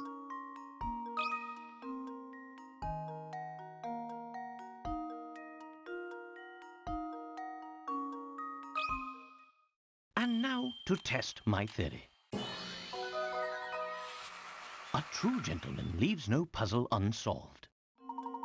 Very nice. If the original messenger spreads the word as shown above, the game can be completed in 3 minutes. During that time, the original messenger can tell 3 people the message, and the people who hear the message within the first 2 minutes can go on to become messengers themselves. When an emergency arises, information networks structured in the above fashion can help get the word out fast. I'm starting to struggle in speaking. Yes, sir. That sends her a pair of sharp ones. The 2 of you, I'm downright impressed. Still, don't get your hopes up about finding that little boy. He could be anywhere. Goodness, listen to my husband. Sometimes he can be a little negative without realizing it. I, for one, am cheering for you. Best of luck finding that little one. Oh, nice. You got a button bar used to rebuild the camera in the Professor's room. So the items in this game are from puzzles. We don't need to look for them. That's convenient. Bum, bum, bum. What is on your mind, my boy? You look distracted. It's hard to put my finger on why, but I feel like someone has been watching us for a while. You too? I've been feeling that same sensation myself. Do you think that someone might be telling us? It is certainly possible. Keep an eye out for anything unusual. Like this shoe. Huh? This looks like one of Tom's shoes, doesn't it, Professor? It certainly does. This is strange though. It's for the same foot as the shoe the inspector gave us earlier. So it is. Aha! So then Tom must be... Oh ho ho, look, I do believe we've both made a faulty assumption. What exactly do you mean? Recall for a moment the events as they have unfolded thus far. Let's see. First, that tiny shoe was found on the floor. That's right, a shoe small enough for a baby. And then there was the cup we found in the kitchen. But it was lodged in such a tiny corner, I don't know how Tom could have squeezed in there. Correct, in order to get back there, Tom would have to be no more than half your size. I don't think I've seen any boys smaller than myself on the train, now that you mention it. That was my impression as well, which is why I began to consider a different line of thought. Look, what if you and I have already seen Tom about, and didn't even know it? You see, all the while we have been searching for Tom, we've assumed that he was a small boy. But what if that assumption proves false? Or what if we have been wrong from the start? I think I see what you are getting at, Professor. The second shoe was the left shoe, identical in every way to the shoe the inspector gave us. If this strange pair of shoes means what I think it does, then our friend Tom is... Tom's true identity! Professor Layton has a feeling that Tom may not be the kind of boy he was assuming to be. Move the L-shaped pieces around and arrange them into A+ shape? Excuse me.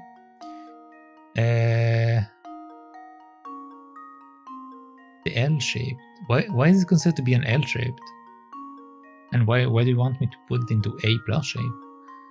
Okay, A+ shape in the middle of the board to reveal Tom's true identity. Oh, okay, I see.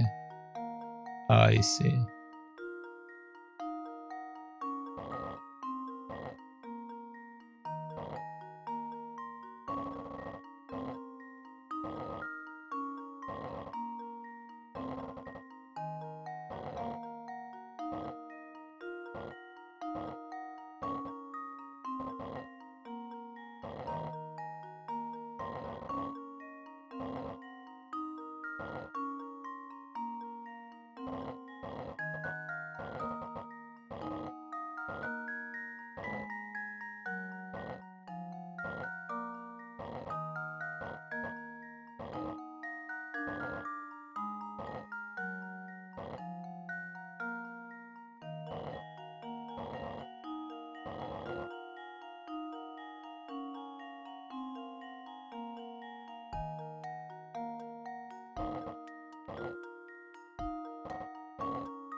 Yep, go. Let's see if this works. It's a dog. Piece of cake! Good work. Tom is a dog. Do you recall the girl we saw holding a small dog? I suspect that that small dog was our friend Tom. So if we track down that girl, we will find Tom. The professor and Luke decide to search for the young woman, seen holding a little dog.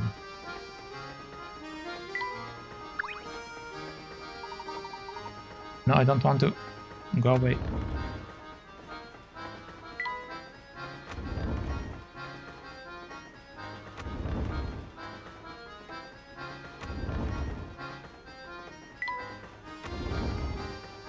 Oh boy. Oh jolly. Oh boy, oh boy. Oh. Look at that. You've managed to solve at least 12 puzzles. I applaud you. Heartily. I can't see how I could dislike a couple of errant puzzle solvers like yourself. Let's be pals, eh? Okay. What about? No, this puzzle is going to keep me up all night. Oh, sorry about that now. What is with you two? What can I do for you? We're looking for a young lady with a small dog. Have you seen anyone fitting the description? Yeah, I remember seeing someone like that pass by. I think she was heading to the back of the train. Thank you very much. We will just be on our way. Now hold it right there, top hat. I see how it is. Get all grossly to answer your questions and then scot off without a word. I told you what you want to know, so you should wash it. You should at least lend a man a hand. I'm terribly sorry, sir. I didn't realize you required our help. How may we be of service? A friend gave me this puzzle, because I love art, but maybe you will have better luck with it than I've had. Fancy giving it a go? Sure. Alright, cloud and sky. A man on the train shows you a picture he has painted. Let's say this picture has a total of area of 10. Can you work out how much of it is made up of clouds compared to the area that's made up of sky? Don't think you need to guess the answer. There is a definite method you can use to work this out. How much of the area is sky and how much is cloud? Excuse me. Oh, hello there, Mr. Squirrel. How are you doing? Has anyone ever told me I'm super nice? You did just now. How are you doing, Mr. Squirrel? Let's see.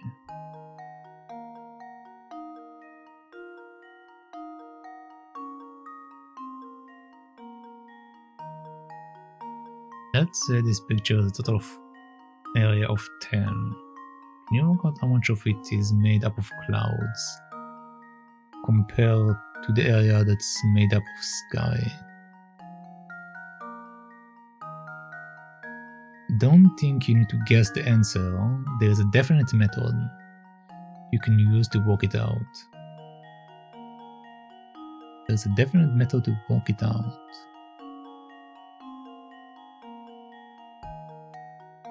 What method might that be?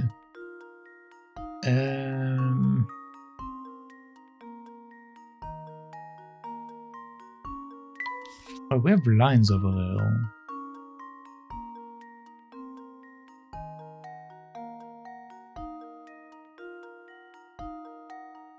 So let's say we draw the lines that they give me.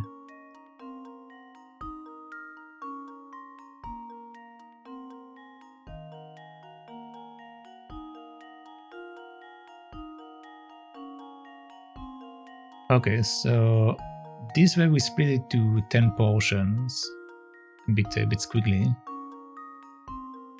A little bit squiggly. But now we have 10 portions. So they're saying how much is made to clouds compared to the other that's made of sky. So over here, it's about half. Over here, it's also a half.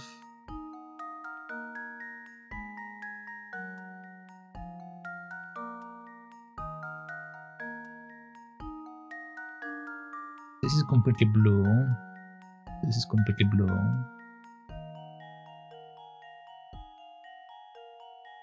So let's say this is half. And this is half. Okay, so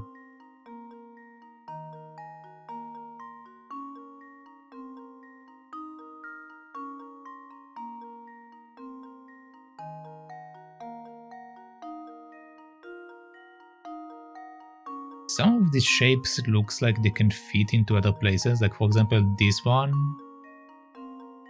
is the same as this one. So we have clouds and we have sky of equal magnitude over here. Same for this one and that one. They are basically identical.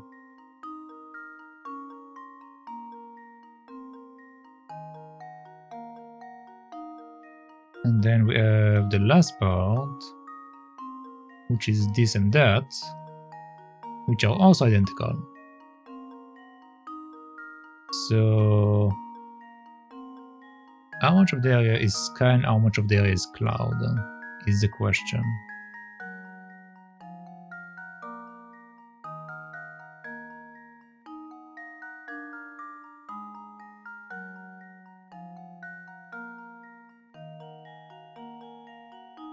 So according to this,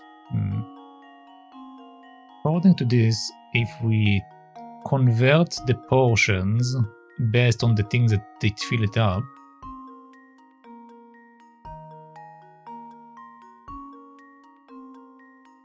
we basically say this one fills this one, this one fills this one, this one fills this one, this one fills this one. So we need to convert the shapes based on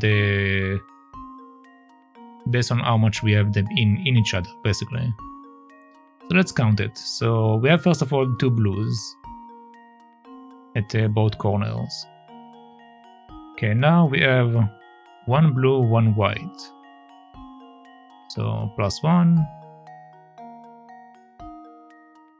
And we have right now 1 white. This will be blue. This will be white. Okay. Then we have the next part. So we know it's this one and that one. So +1L and +1L.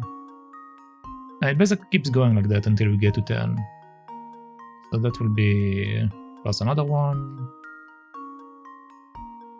plus another one. So 2 + 1 + 1 + 1 is 5, plus 1 + 1 + 1 is 8. So we do one more. Okay, so according to this, we have 4 whites and we have 6 blues.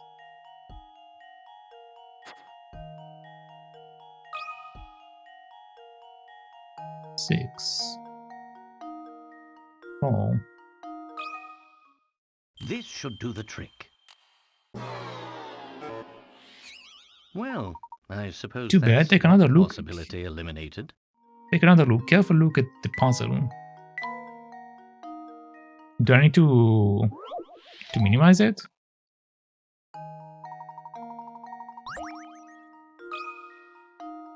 So since we have 4 and 6, we minimize it by 2. It will be 2 to 3.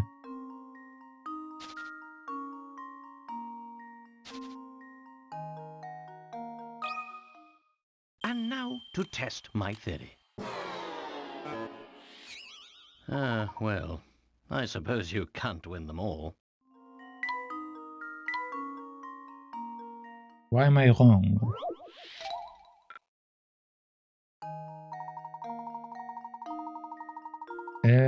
How much of the area is the sky? How much of the area is the sky and how much is clouds?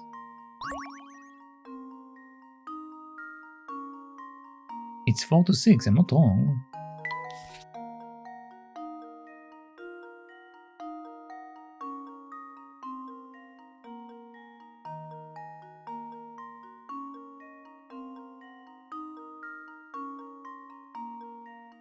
Unless I calculate them wrong somehow.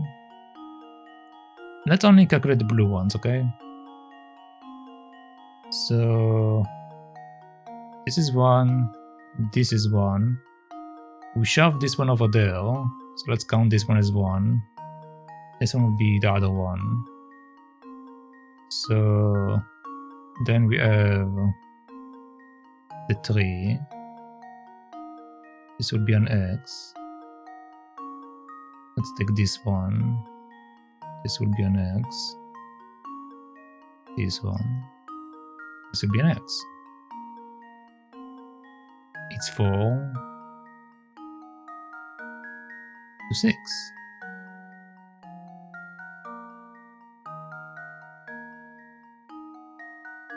It's 4 to 6. Am I going crazy? Am I not seeing something? It's 4 to 6.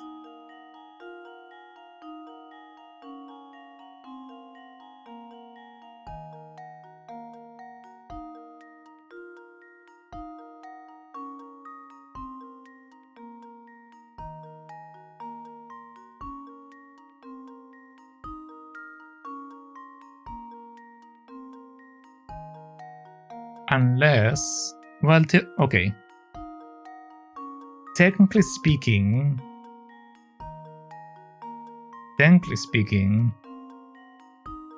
clouds have to be in the sky, so theoretically the entire thing is sky.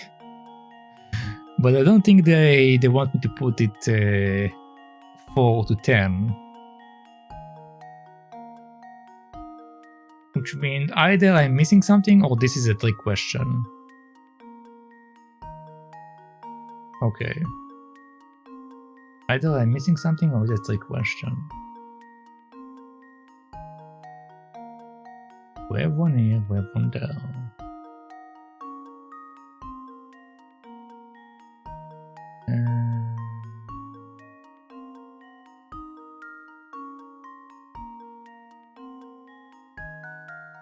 Let's say this picture has a total area of 10.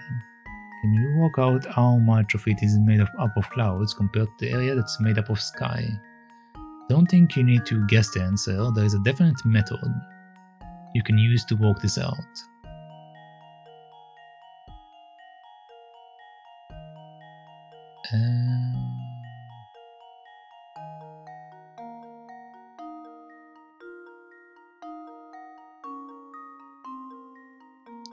Do I want to say anything? I mean, if you can tell me what I'm missing and not the answer, then yes, because I don't want the answer. I want to understand what I'm missing.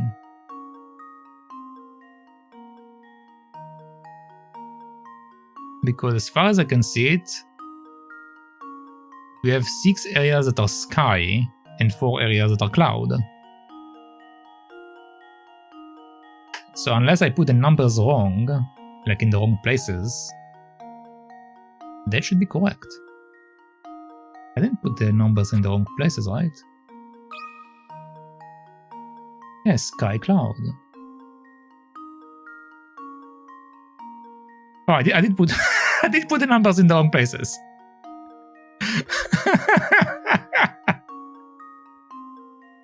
God damn it. Consider this puzzle solved. A true gentleman leaves no puzzle unsolved. Nice job. The key is to use the scores on the frame to divide the picture. Once you do that, it should be clear that B and F, C and I, D and G and E and H are all simply pairs of the same drawings with the colors reversed. This means that in these 8 areas there are 4 squares, worth of clouds and 6 of sky. The remaining 2 squares, A and J, are completely blue. The totals are 6 squares of sky and 4 squares of cloud. Man, I can't believe I didn't pay attention to the words properly. Ah, so that's how you do it. You have got quite a head on your shoulders, don't you? Now, as for that girl you were asking about, she's probably on the observation deck behind me. And we got another part, nice.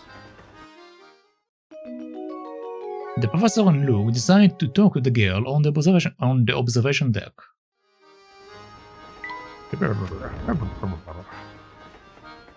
There she is. We have a cutscene. Excuse me. Hey,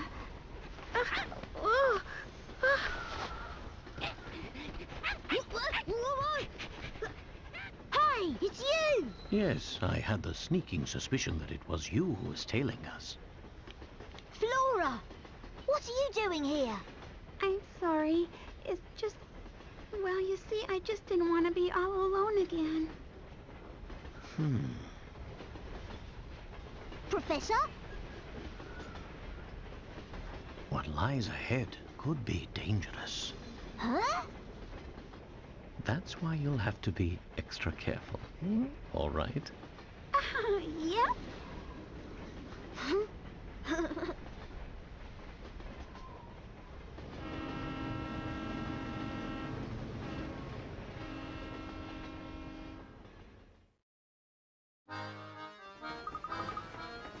Of course, the dog we saw earlier. Quick, grab him. Yep.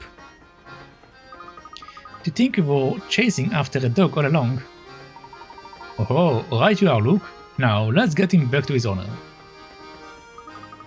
Oh, do you mind if I tag along with you? Of course not. Come along now. Flora is not traveling with you. Check who is traveling with you on the top screen. The Professor, Luke and Flora decide to return Tom to his owner, Babette. Flora is one of the characters from the previous game. Well, previous game. Basically. Was it this one?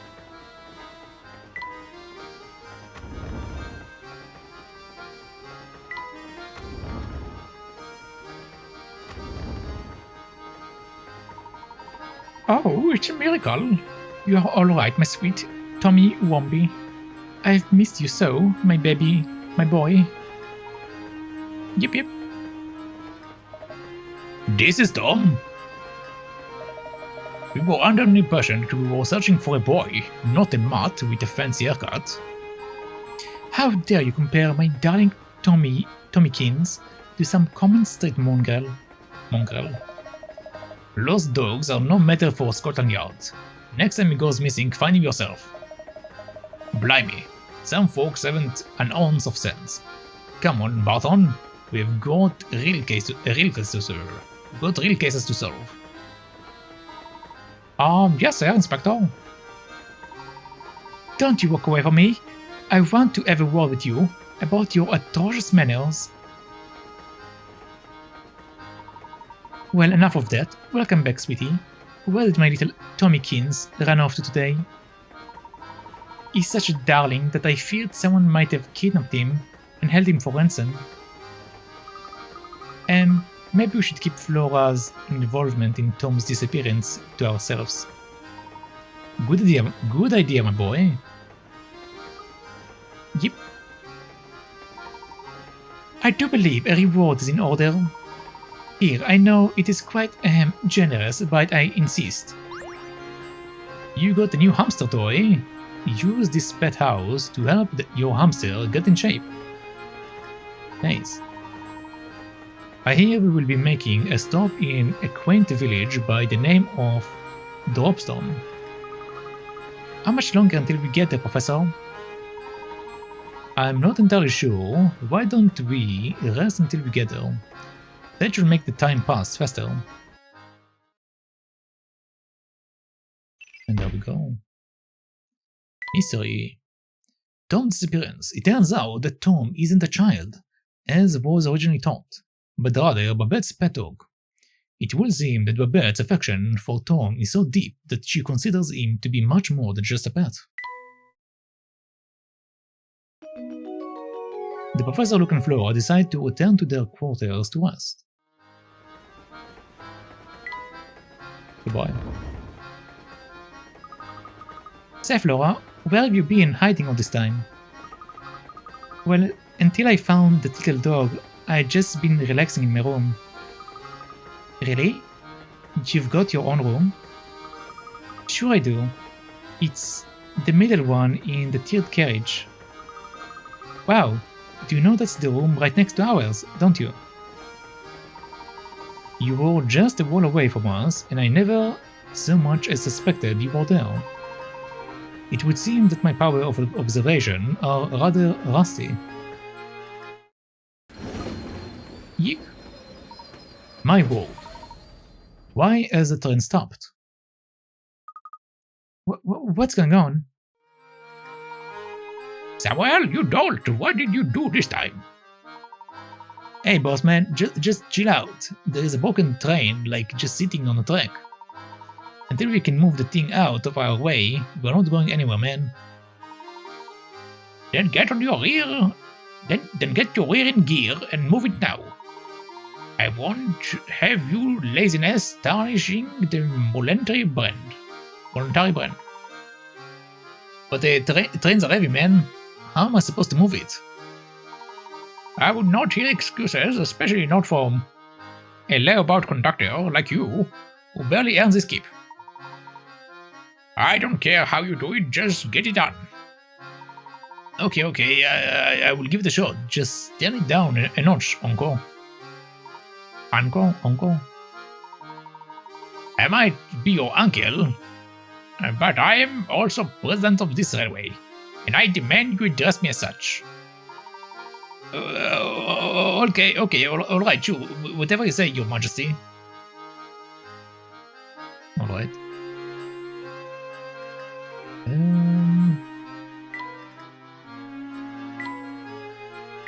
Okay.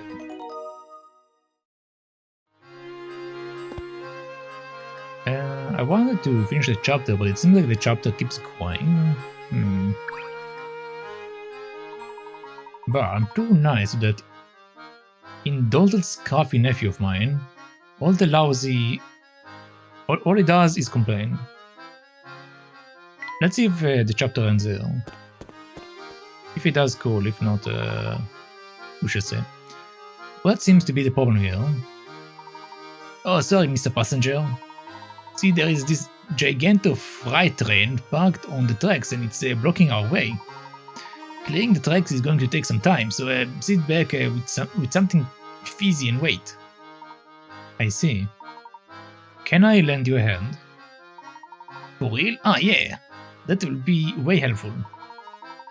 You think you can find a way to move the train blocking the tracks so we can get moving? Step aside now. We are not going anywhere until the train moves off the tracks. Until we get this train out of the way, the Molentary Express ain't going nowhere. Okay, train swap. Swap the position of the two trains along the track. Move the carriages one at a time, and make sure that the number by the side of the tracks matches the number on each carriage. Okay. Swap the position of the two trains along the track. Move the carriages one at a time. Make sure the number by the side of the track matches the number on each of the carriage. I see.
There we go.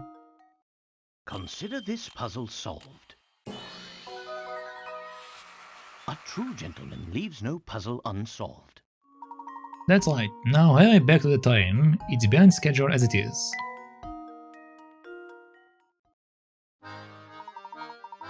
Hopefully, we should now be able to continue on our journey.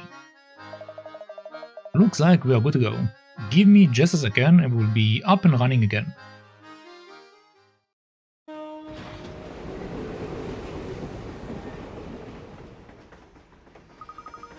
We are finally moving again.